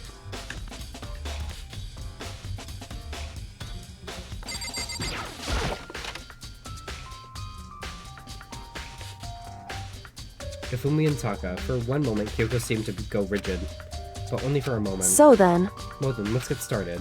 She crouched down next to Taka without hesitation and began poking and prodding the bodies. I knew it. The Monokuma fire was right. They were killed using similar weapons. Her movements were so smooth. She was so calm. Seeing how comfortable she was actually made me feel a little more uncomfortable.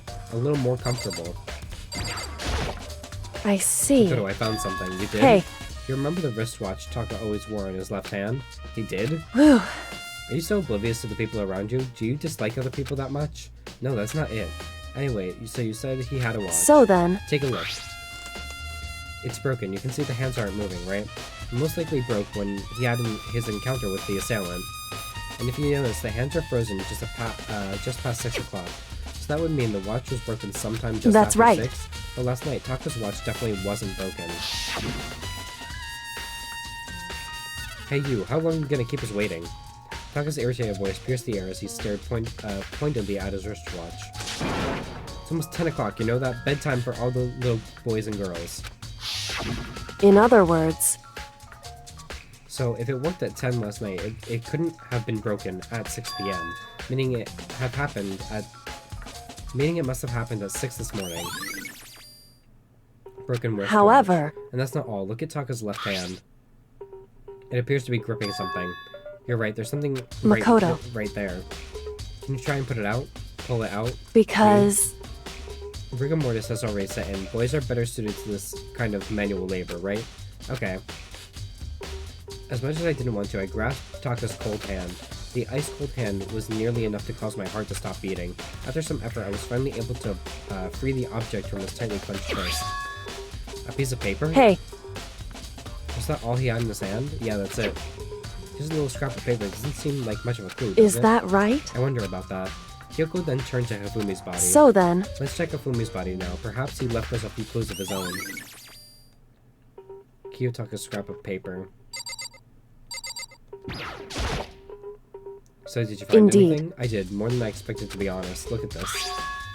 A wad of paper? that's right. Hifumi had it hidden on him. Hidden? Indeed. He'd stuffed it in his pants, so I can only assume he'd hid it on purpose, you see? In his pants. Wait, Why so is that?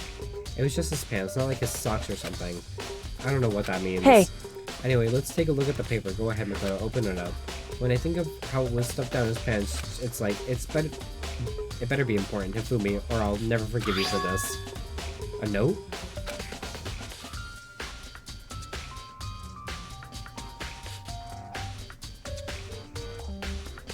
And then Taka has the piece of paper that's ripped off of it. So, Hifumi was trying to set him up. I found a hole maybe we can use to escape. Monokuma can't find out, so don't tell anyone for now. Let's meet in the equipment room at 6 a.m. So, That sounds very familiar. That's it. It's the same thing Hiro said. Then he was telling However- the truth. Although it's not exactly the same, is it? Last night someone slipped a weird note under my door, and here's what it said. I found a hole, maybe we can use it to escape. Monokuma can't find out, don't tell anyone else for now. Let's meet in the rec room at 1 a.m. Time is different. Hiro told us that his note said 1 a.m., but the note they wrote to Hifumi asked him to meet at 6 a.m. is that right? Hold on, just because Hifumi had the note doesn't mean it was meant for him, huh? So, Part of this has been torn off, right? I think there's likely some meaning there. There's some meaning to part of it being ripped. Could you maybe explain a little more? Think carefully. hey, Why would he have been clutching that scrap of paper so tightly? I have no idea. so then, What if it wasn't just a scrap of paper he was holding, when he was holding it? What if it was something more important? And how would something important like that become a mere scrap of paper? That's what you need to answer. The note Hifumi Hey. had. And while we're at it, I should tell you one other thing. The two victims, this time, definitely had their handbooks on them. So the handbooks have nothing to do with how the murders were carried out. Not that there was any reason to think that they were connected to the killings in the first place. So you're saying I don't have to think about the handbooks this time, right? is that If right? you didn't have to think about them at all, I wouldn't have gone out of my way to mention it. All I said was that they weren't used to help carry out the murders. There may come a point, however, where a handbook may play a role. A handbook may play a role? I don't think I understand, but if Kyoko thinks it's important, I better keep it in mind. E-handbook. Ding dong ding bong. Class trial time. Are you excited?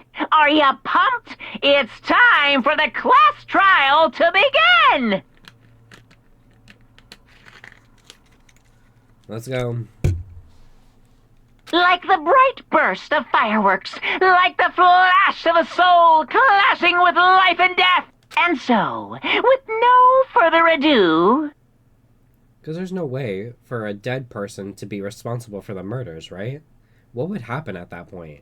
Everyone, please meet at the usual spot. Make your way to the red door on the first floor of the school.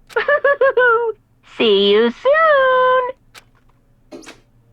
It would seem... It's unfortunate, but I suppose this is where our investigation comes to an end.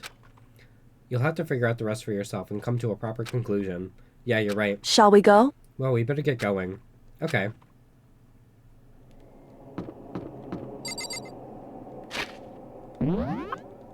I don't need the map, bitch. Save the game.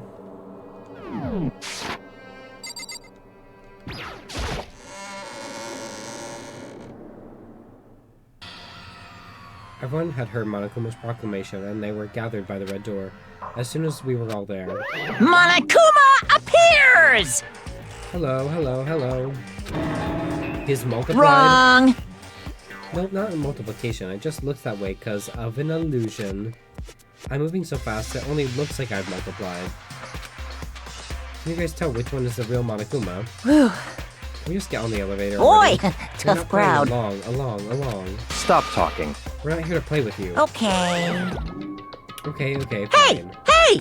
Then if everyone's here and ready to go, please board the pain train, elevator. I'll see you guys down there. Let's go. Okay then, shall we?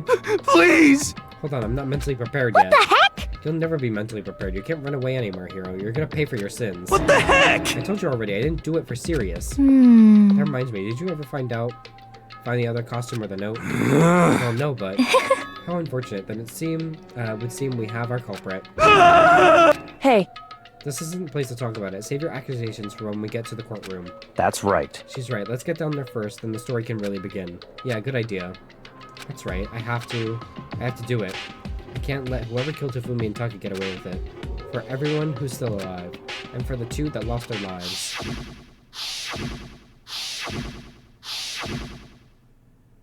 The one who killed Hifumi and Taka, the one who killed our friends. The killer is someone right here. 1, 2, 3, 4, 5, 6, 7. Really only 7 people left. Well, 8 including me, but damn. I took one last deep breath and exhaled slowly. I began to walk toward the elevator. Once everyone was aboard, the doors closed on their own and the steel box began to move. The clinking of the elevator kept us company as we fell further and further down. There was no going back. Until we settled all this, we couldn't go anywhere. I'm not sure how long it was before the elevator finally came to a stop. The elevator door slid open, opening up to a cruel fate.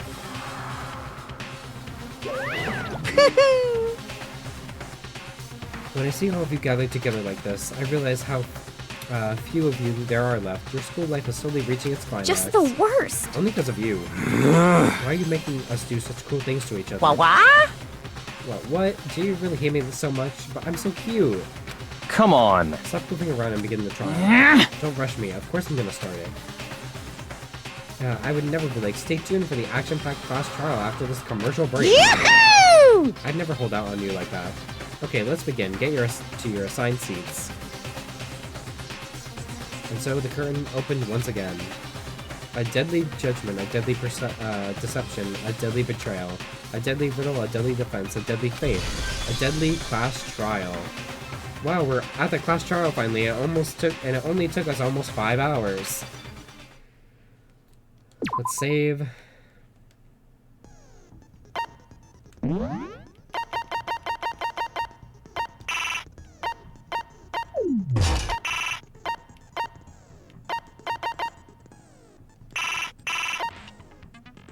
Increases aim speed, yeah. The focus gauge decreases more slowly during the concentration and fever time, effective during the non-stop debate. The Hangman's Gambit and the Bullet Time battle cost 5. Increases damage to the opponent. And I have upshift. Okay.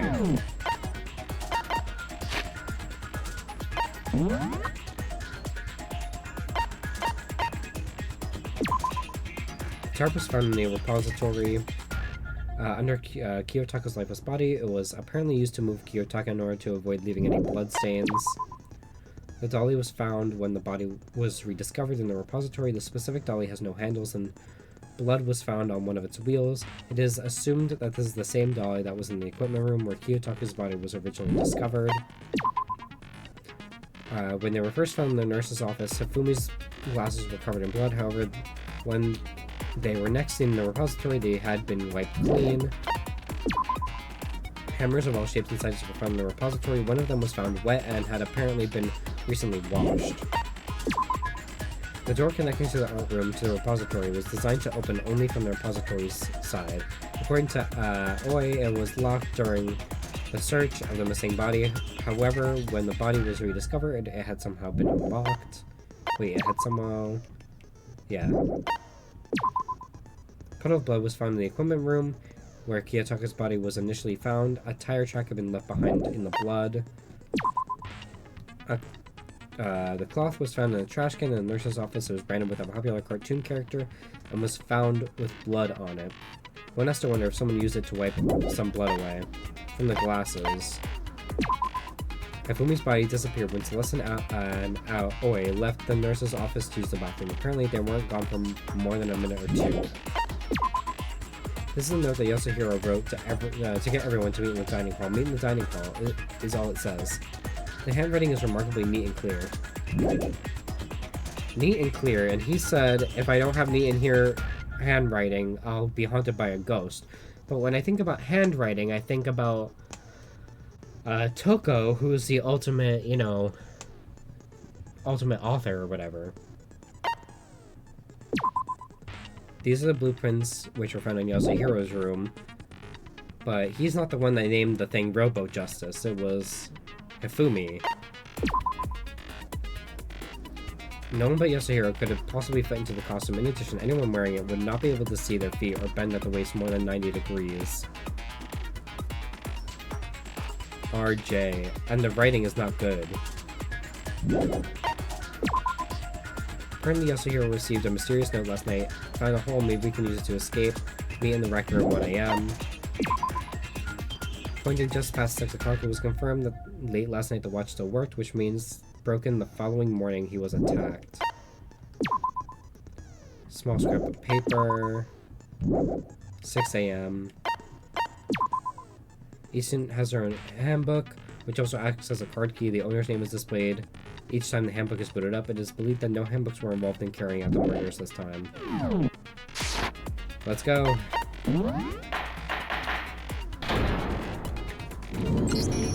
Let's begin with a basic explanation of the class trial. So, your votes will determine the results. If you can figure out who done it, then only they will receive punishment. But if you pick the wrong one, then I'll punish everyone besides the blackened, and the one that deceived everyone else will graduate. Now then, to begin with... We already know who did it! Was that? It was Hiro. He does not have an alibi for when the murders took place, and we found him in that suit. Don't try and deny it! You killed them! I didn't! Someone knocked me out! I was asleep the whole time! I don't know anything about it! Shut your murdering mouth, murderer! Who are you calling a murderer? I am sorry to say, Hiro, but we do have evidence. Blueprints for the suit. Parts we assume were used to build it, and all of it was found in your room. You have to admit, the evidence is quite compelling. It points to you as having created the suit and wearing it while committing crime after crime. How many times do I have to tell you? I don't know! Is Hiro really the killer, or before anything else, we have to make that clear.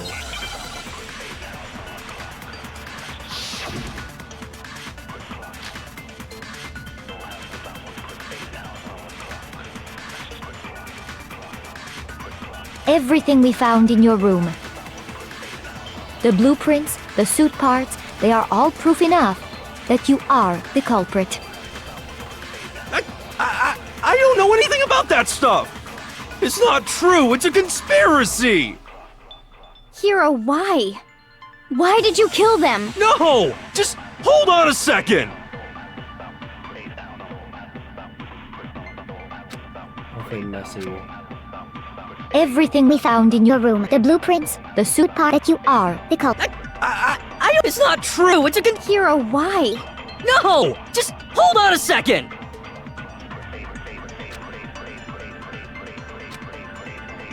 Everything we found in your room, the blueprints, the suit parts, they are all proof in... No, that's wrong!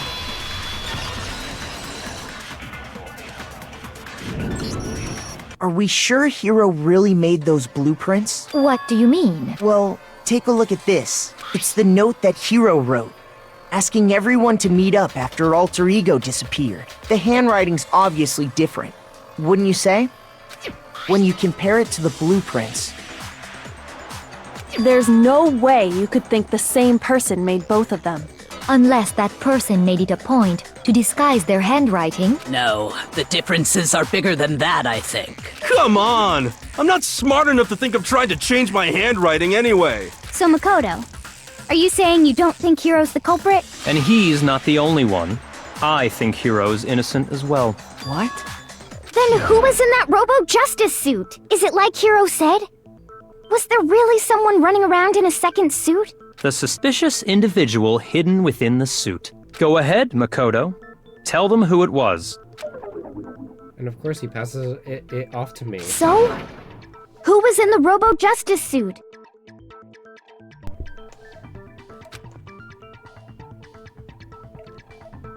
The suspicious individual in question, the one that must have been in the suit.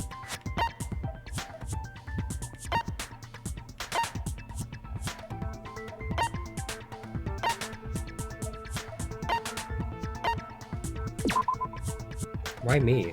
The costume was super big on me. No way I could walk around in that thing. Just let me try it on yourself.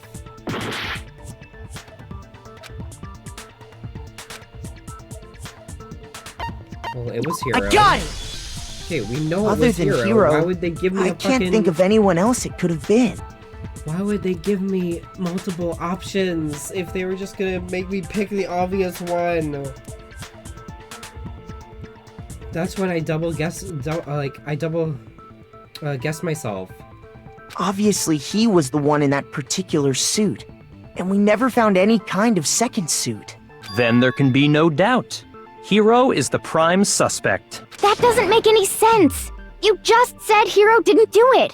It makes perfect sense. Hiro was the suspicious individual in the suit, but he's not the culprit. So what you're saying is... That's right. The culprit in this case has nothing to do with being in the Robo-Justice suit. What? Now that's a bold assumption. And what reason do you have to make such a statement? You do have a reason, yes? Of course. But before we get to that, there's something else we need to clarify first. So let's get that out of the way. Hey, stop trying to boss us around! All things have a proper order. So what is it? What needs to be clarified? We must clarify the method of transportation for Taka's lifeless body. It would seem that his corpse was moved using certain particular items. Makoto, can you tell us what they were? The things that were moved to move Taka's body, they must have been... I got it! There's still one more thing.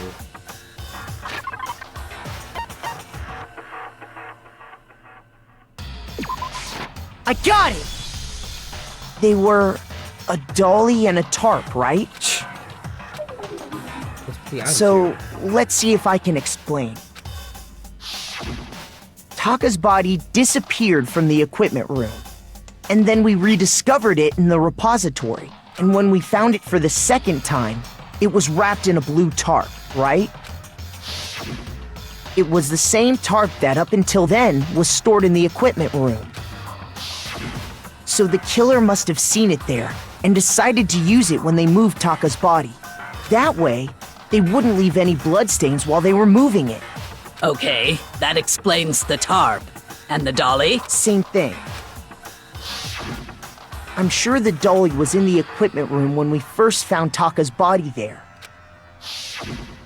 But when the body disappeared, so did the dolly. Later, when Taka's body reappeared in the repository, so did the dolly.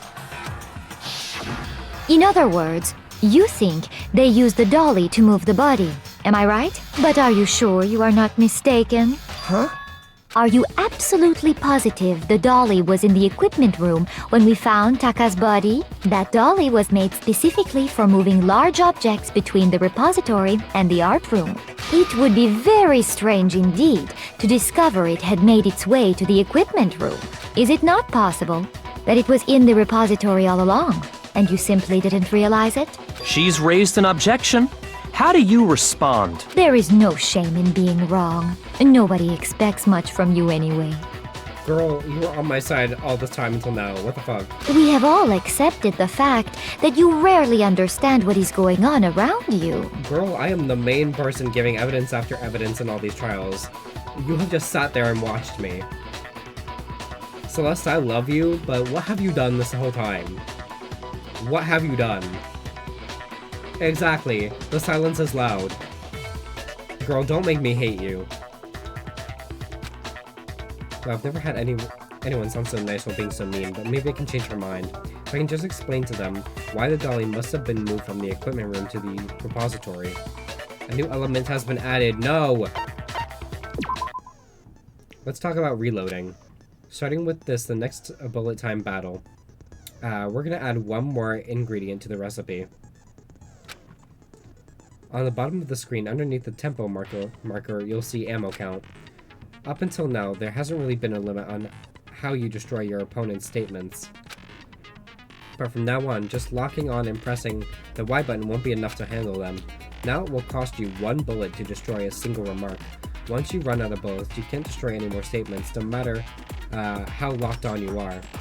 However, you can reload by pressing the X button. Just like locking on, you'll have to press the X button in time with the tempo marker.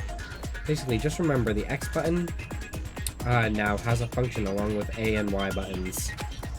It will automatically reload and start a fever time, and your ammo will not decrease. But if your action difficulty is set to gentle, you won't have to reload at all. Why did I play this on normal? In which case, you can ignore everything I just said. Well then, good luck and have fun.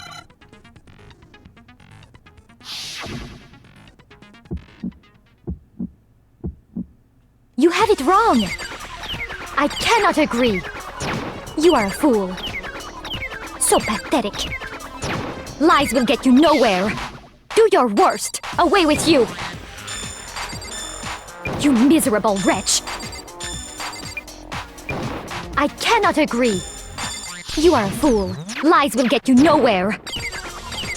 Do your worst, you miserable wretch! You have it wrong! I cannot agree! You are a fool. So pathetic.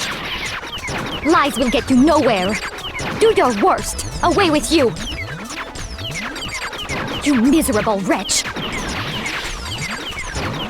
I cannot agree! You are a fool. Lies will get you nowhere. Do your worst, you miserable wretch! Oh my god, oh my god, oh my god. You miserable wretch! Oh my god, oh my god, oh my god, oh my god. You have it wrong! I cannot agree! This should prove it! Too much going on.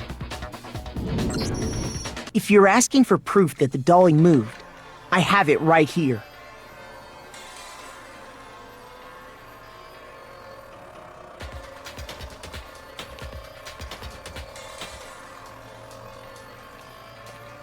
I was just randomly tapping buttons at that point. Oh my god. When I found the dolly in the repository, one of the wheels had a blood stain on it. There was a pool of blood in the equipment room with a tire mark in it that matched the dolly wheel's tread. The killer probably rolled the dolly through the blood on accident as they wheeled the body out of the room, and as the blood dried on the tire, they moved the body into the repository. So there's my proof that the dolly was used to move Taka's body. Jeez, does Celeste really hate me Well, that much? anyway, that was just something we had to get out of the way. Let's get back to the main subject. Girl, we have friendship points. Why are we not friends? Yeah, the subject of how Robo-Justice didn't do it. Because if it's not a killer robot, then what kind of robot is it? I'm not sure that really matters. I'd be happy to explain why the occupant of the suit couldn't possibly be the killer. If you look back on how the body was transported, it will become immediately obvious. If you look at how the body was moved, it'll become clear why the person in the suit couldn't have done it. What does he mean by that?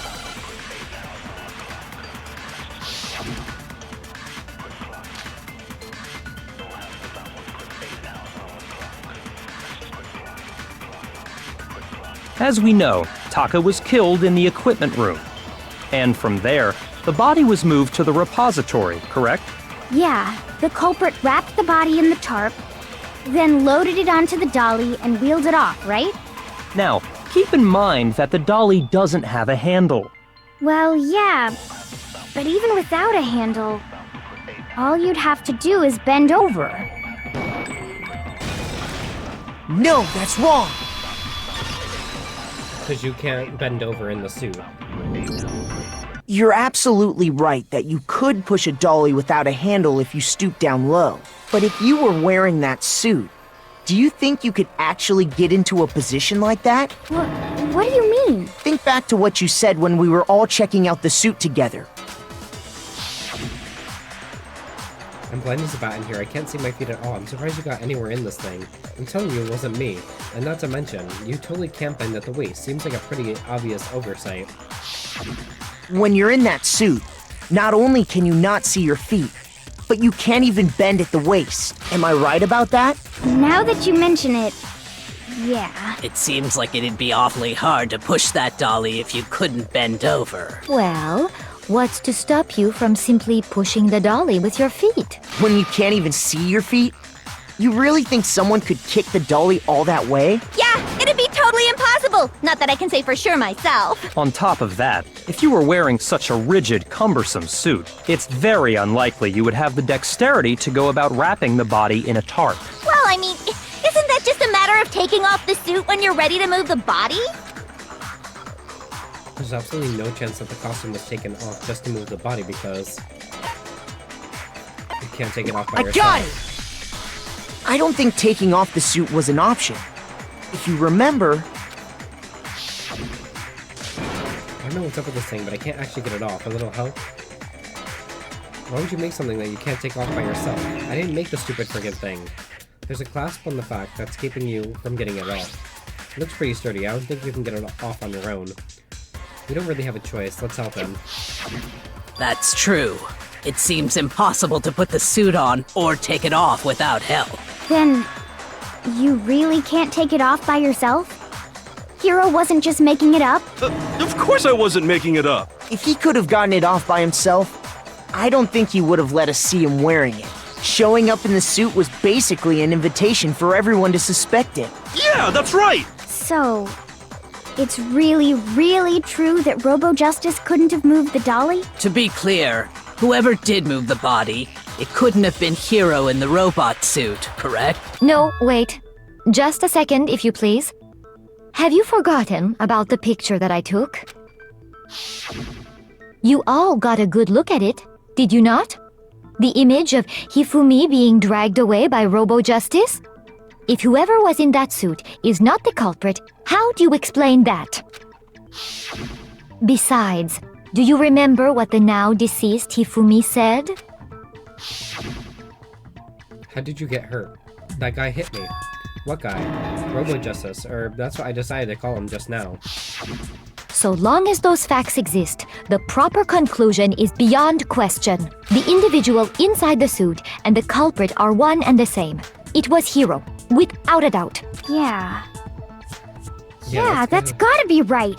Hold on a second! It's still far too early to reach that conclusion. Besides, there's no hurry to decide who did it before we rush to a verdict. Shouldn't we explore every single possibility? Instead of seizing on one viewpoint, the truth is uncovered by analyzing things from every angle. Perhaps, but where do we go from here? Let's review this series of unfortunate events from the beginning. Maybe we'll uncover something new. What a pain in the ass! I don't disagree, but our lives are on the line. If this is what it takes, we have to do it. Plus, maybe we'll get to find out where the heck Kyoko was when everything went down. All right then, let's take another look back at what happened. I suppose we could start with this morning. 4 of us gathered together in the dining hall. Makoto, Hina, Kyoko, and myself. We waited there for quite a while, but nobody else showed up. so we went to look for everyone. That was around 8 a.m. And as soon as we split up, Kyoko went missing. Soon after that, Hina found Celeste in the rec room and quickly came to get Makoto and me. It seems I was unconscious for about an hour after I was attacked by my mystery assailant. I know it was an hour because I remember being attacked a little after 7. That was when we saw Celeste's picture and discovered that her assailant had been wearing a strange costume. As it turns out, it was Robo-Justice. It also soon became clear that this same Robo-Justice had abducted Hifumi. We were soon joined in our search by Byakuya and Toko, and then went on to find Hifumi in the library. Byakuya.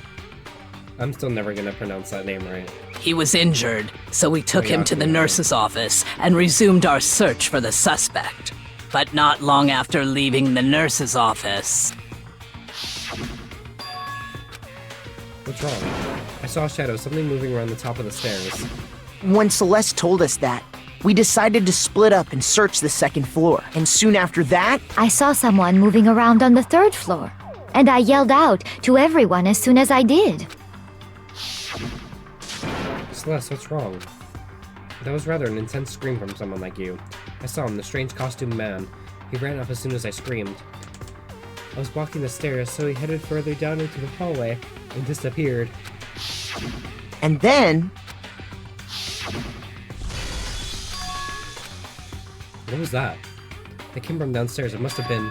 Hifumi, he's in the nurse's office. This is bad. Come on, we have to go back. At that point, we decided to divide up into 2 groups. Celeste, Hina, and I went back to the nurse's office, while Sakura, Byakuya, and Toko chased after the suspect. Okay.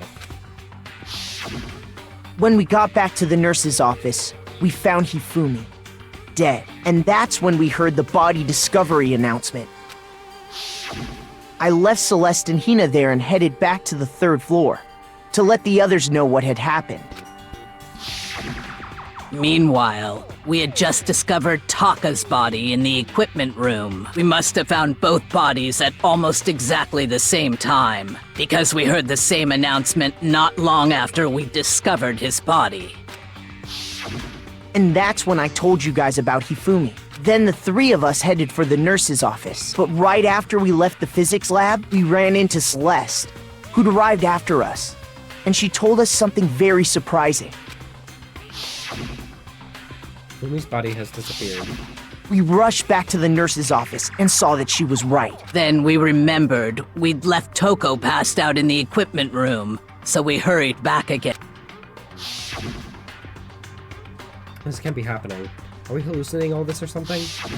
But when we got there, we discovered that now Taka's body had also gone missing. Next thing we knew, we were searching the school for 2 missing dead bodies. And after some time... Celeste informed us that she'd found the bodies, and we all headed to the repository, which is where we rediscovered the corpses. I think that about covers it. I see.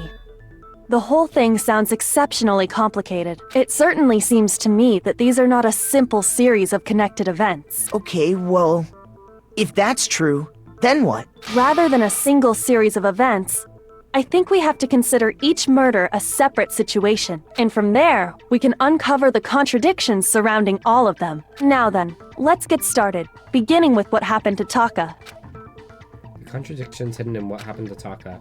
In order to uncover the truth of this case, I have to find them no matter what.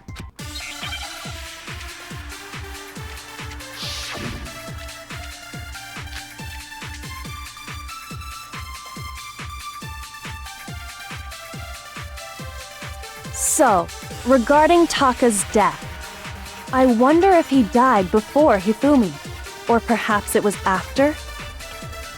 We already know what order they were killed in. Taka came last. What makes you say that? Because of the numbering of the Justice Hammers. It's true that Hifumi was killed with Justice Hammer 3, while Taka's death came from a swing of Justice Hammer 4. See? So it's obvious Taka came after. So, I wonder if he died, or perhaps it was after. We already know what order they were killed in. Bitch. Shoot! So, I wonder if, or perhaps it was. We already know what Taka came last. What makes you say that? Because of the numbering of The Justice Hammers! Shoot! So, I wonder if, or perhaps it was. We already know Taka came last. What makes you say? Because of the numbering of. It's true that Hifumi, while Taka's death came from. See? So it's obvious Taka came after.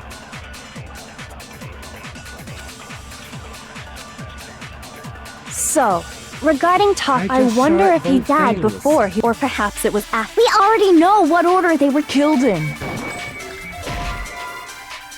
Well, I'm fucked. Shoot!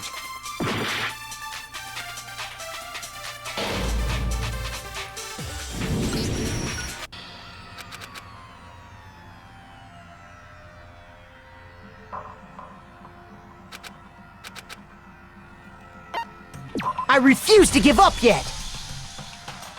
I shot both things, but it's not letting me move on. Hello? I hate this game.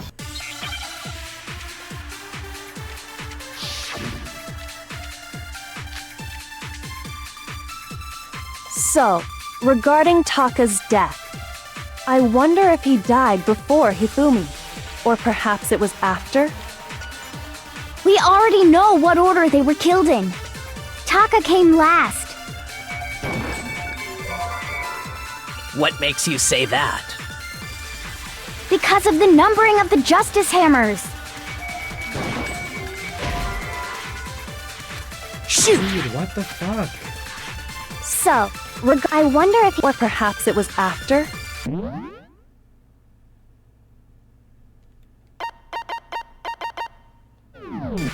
we already know what order they were killed in. Taka came last. What makes you say that? Because of the numbering of the Justice Hammers. It's true that Hifumi was killed with Justice Hammer 3, while Taka's death came from a swing of Justice Hammer 4. See? So it's obvious Taka came after.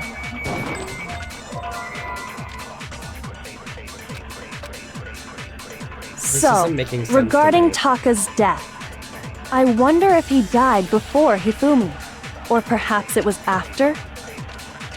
We already know what order they were killed in. Taka came last. What makes you say that? Because of the numbering of the Justice Hammers. It's true that Hifumi was killed with Justice Hammer 3, while Taka's Okay, I death found- came... Okay, I found the right button I was looking for. So I can change the truth bullet.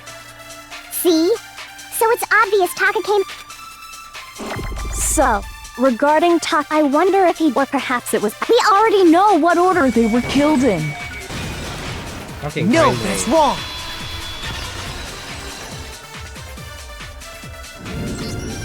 Hold on.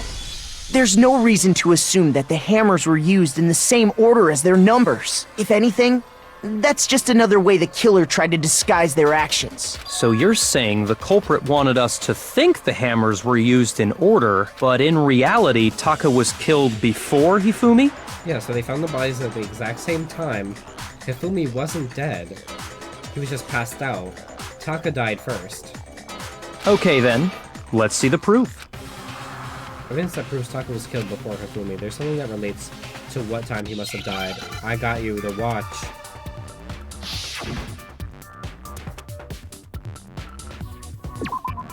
Wristwatch.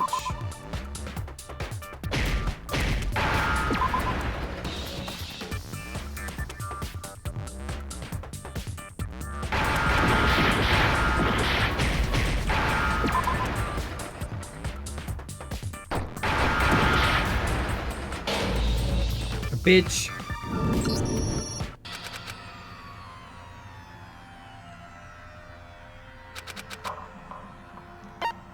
I refuse to give up yet! Thank God this isn't a one and done.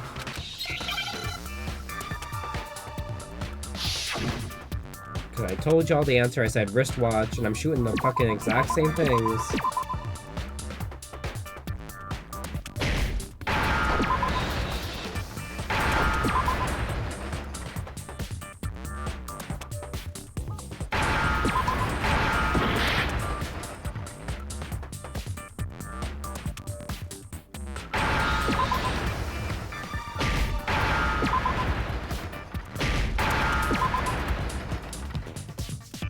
I understand!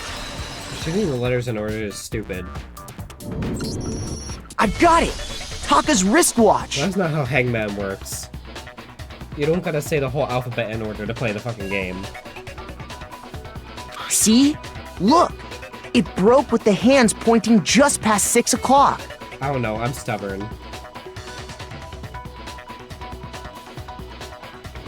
It must have gotten broken when he was attacked by the killer. Hey, how long are you gonna keep us waiting?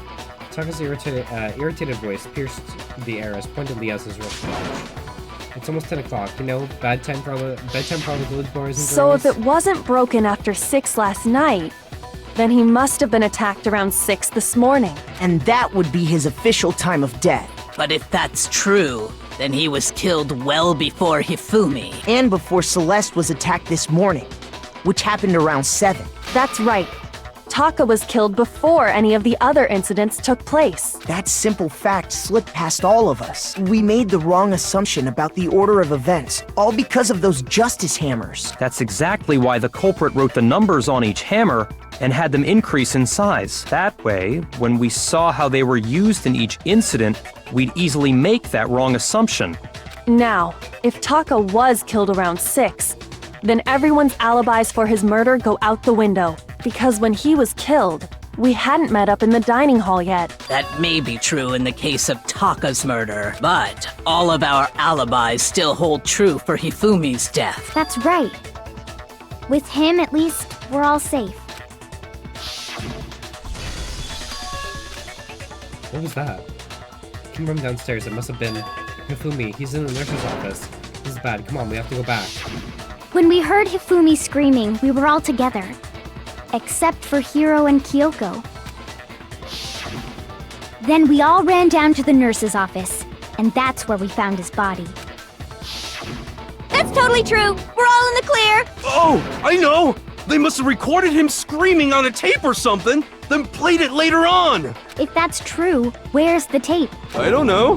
Don't just go making stuff up. Anyway, we all have rock-solid alibis for when we heard Hifumi scream. Since all of us were there together, clearly none of us could have killed him. And it does not stop there. There was also the moment when we discovered his body had disappeared. When his body vanished from the nurse's office, Hina and I were in the bathroom together, while everyone else was in the equipment room, correct? And then there's the disappearance of Taka's body from the equipment room. At that time, we were all gathered together in the nurse's office because of Hifumi going missing. Well, don't forget, I was passed out in the equipment room the whole time. Wait, then what if Genocide Jill did it? She could have dragged Taka's body out of there right then! Even if she could pull that off, there's no way she could have done the same with Hifumi's body, because, as we just established, she was passed out in the equipment room when his body disappeared. Besides, I didn't do either of them anyway. In other words, it is impossible that any of us could have killed Hifumi or moved either of their bodies. On the other hand, Hiro and Kyoko had disappeared, so they most certainly could have done those things. So what now, Kyoko? For now, we can't get fixated on who did it, or we'll just keep going around in circles. So instead of who, I propose we start talking about how. In particular, I think we need to figure out how Hifumi's body got moved. That's true.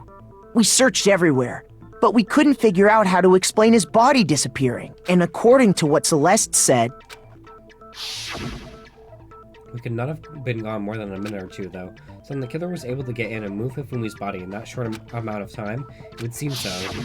His body apparently disappeared in the 1 minute her and Hina took their eyes off of it. But to carry that much weight from the first floor up to the 3rd in that short amount of time? Oh man, yeah!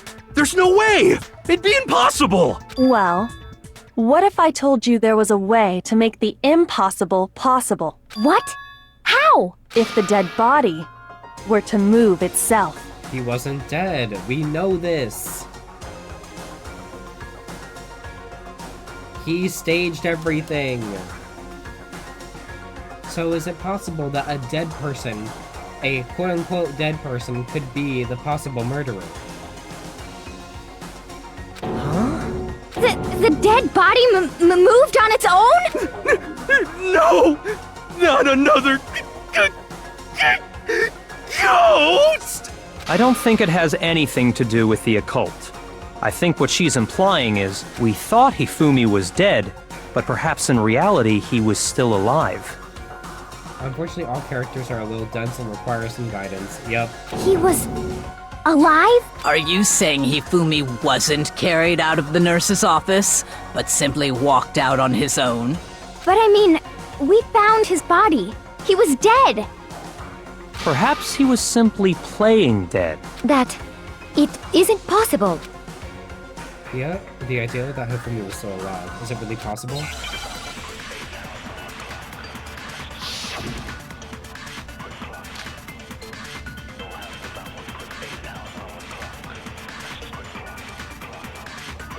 Are you saying that when we first found Hifumi in the nurse's office, there's a chance he was actually still alive?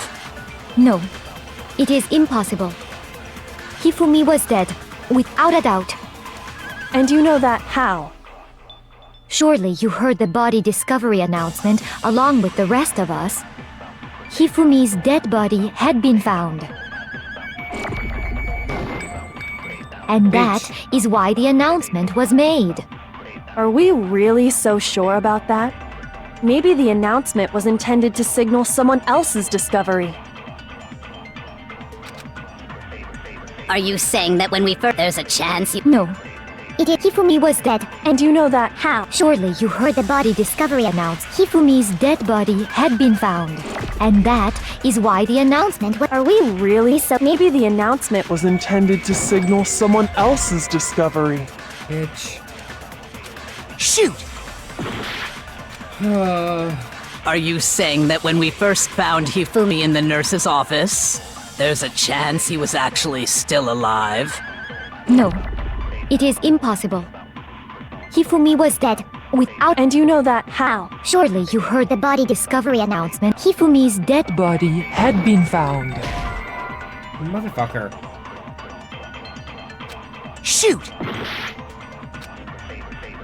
Are you saying that when we first found Hif, there's a chance he was actually still alive? No, it is impossible. Hifumi was dead, without a doubt. And you know that how? Surely you heard the body discovery announcement along with the rest of Hifumi's dead, and that is... Are we really... Maybe the announcement was intended to signal someone else's discovery. Are you saying that when we first found there's a chance he was... No, it is impossible. Hifumi was dead, without a doubt. And you know that how? Surely you heard the body discovery announced Hifumi's dead body had been found. And that is why the announcement... Are we really so... Maybe the announcement was intended to signal someone else's discovery. You gotta be fucking kidding me. Oh my god. Shoot! Are you saying that when we first found Hifumi in the nurse's This office, has nothing to do with the broken wristwatch. there's a chance he was actually still alive? No, it is impossible. Hifumi was dead, without a doubt. And you know that how? Surely you heard the body discovery announcement along with the rest of us. Hifumi's dead body had been found. And that is why the announcement was made. Are we really so sure about that? Maybe the announcement was intended to signal someone else's discovery. Are you saying that when we first found there's a chance he was... No, Hifumi was dead. And you know that how? Surely you heard the body discovery at Hifumi's dead body had been found. Fucking finally. No, that's wrong!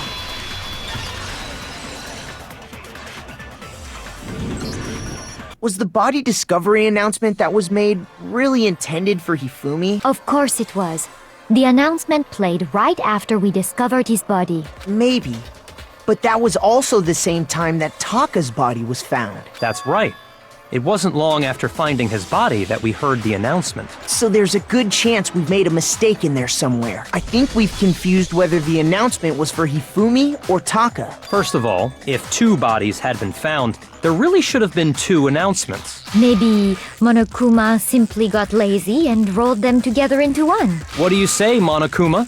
Any comment? Well, it's a very sensitive issue, so I can't go into too much detail. But what I can say about the body discovery announcement is that it's only broadcast when 3 or more people find a dead body for the first time. That didn't answer our question, man. We're asking if you're a lazy bum. No, actually, that was plenty. Huh?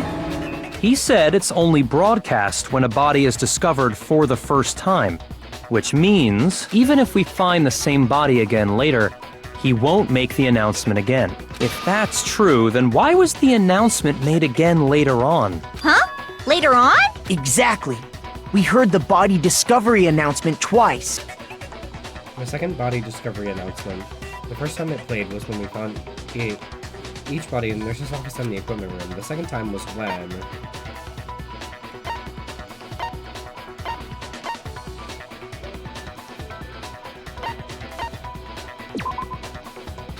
Fuck. Shoot! Great, yay.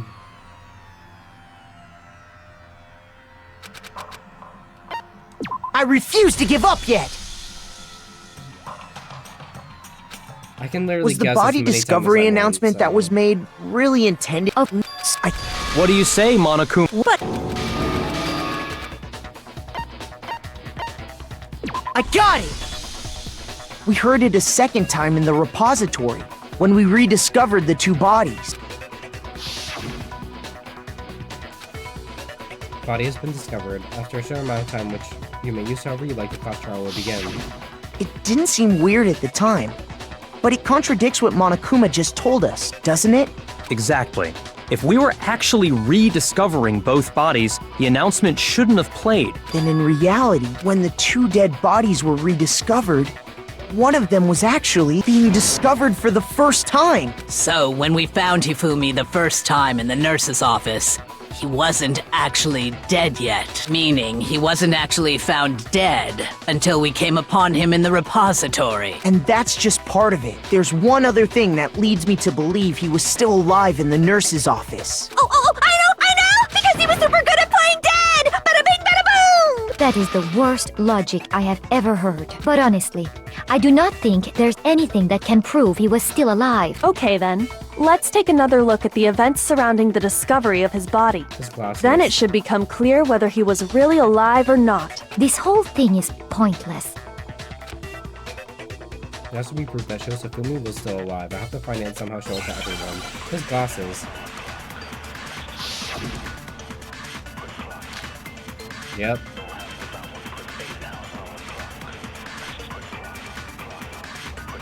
Well, here's one thing we do know. The first time we found Hifumi's body was in the nurse's office.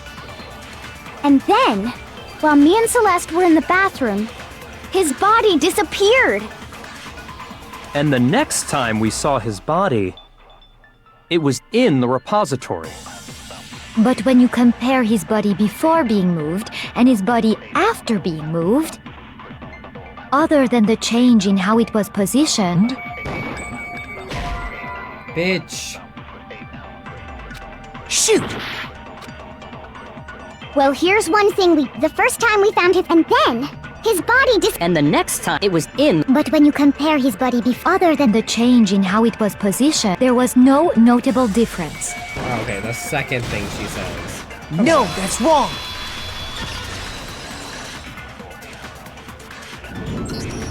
In fact, there was one clear difference between Hifumi in the nurse's office and the repository.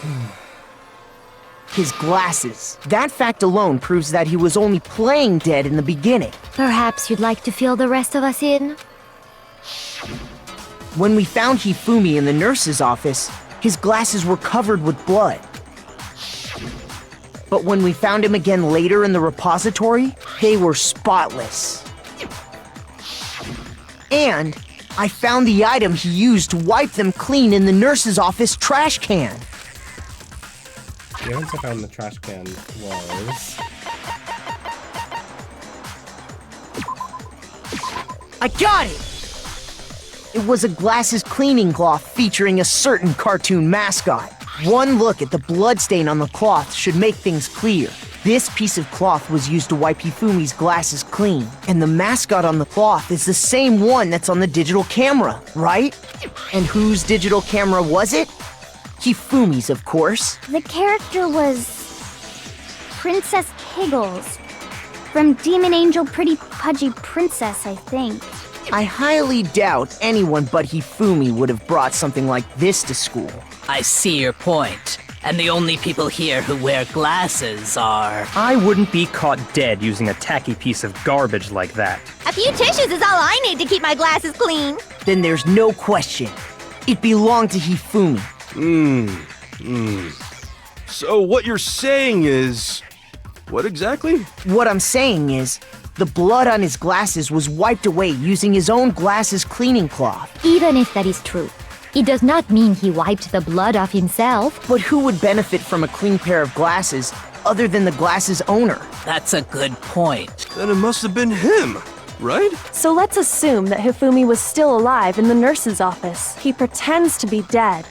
Then when he's alone, he wipes his glasses clean so he can see. Then he stands up and walks out on his own 2 feet. And with that, the impossible task of moving his copious corpse becomes possible, wouldn't you say? But then, if he was just pretending to be dead, what was with all that blood? Was it paint or something? The fridge in the nurse's office contains packs of blood for emergencies. He probably used one of those. He figured if he was gonna play dead, he should go all out, so he just dumped it everywhere! But he got crazy with it and had to wipe his glasses off when he was done! God, what an idiot! And if Hifumi was still alive at that point, the disappearance of Taka's body is easily explained. It should be perfectly obvious who must have moved Taka's corpse. The one who moved Taka's body was Hifumi. I got it! It could only have been Hifumi. While we were all gathered in the nurse's office, he went to the equipment room and took Taka's body. That also explains how the door to the repository got locked. The door was locked? Well, after the bodies disappeared, we all went looking for them, right? So me and Sakura headed for the repository. But when we got there, the door was locked. And the repository door can only be locked from the inside, which means when Hina and Sakura got to the repository, someone was already inside. And it could only have been Hifumi, who just finished stashing Taka's body there. He convinced us all he was dead, and when he saw his chance, he dragged Taka's body to the repository. So, Hifumi wasn't just another victim in this case. He was one of the assailants. But that means he took part in the murders. I just can't believe it. If you're having trouble, would you like me to show you one more piece of evidence? There's more? Oh, absolutely. The single biggest fact pointing to his involvement has yet to be revealed. You know what I'm talking about, right, Makoto? The item he took off of Taka's lifeless body? The thing that Hifumi stole from Taka, could it be?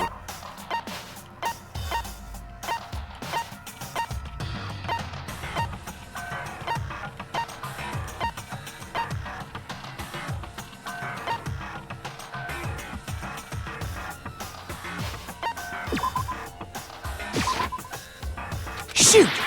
No, bitch. Whatever.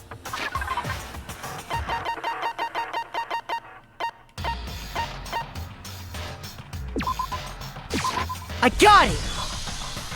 You're talking about the note Hifumi had hidden away, Whatever, aren't you? I was in the right ballpark. Hidden note? That's right. We found it stuffed in his pants. What? In his pants? Yes, his pants. Okay, well, forget about the pants for now. And take a look at what the note says. I'm not reading it again. We all know what it says. That's the note I was telling you about! The one that told me where to go! Huh? Wait, this one's a little different. In my note it said, Monokuma can't find out, so don't tell anyone else for now. Let's meet in the rec room at 1 a.m. I see. Then this note isn't the same one Hiro got. It's not the same? In other words, the killer got in touch with another person besides Hiro, and that person could only have been... I got it! That's right! Taka! The killer used this note to draw out Taka and murder him. Hello? over here! Objection! Objection! I don't really understand what's going on, but Hifumi had that letter, right? So whoever wrote it wasn't drawing out TikTok, they were drawing out Huffy! Just to be clear, TikTok is Taka and Huffy is Hifumi, right? Huffy. Oh, yes! Why must you ruin it every time? Man, Genocide Jack is seriously scary, but still, I can't let her get to me.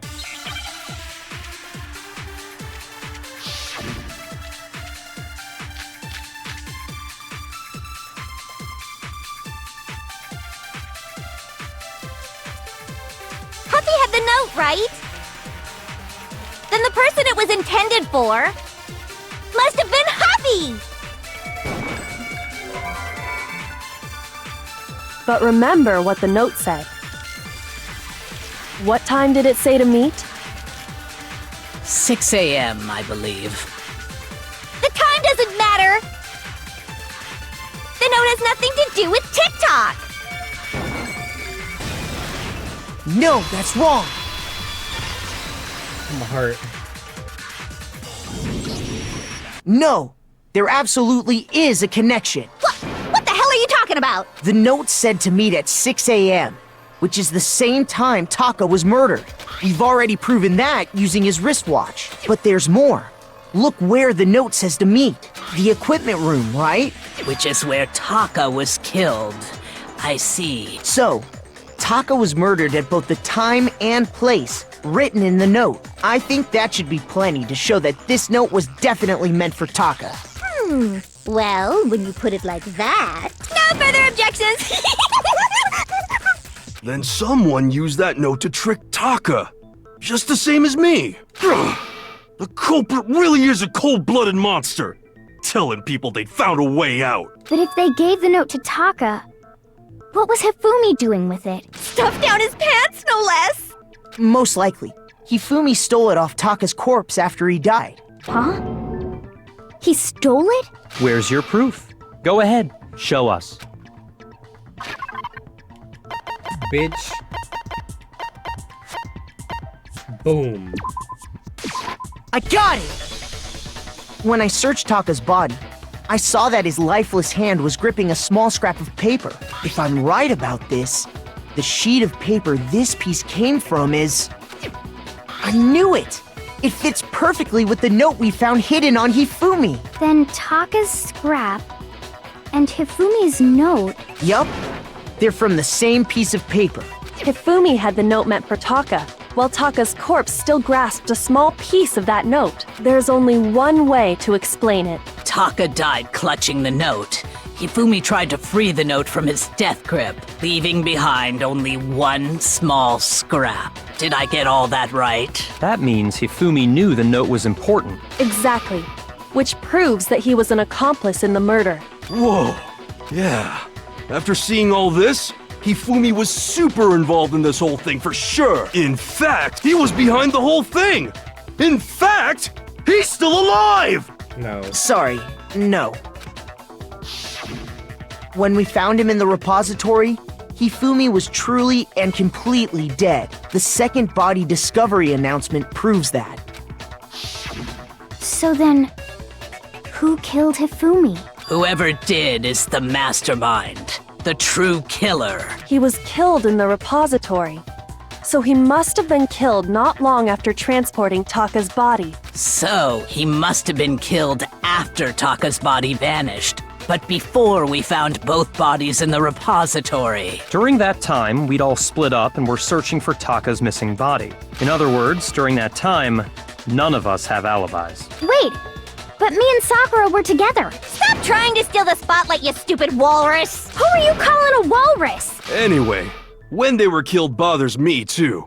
But there's something that's been bothering me even more. And what might that be? The weapon they used to kill Hifumi. The weapon? Yeah, because I mean, according to the Monokuma file, the way Taka and Hifumi were killed was almost the same, with them having similar fractures and all. But Justice Hammer 3 and 4 were still laying around in the nurse's office and equipment room, right? So if Hifumi was killed in the repository, the culprit would have had to grab one of the hammers, kill Hifumi, then put the hammer back where they found it. But wouldn't that be seriously risky for him? I'm surprised. It seems there's some semblance of a brain knocking around that skull of yours after all. Hell yeah, it's packed in there good and tight. He's right, though. I don't understand it either. The Monokuma file makes it clear that they were killed using similar instruments. But if the hammers were already laying around those other rooms... So the question is, how could the culprit have gotten their hands on either of the hammers? Personally, I haven't a clue. So which hammer was used to attack Celeste? Number 1 or number 2? Those were accounted for in other rooms too. And I don't think either one is big enough to kill someone. Then, Is it not possible they used a different weapon? I don't think it is possible.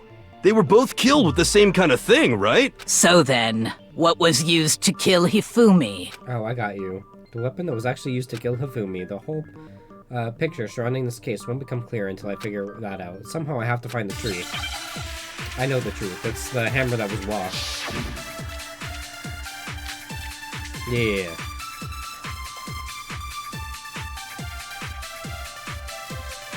What was used to kill Hifumi? Was it Justice Hammer 3? Maybe Justice Hammer 4? Well, whatever it was, there's one thing we have to figure out.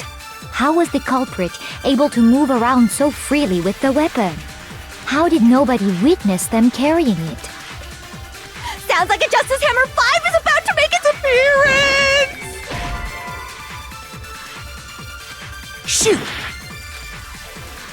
What was used? Was it Justice Hammer? Maybe Justice Hammer. well, there's one. How was the culprit? How did nobody... Sounds like a Justice. Check out murdergear.com/hammertime for more. Well, one thing seems pretty clear. The murder weapon had to be one of the Justice Hammers! No, that's wrong! Thank God for hero stupidity. The murder weapon wasn't a Justice Hammer at all. No, it was something completely different. I have to get this done by 9:30 so I can shower and get ready for my fucking party I'm supposed to be hosting. Seriously? A different weapon? Specifically, a hammer from the repository. The killer could have easily used that to kill Hifumi. Now, all the hammers in the repository were covered in flecks of grit and debris, but for some reason, one of them had been scrubbed clean. Huh? And the reason it had been scrubbed clean was most likely because it was used to commit murder. If the hammer got covered in Hifumi's blood, of course they'd have to clean it off. I'd also like to point out that the repository has all kinds of hammers. Big ones, small ones, and even some flat mallet-like ones. I think whoever made the Justice Hammers used those as a basis for their design.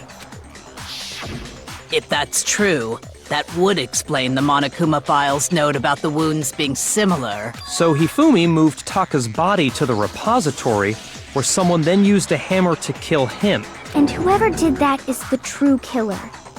The one Hifumi was working with. And the one who betrayed him. Hold on a moment. I still think it's strange to assume someone was working together with him. The way the graduation rule works, there is no benefit to helping someone else carry out a murder. So the idea that anyone would work together like that is simply ludicrous. We talked about this, did we not? We did talk about how there wouldn't be any reason for anyone to work together. At least that's what we thought at first, but...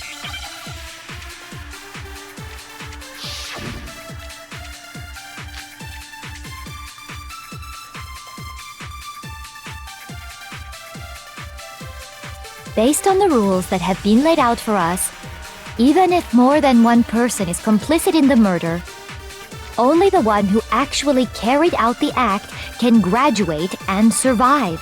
Assuming the rule holds true, it is simply impossible that two people work together on this. That is how the rule was explained to us. But that only really applies if there's one murder, right?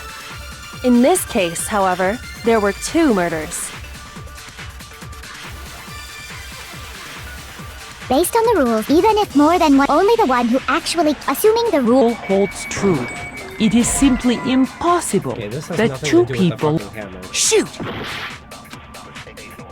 Based on the rules, Even if more than one person is complicit in the murder, only the one who actually carried out the act can graduate and survive.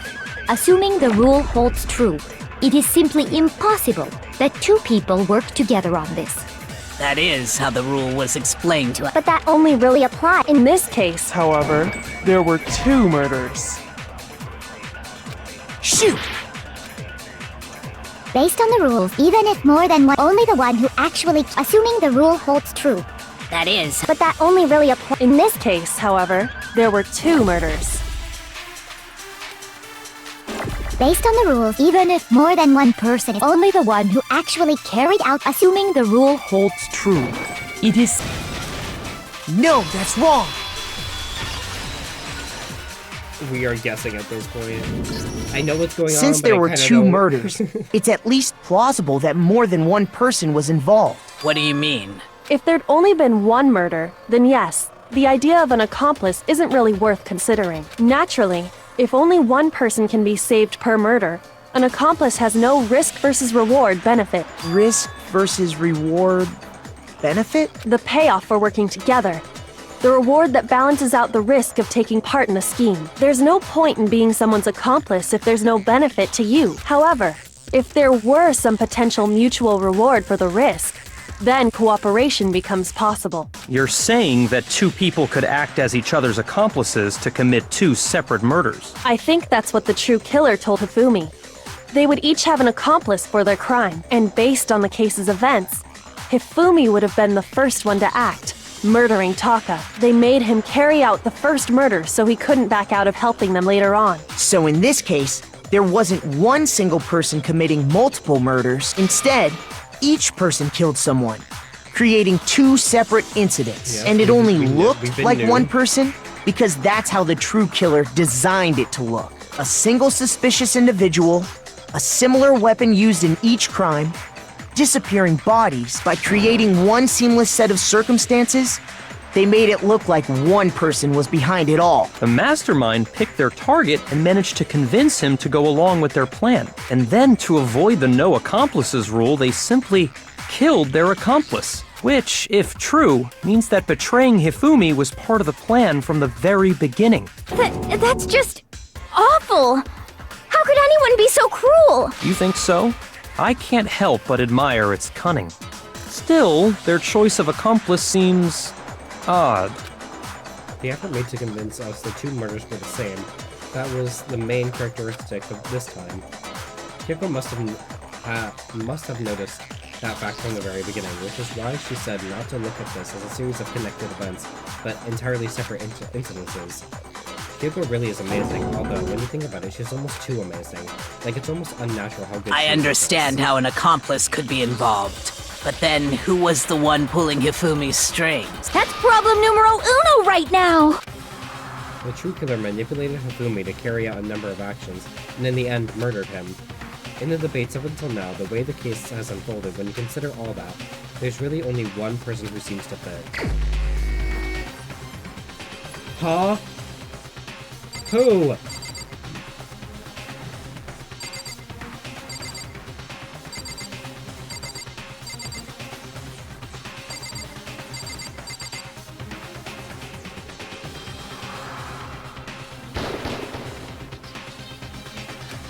What are you basing that on? I would like to hear your explanation. You have no basis for your claim, in other words, so then you can point out the real killer.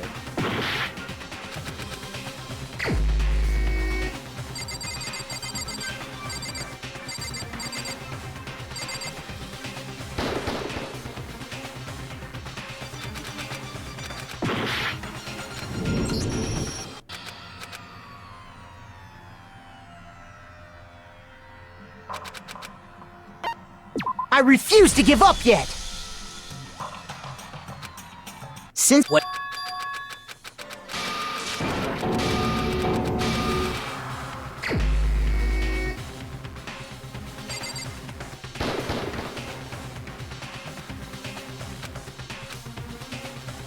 Shoot!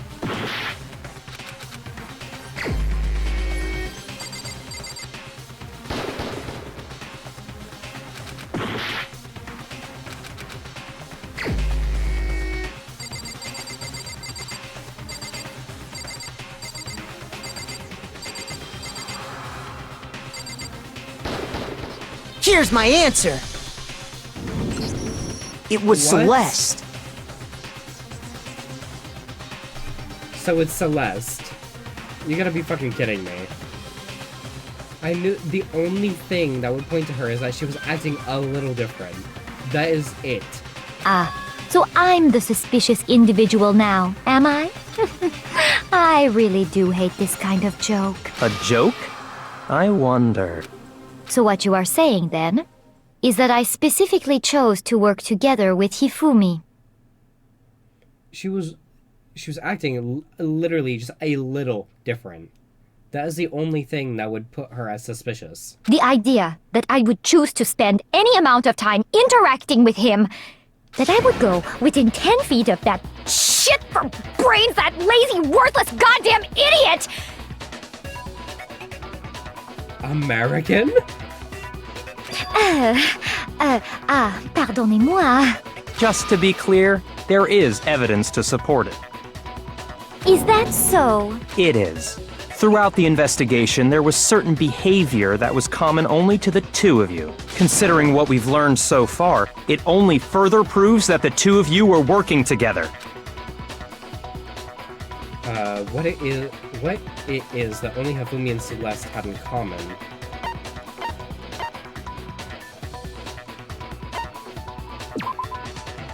Shoot!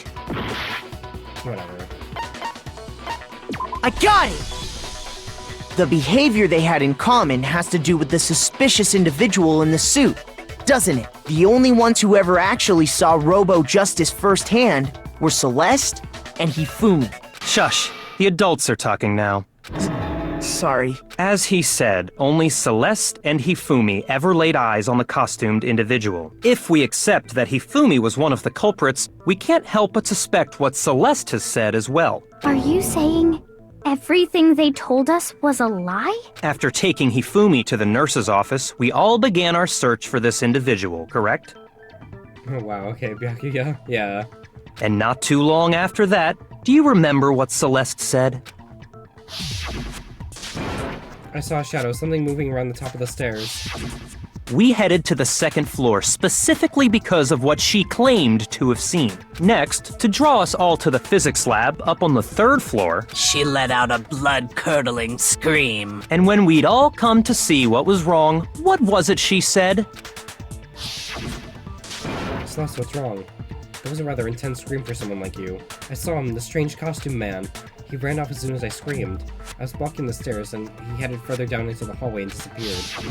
Once she'd done her job of getting us all up to the physics lab, it was time for her partner to get to work. What was that?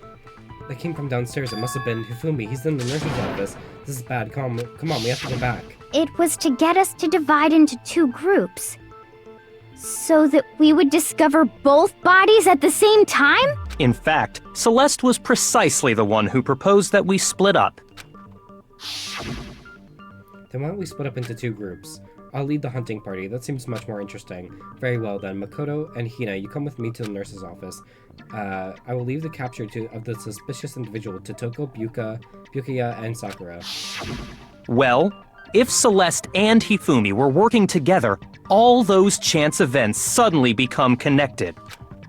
And on top of that, that piercing cry of yours early on.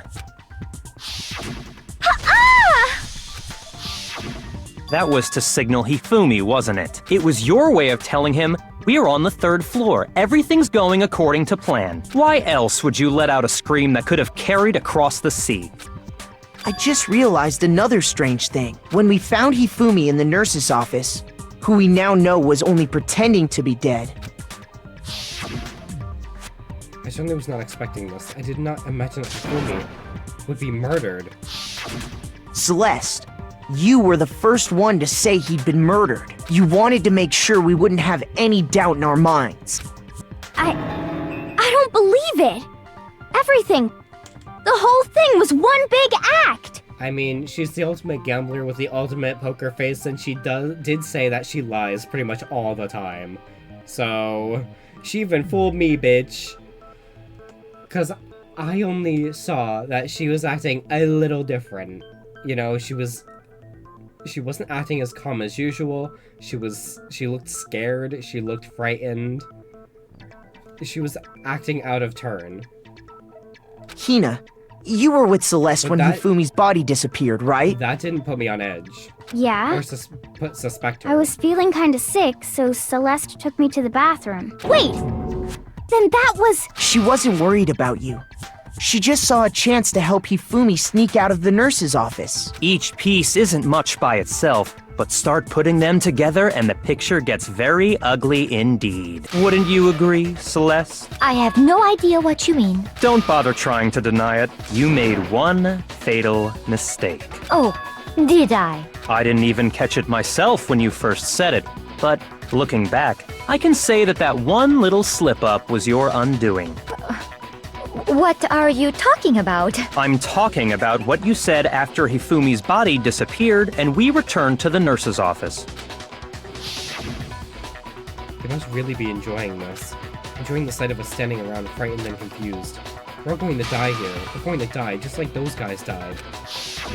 I remember her saying that too, but I don't understand what's so strange about it. Then pay attention. Sakura, Toko, and I were first to discover Taka's body in the equipment room. Then Makoto showed up and told us Hifumi had been killed. So Sakura and I left with Makoto. That was very uncharacteristic of her, but I was not thinking about that at the time. Once we were in the hall, we ran into Celeste, and the four of us headed to the nurse's office. Now, the entire time we were together, none of us said anything about Taka being dead. Think about it. Celeste's comment doesn't make sense. It was completely out of place. Yeah, I see what you're talking about. Although I don't really get what it means. You hear that, Celeste? Everyone's having some trouble understanding. Could you repeat what you said? If you're really not the culprit, you shouldn't have any problem repeating it, right? Becca said that Celeste's comment doesn't make any sense. But what is he alluding to? Trial's long as fuck. These trials are only supposed to be an hour long.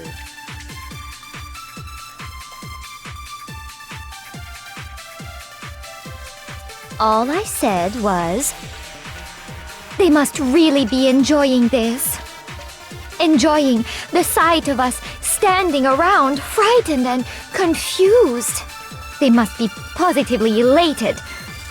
We are all going to die here. We are going to die, just like those guys died.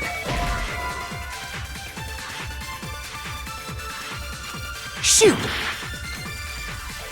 All I said, they must really enjoying the sight of us. They must be. We are going to die, just like those guys died. And that is all I said. And that's all it takes to finish this. It's obvious. What was so strange about Celeste's comment? All I said, they must really enjoying the sight of us. They must be. We are going to die. And that is all I said. Bitch. And that's all it takes. What was so strange about Celeste's comment? All I said, they must really enjoying the sight of us. They must be. We are going to die, just like those guys. And that is all I said. And that's all it takes to. What was so strange about Celeste's comment? Shoot! Yeah, I just switched it to. Never mind. All I said, they must really enjoying the sight of us. They must be. We are going to die, just like those. And that is all I said. And that's all it takes to. What was so strange about Celeste's comment? All I said, they must really enjoying the sight of us. They must be. We are all going to die here. We are going to die, just like. Yes. No, that's wrong. I love when I'm right. That's right. There's no reason Celeste should have said, just like those guys died. When she said that, none of us had told her Taka was dead. Exactly. And we didn't run into her until after we were all out in the hall. So there was never any chance for her to have seen his body in the equipment room for herself. So how did you know, Celeste? How did you know more than one person had been killed? And how did you know they were both guys? Because Kyoko had also disappeared, right? So she could have been dead too. You all have such vivid imaginations. You know that? Imaginations? You claim that I was lying when I told you about the suspicious person I saw. Then what about the picture I took? How do you explain this picture of the costumed villain dragging Hifumi away? It has to be some kind of setup, right? So let's put the suit on. And then she used the camera's timer to set up the picture. Have you so quickly forgotten? You are the only one who could have possibly fit into that suit. Plus, I happen to know that this particular camera does not have a timer. In other words, it is an unassailable fact that this is a picture of Hifumi being dragged away. If everything I told you was a lie, how can this picture exist? Simple. Are we sure that's really a picture of the suspect dragging Hifumi away? What could you possibly mean by that? Surely there are other explanations than the one you've offered up. No, there is no other explanation. Other explanations? If it wasn't a picture of the suspect dragging Hifumi away, the only other possibility was...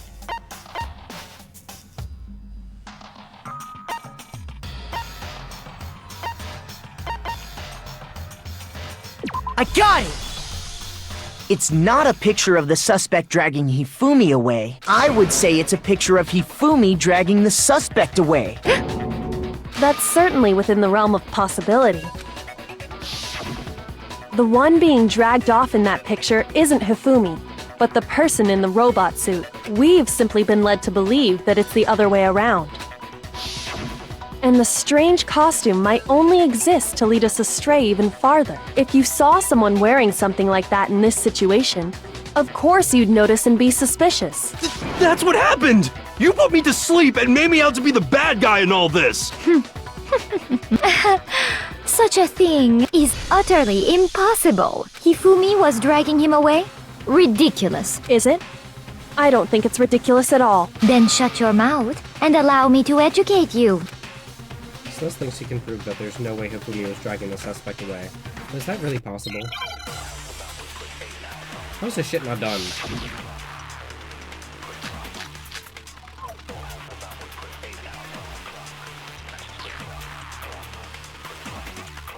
You dressed me up in that suit after I passed out!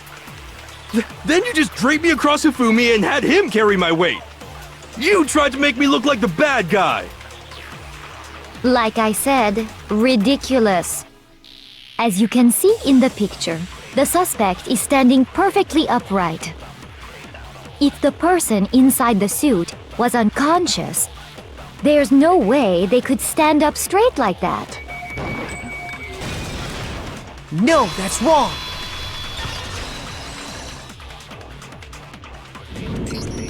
No. Even if the person inside the suit were unconscious, they could still stand up like that, because that Robo-Justice suit had a certain characteristic. Totally can't bend in the waist seems like a pretty obvious oversight. That's right! They totally made a mistake when they made it, so it couldn't bend at the waist. I'm not so sure that was a mistake. I think the suit was designed from the beginning to be used the way it was. Celeste and Hifumi took the suit they'd specially designed and stuffed Hiro into it. That's how they were able to fake that whole thing. The point of it all was to make us believe whoever was in the suit was to blame. Well then, I suppose this is checkmate. Checkmate? I want to see her death so bad.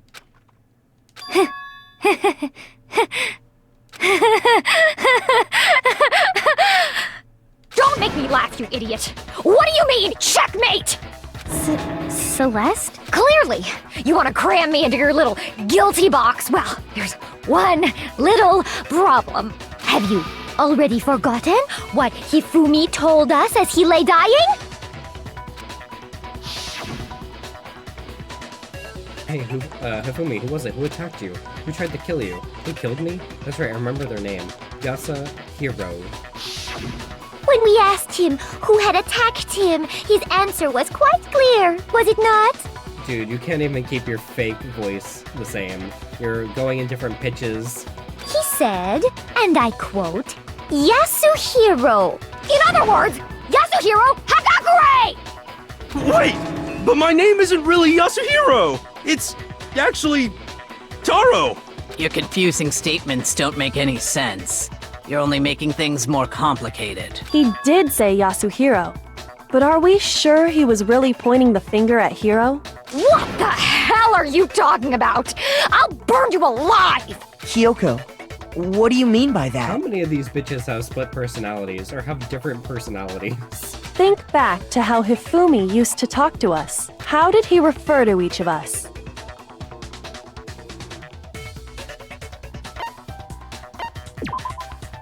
Shoot! I got it! That's right! Our last know. names! He These are called us very all by tiny- our last names! These are very tiny details I do not look Exactly. at. I know I heard him say Mr. Naegi more than once, for example. So if Hifumi did mean to say Hiro's name, he would have said his last name, Hagakure. I'm sure it was just incidental. By chance, his first name. Indecent? Don't talk. Random chance. Now isn't that a convenient explanation? No. There's no reason to think he would have said the name any different than normal, but he must have run out of energy before he could say any more. So Hifumi was trying to tell us the last name of whoever killed him? But the name he said doesn't apply to anyone here. Well, no. Hold on. There's one person it could apply to, and that's Celeste. She never actually told us what her real name is. What did you just say? To think you'd take your false accusation so far, I don't know whether to laugh or spit! Come on! Enough with your idiotic blather! Yasuhiro is a loser's name! Do I look like a loser to you? Well, do I? What? I think I've earned the right to be a little on edge. Okay, then fill us in. What's your real name? Fine! Make sure your ear holes are wide open and listen up! Her name's gonna be like Megan. My real name is Celestia Ludenberg. Could you please stop making me repeat myself over and over again? Celeste still won't give up, so then I have to do something to make her accept it.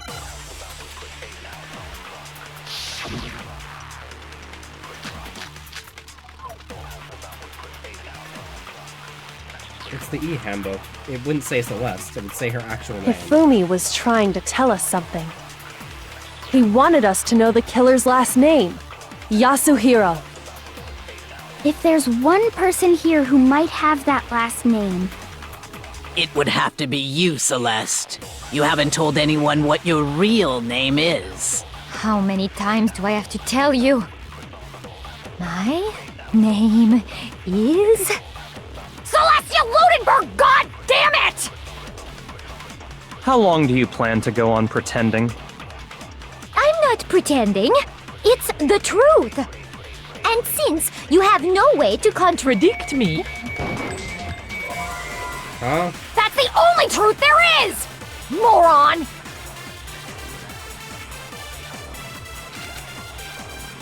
Hifumi was trying. He wanted us to know the killer's last name. If there's one person here, It would have to be you, Celeste. how many times Celestia Ludenberg! How long do you plan? I'm not pretending. And since you have no way to contradict, That's the only truth there is!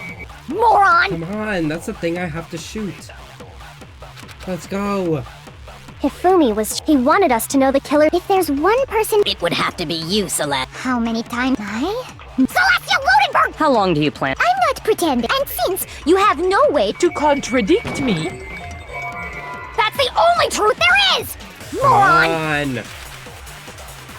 Hifumi was. He wanted us to know the killer. If there's one person, It would have to be you, Celeste. how many times Celestia Ludenberg! How long do you plan? I'm not pretending. And since you have no way to contradict, that's the only truth there is! Moron! Oh my god. Hifumi was. He wanted us to know the killer's last. If there's one person here who Might have that last name. It would have to be you, Celeste. You haven't told anyone what. How many times Celestia Ludenberg! How long do you plan? I'm not pretending. And since you have no way to. Fuck you! No, that's wrong! Fuck. That's it! The handbook! What?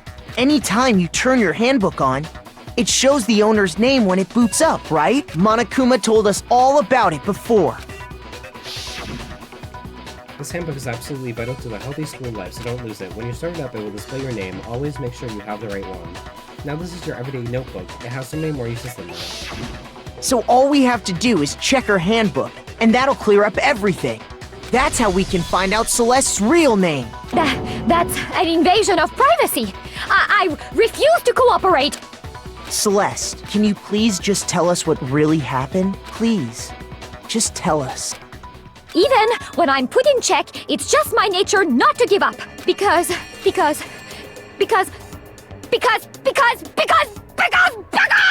until the game's over, you never know what might happen. Fine then.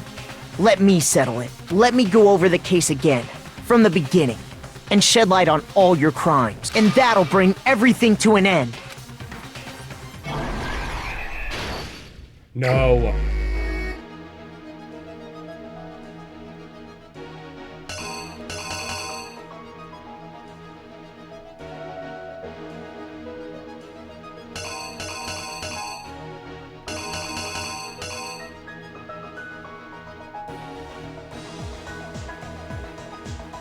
Did you know 90% of gamblers quit just before they hit it big? Oh my god.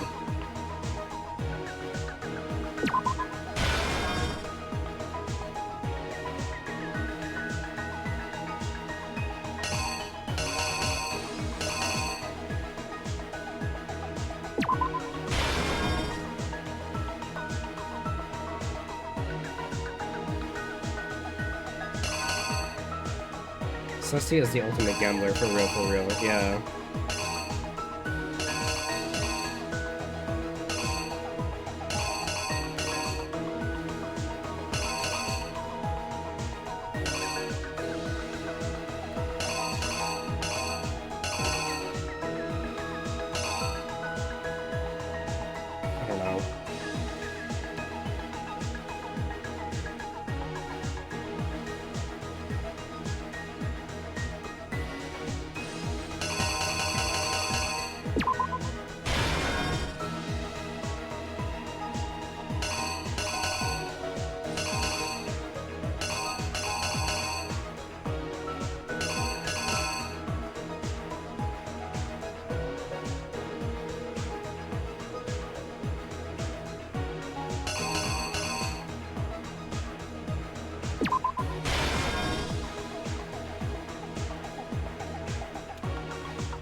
I don't know.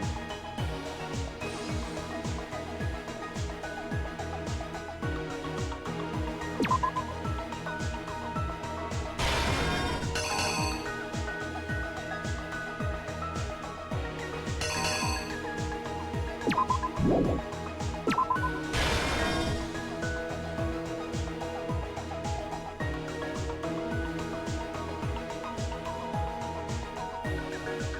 I have to go off of trial and error because I do not know.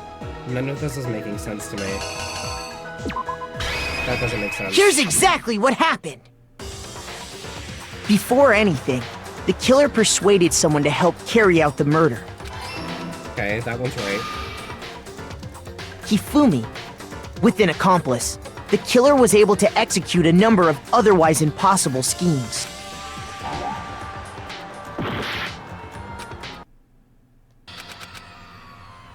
So I didn't get any of this shit right. I refuse to give up yet! I'm sorry, I'm looking up a walkthrough. These comic book parts fuck me up too much. Because I put it together and what makes the most sense to me, but the things I am given, do not make sense.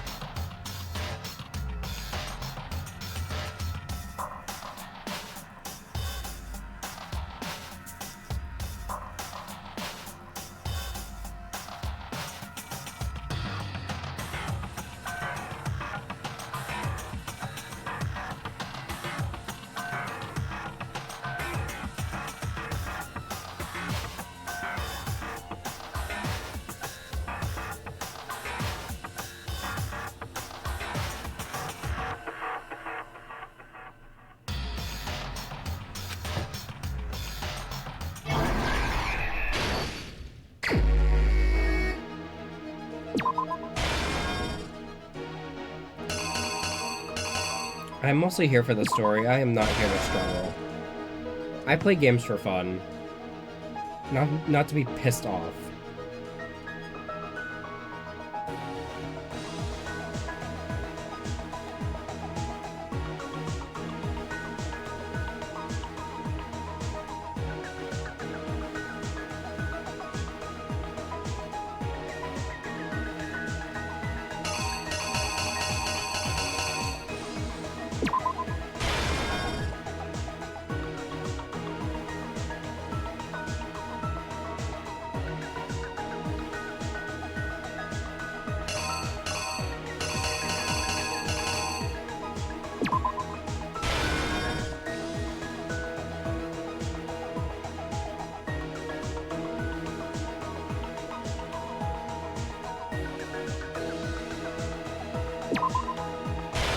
I'm sorry, it might not be fun for y'all to watch me just cheat, but I'm really sorry. I can't... I am too aggravated at this point. I like to play video games for fun, find out their stories, and do whatever it is, you know, to get through what I have to do. And sometimes you have to just look up a walkthrough so you don't want to punch your monitor.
The killer is you!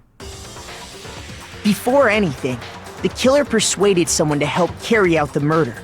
And that person was... I didn't use a walkthrough on anything else but the comic book. The comic book parts pissed me off because, as we've stated in past streams, the comic book parts make no fucking sense. They space things out too weirdly. Hifumi. With an accomplice, the killer was able to execute a number of otherwise impossible schemes.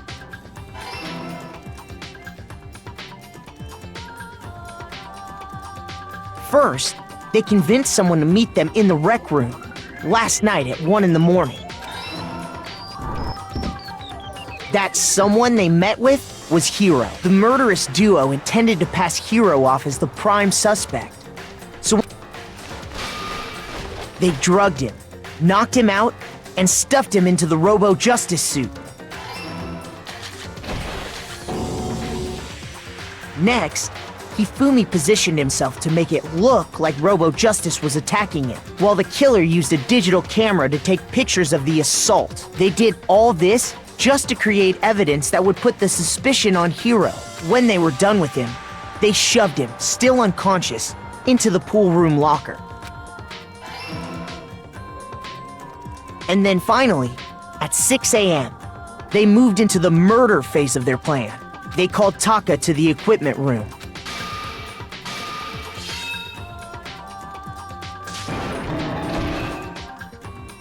And that's where Hifumi killed him, making it the scene of the first murder. The murder weapon was Justice Hammer 4, which was left there in the equipment room. The reason Hammer number 4 was used was to create confusion about the order of the crimes. So, next they falsified 2 more assault incidents. For these attacks, the killers pretended to be the victims, to solidify Robo-Justice as the suspect. The first fake incident was the attack in the rec room. There, the killers wanted us to see Justice Hammer 1 and the Robo-Justice pictures they'd taken. They wanted to make sure we bought the surprise attack story. The second fake incident was the attack in the library. This time, they planted Justice Hammer 2 and an injured Hifumi to sell us that story. With these 2 incidents, the killers were able to create a certain preconception in our minds that the suspect was increasing the size of the hammers and attacking people in order as they did. We fell right into their trap and started looking for the suspect based on that. But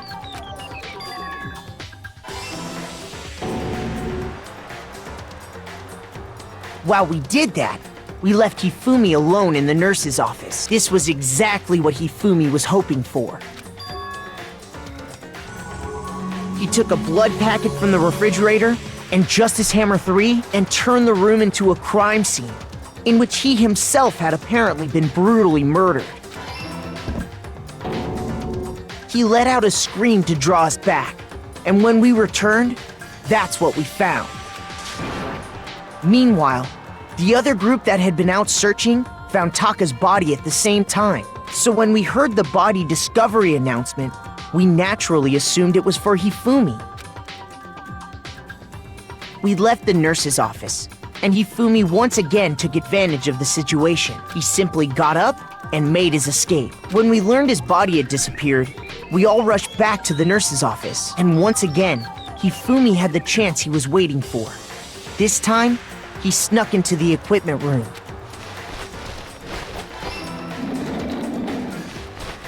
He wrapped Taka's body in a tarp and used the dolly to move it all the way down to the repository. That explains how each of the bodies disappeared. But even Hifumi didn't know what the true killer had in mind for their final act. Their plan all along was to kill Hifumi and get rid of the one person who could betray them. And they did it using an ordinary, everyday hammer from the repository. That should cover everything that happened in this case. And the villain behind it all is...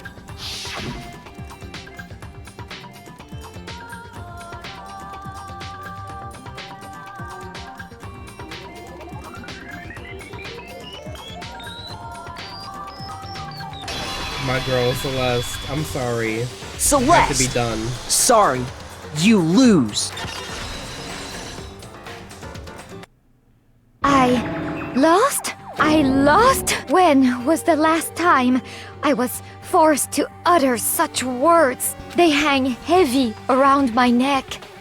Why does Makoto look like a Yu-Gi-Oh character? Then you admit it? You're the killer? Listen to you, trying to take charge, as if you're my private instructor. I, Celestia Ludenberg. Actually, no. Taiko Yasuhiro is fine. Well, goodbye, Taiko. Taiko? So, Taiko. you finally accepted it. I'm the kind of person, once I've lost, I don't like things to drag on. Interesting.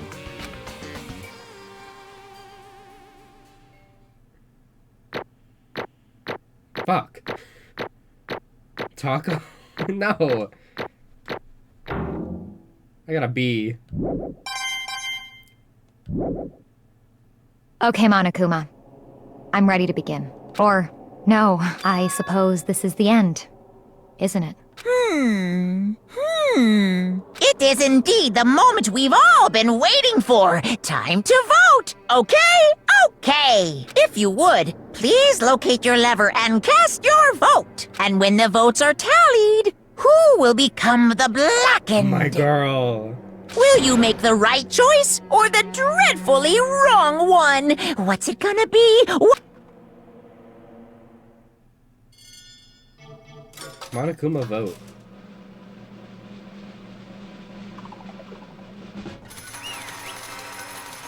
F Celeste. Please. What? It's basically for morality at this point, but once again, you're totally correct. The black in this time, the true killer who devised the whole stinking scheme was Celeste Ludenberg, or more precisely, Teiko Yasuhiro. Honestly. I lost. Well, that sucks. I guess trying to work with someone else was a mistake after all. Hifumi's ineptitude was beyond all my calculations. I knew it. So you really did approach Hifumi with this plan, but how did you get him to agree? I can't imagine he would have happily agreed to commit murder. I'm sure she relied on her specialty, lying. My specialty, don't make me laugh. I did what I have to lie to get. I didn't have to lie to get him to agree. So then, What'd you do? Use, you know. I knew you'd figure it out, Kyoko. You're absolutely right. To get Hifumi to act was as my Indeed. purpose. I used her. For everyone who's still left, I'll avoid mentioning it by name, but it was the one thing Hifumi and Taka were both super into. Does she mean?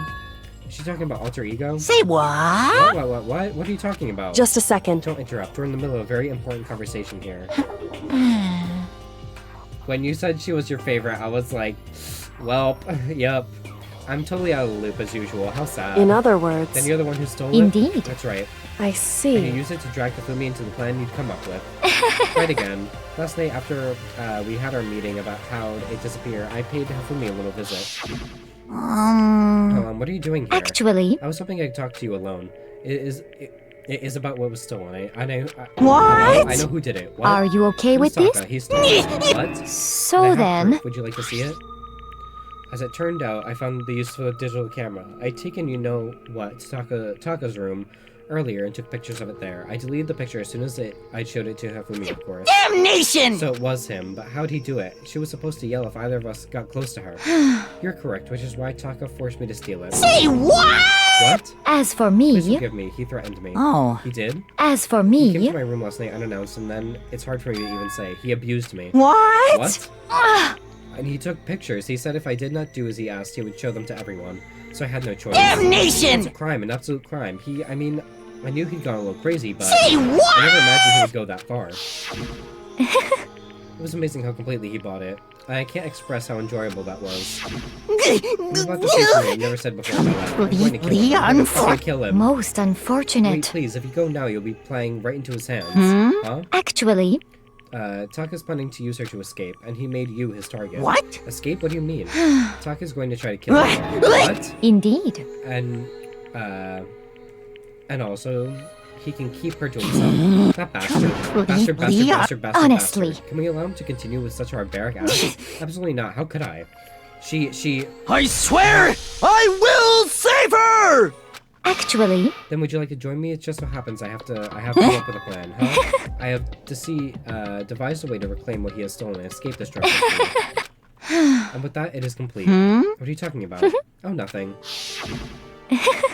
Hifumi agreed without a second thought. The effect that item had on him was remarkable. The power of love, even a love as twisted as that, can still drive people mad, it would seem. You disgust me. I see. I have another question for you. What strange costume was the strange costume Hifumi's creation? Indeed. Yeah, it was a real pain in the butt too. All I asked him to do was make something to hide the face and general body size. I had no idea he'd make something like that, but it's my fault for picking him in the first place. But... So why'd you decide to make me the suspect? Because you're stupid. That's it. let's In that see. regard, I made the right choice. I'm so glad you stupidly surpassed my every expectation. Life must have been tough on your parents, though. I feel like I could cry. Well, But why are you explaining to him your plan to Hifumi? How did you plan to explain that part about him playing dead? What she's asking was Hifumi supposed to do that after that, assuming that you had actually let him live? Are you okay That's with... simple. After he did this part and pretended to be dead, once someone showed up, I told him that to say he'd been seriously wounded. He was on the verge of death, but he just barely held on. He really believed that? Well, of course, that wasn't all there was to it. As I explained to Hifumi, the plan was, while you were questioning him about what happened to him, I was going to murder someone else, and at that point, Hifumi would have had an alibi so nobody could doubt him. I told him that and he believed it. It all seems very straightforward, stereotypical. I just matched the lie to level the opponent. In fact, Hifumi ate it up. He believed the lie wholeheartedly, right up until the moment of his death. So in the So end... he planned to kill him all along. But of course, there would have been no point to my plan if the one who pretended to be dead did not end up being dead himself. What the heck? How can a human life mean so little Well- to you? That's not a non-issue. I simply did everything in my power to Don't be mean! No, you sound like I Yukio. wonder about that. No, he derives his pleasure from the thrill of the hunt. In that aspect, we are nothing alike. Why? Then what made you take things this far? What the heck? Was it really just for money? Hmm. Are you talking about the $10 million Monokuma offered us? That is a lot of money, it's true.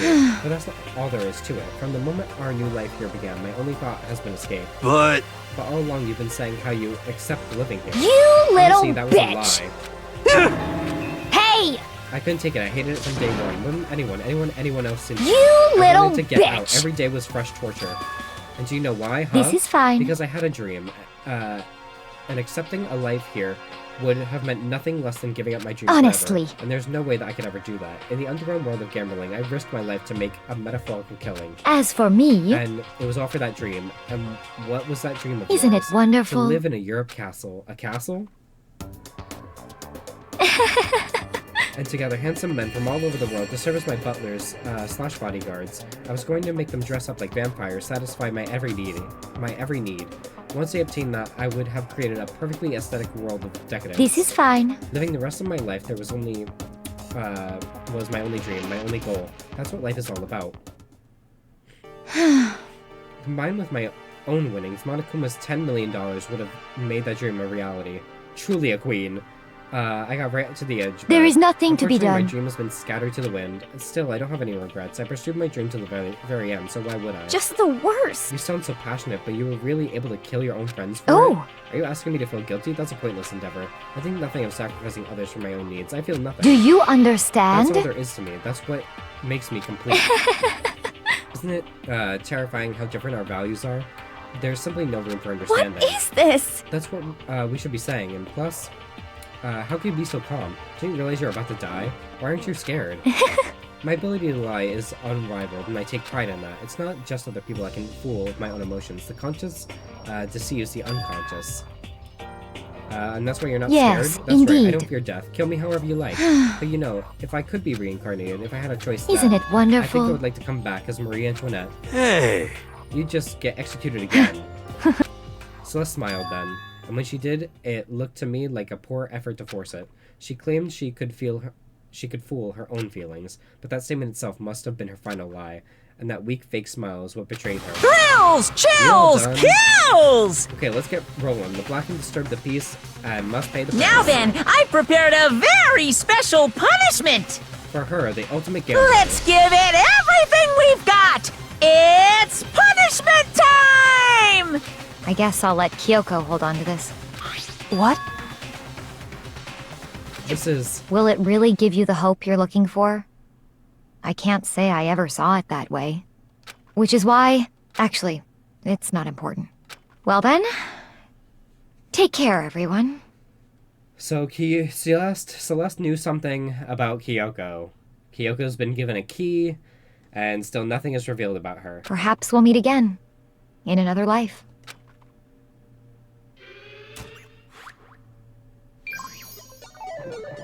Game over. Celeste has been found guilty. Time for the punishment.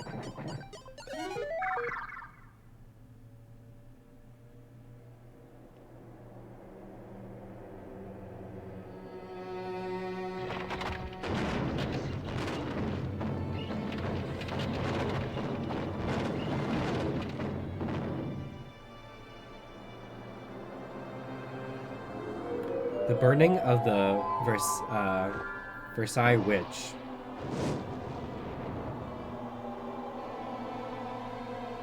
Bitch got burned at the stake.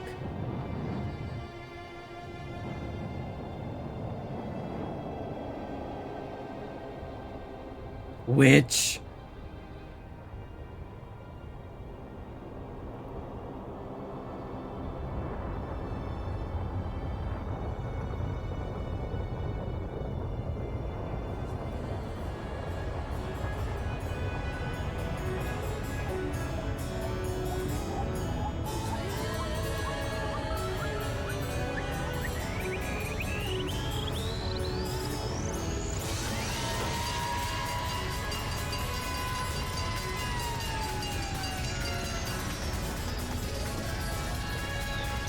Oh, she didn't even burn.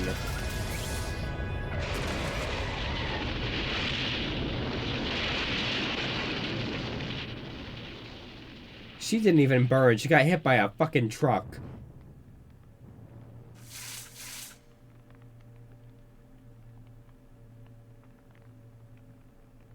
That's crazy.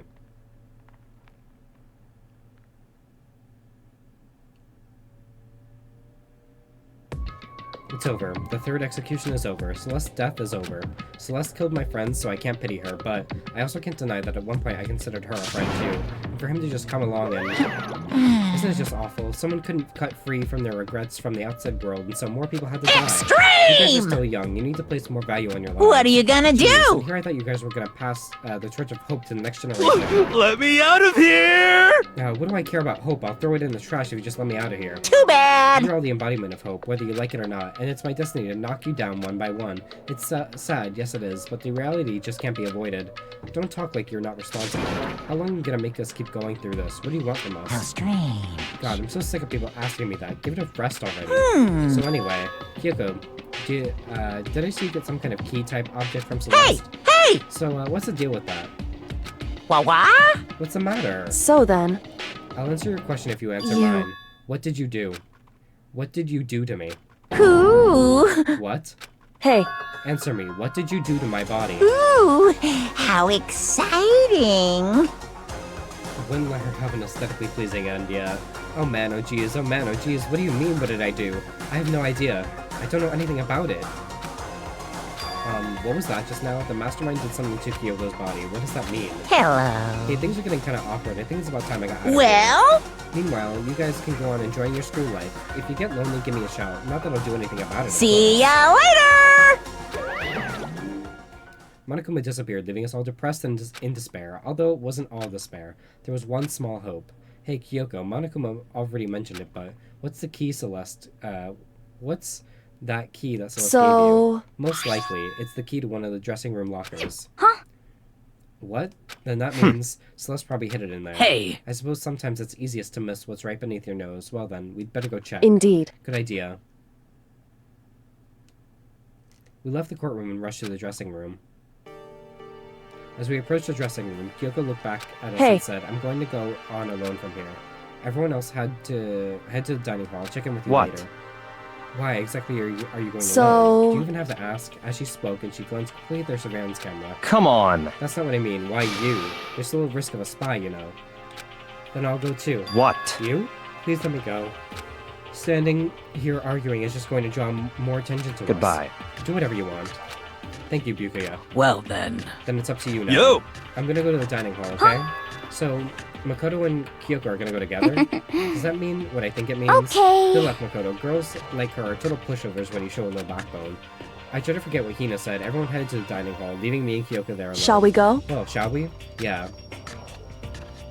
So We then... need to get into that locker. Kyoko took the key Celeste had given her and unlocked the locker. And as the locker swung open, we saw... You really can? Good morning. It's been a while, hasn't it? It's safe, thank goodness. I never heard Kyoko sound so relieved. It was like she was speaking from the bottom of her heart. I did what Celeste asked, and I didn't say a word. I stayed quiet the entire time. Oh, and I think I might be able to open the last set of files soon, maybe as early as tomorrow. I'm doing my best, so please wait. Just a little longer. So now we can officially say the case is closed. As far as the incident is concerned, I'm sure. But can we take a second? Since we have this opportunity, I want you to be honest with me. Kyoko, please tell me, what are you trying to do all on your own here at the school? You... Is that why you wanted to come here with me? However... Regardless, that's not something you need to know right now. I don't need to know? That just makes me even more worried. What? Worried? Like what happened during the investigation this time. You disappeared and we didn't see you again, without warning, without explanation. Why do you do that? Indeed. It's only natural that they think I'm the mastermind's spy, right? And you too. No. I believe in you. What? You believe in me? Isn't it obvious people believe in their friends, right? That's why I want you to tell me. And I want you to believe in me too, because we're friends. I understand. It's true. Then maybe I can believe in you, just a little bit more. Then, That's fine. Fine, I'll tell you. I'll tell you why I've been disappearing and where I've been going. You see. What I heard from Kyoko then was, well, frankly, it kind of blew my mind. Right after I told Kyoko I believed in her, she told me a story that was, well, almost unbelievable. I decided I had to confirm what she told me with my own 2 eyes, so I waited for nighttime to come, and when it did, I went into action. Correct. The boys' bathroom on the 2nd floor doesn't have a surveillance camera or monitor in it, and in the storage closet there, way in the back.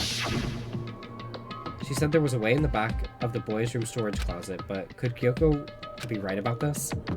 Come on, I got a party to host. I got 30 minutes. Let's go. It's just a normal storage closet for as I can tell. The secret Kyoko told me about, could it really be hidden here? She said it was in the way back of the storage closet, but I mean, seriously? Without thinking, I placed my hand on the back of the storage closet, and suddenly, as if I were being yanked in. Gahung, at the same time as I heard that sound, I fell through the wall. I had no idea what was going on. I'd fallen through the back of the storage closet. Huh? It turned out, the back wall was like a revolving door, and I had made my way to the other side, just like Kyoko had said. Correct.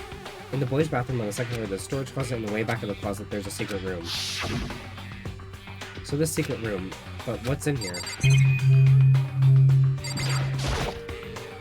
There's a bunch of files that, what look like volume after volume of yearbooks, all covered in dust. Looking at everything on the file, the edge of the bookshelf caught my eye. Hope League Academy student registry. This is the only thing here not covered in dust.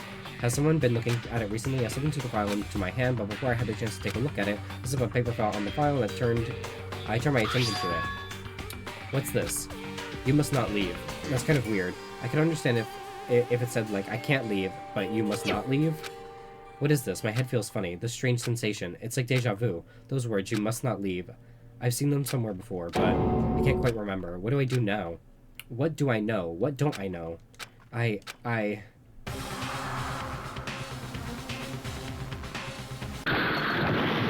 The fuck? A strange sound rang out through my head. I felt like it was shaking my brain back and forth, and then darkness. I don't understand what's happening. I don't know what started it. It's all over. And with that, I opened my eyes. I didn't know how long it had been. Ow, apparently something hit me and I lost consciousness. That's all I understood. The dull throbbing pain in my head proved that much at least.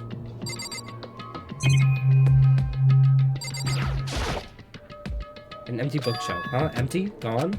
It's all gone. The yearbooks, the student registry, and even the note that had fallen onto the floor. It's all gone. What does this mean? But my brain refused to do any more work. The insistent pain in my head began to spread across the rest of my body. For now, I should go back to my room. Get some rest. My body was heavy with pain, my mind heavy with thought. I dragged myself back toward my room. Somehow I made it back to the first floor of the school. The farther I walked, the more I felt. Things were getting blurry. Can't see in front of me. I couldn't stop myself from collapsing right there. And after that... As if from the vast distance, I heard a sound. It was faint, but undeniable. That sound. It's coming from the gym? As I desperately hauled my shaky frame toward the gym, the sound got stronger and stronger. What's going on? It can't be nothing. Here in the gym? Come on. I didn't make a sound as I opened the door to the gym. The sounds coming from inside, meanwhile, only intensified that much more.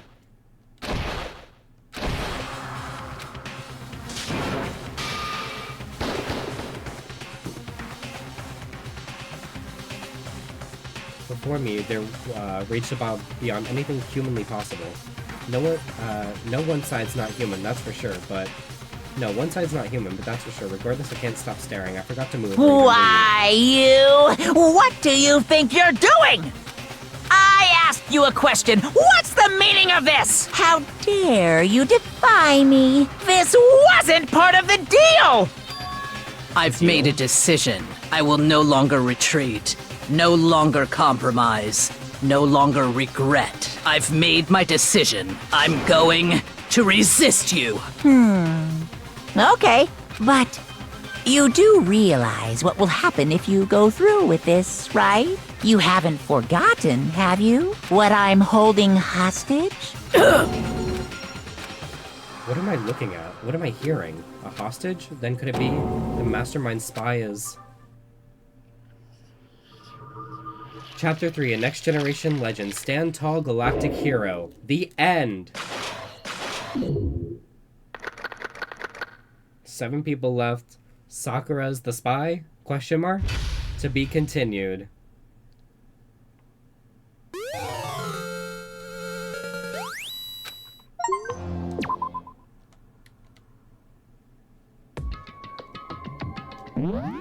Find out in the next episode of Danganronpa Trigger Happy Havoc Chapter 4 this Saturday, coming at you from the Moonsong Uwu Twitch channel.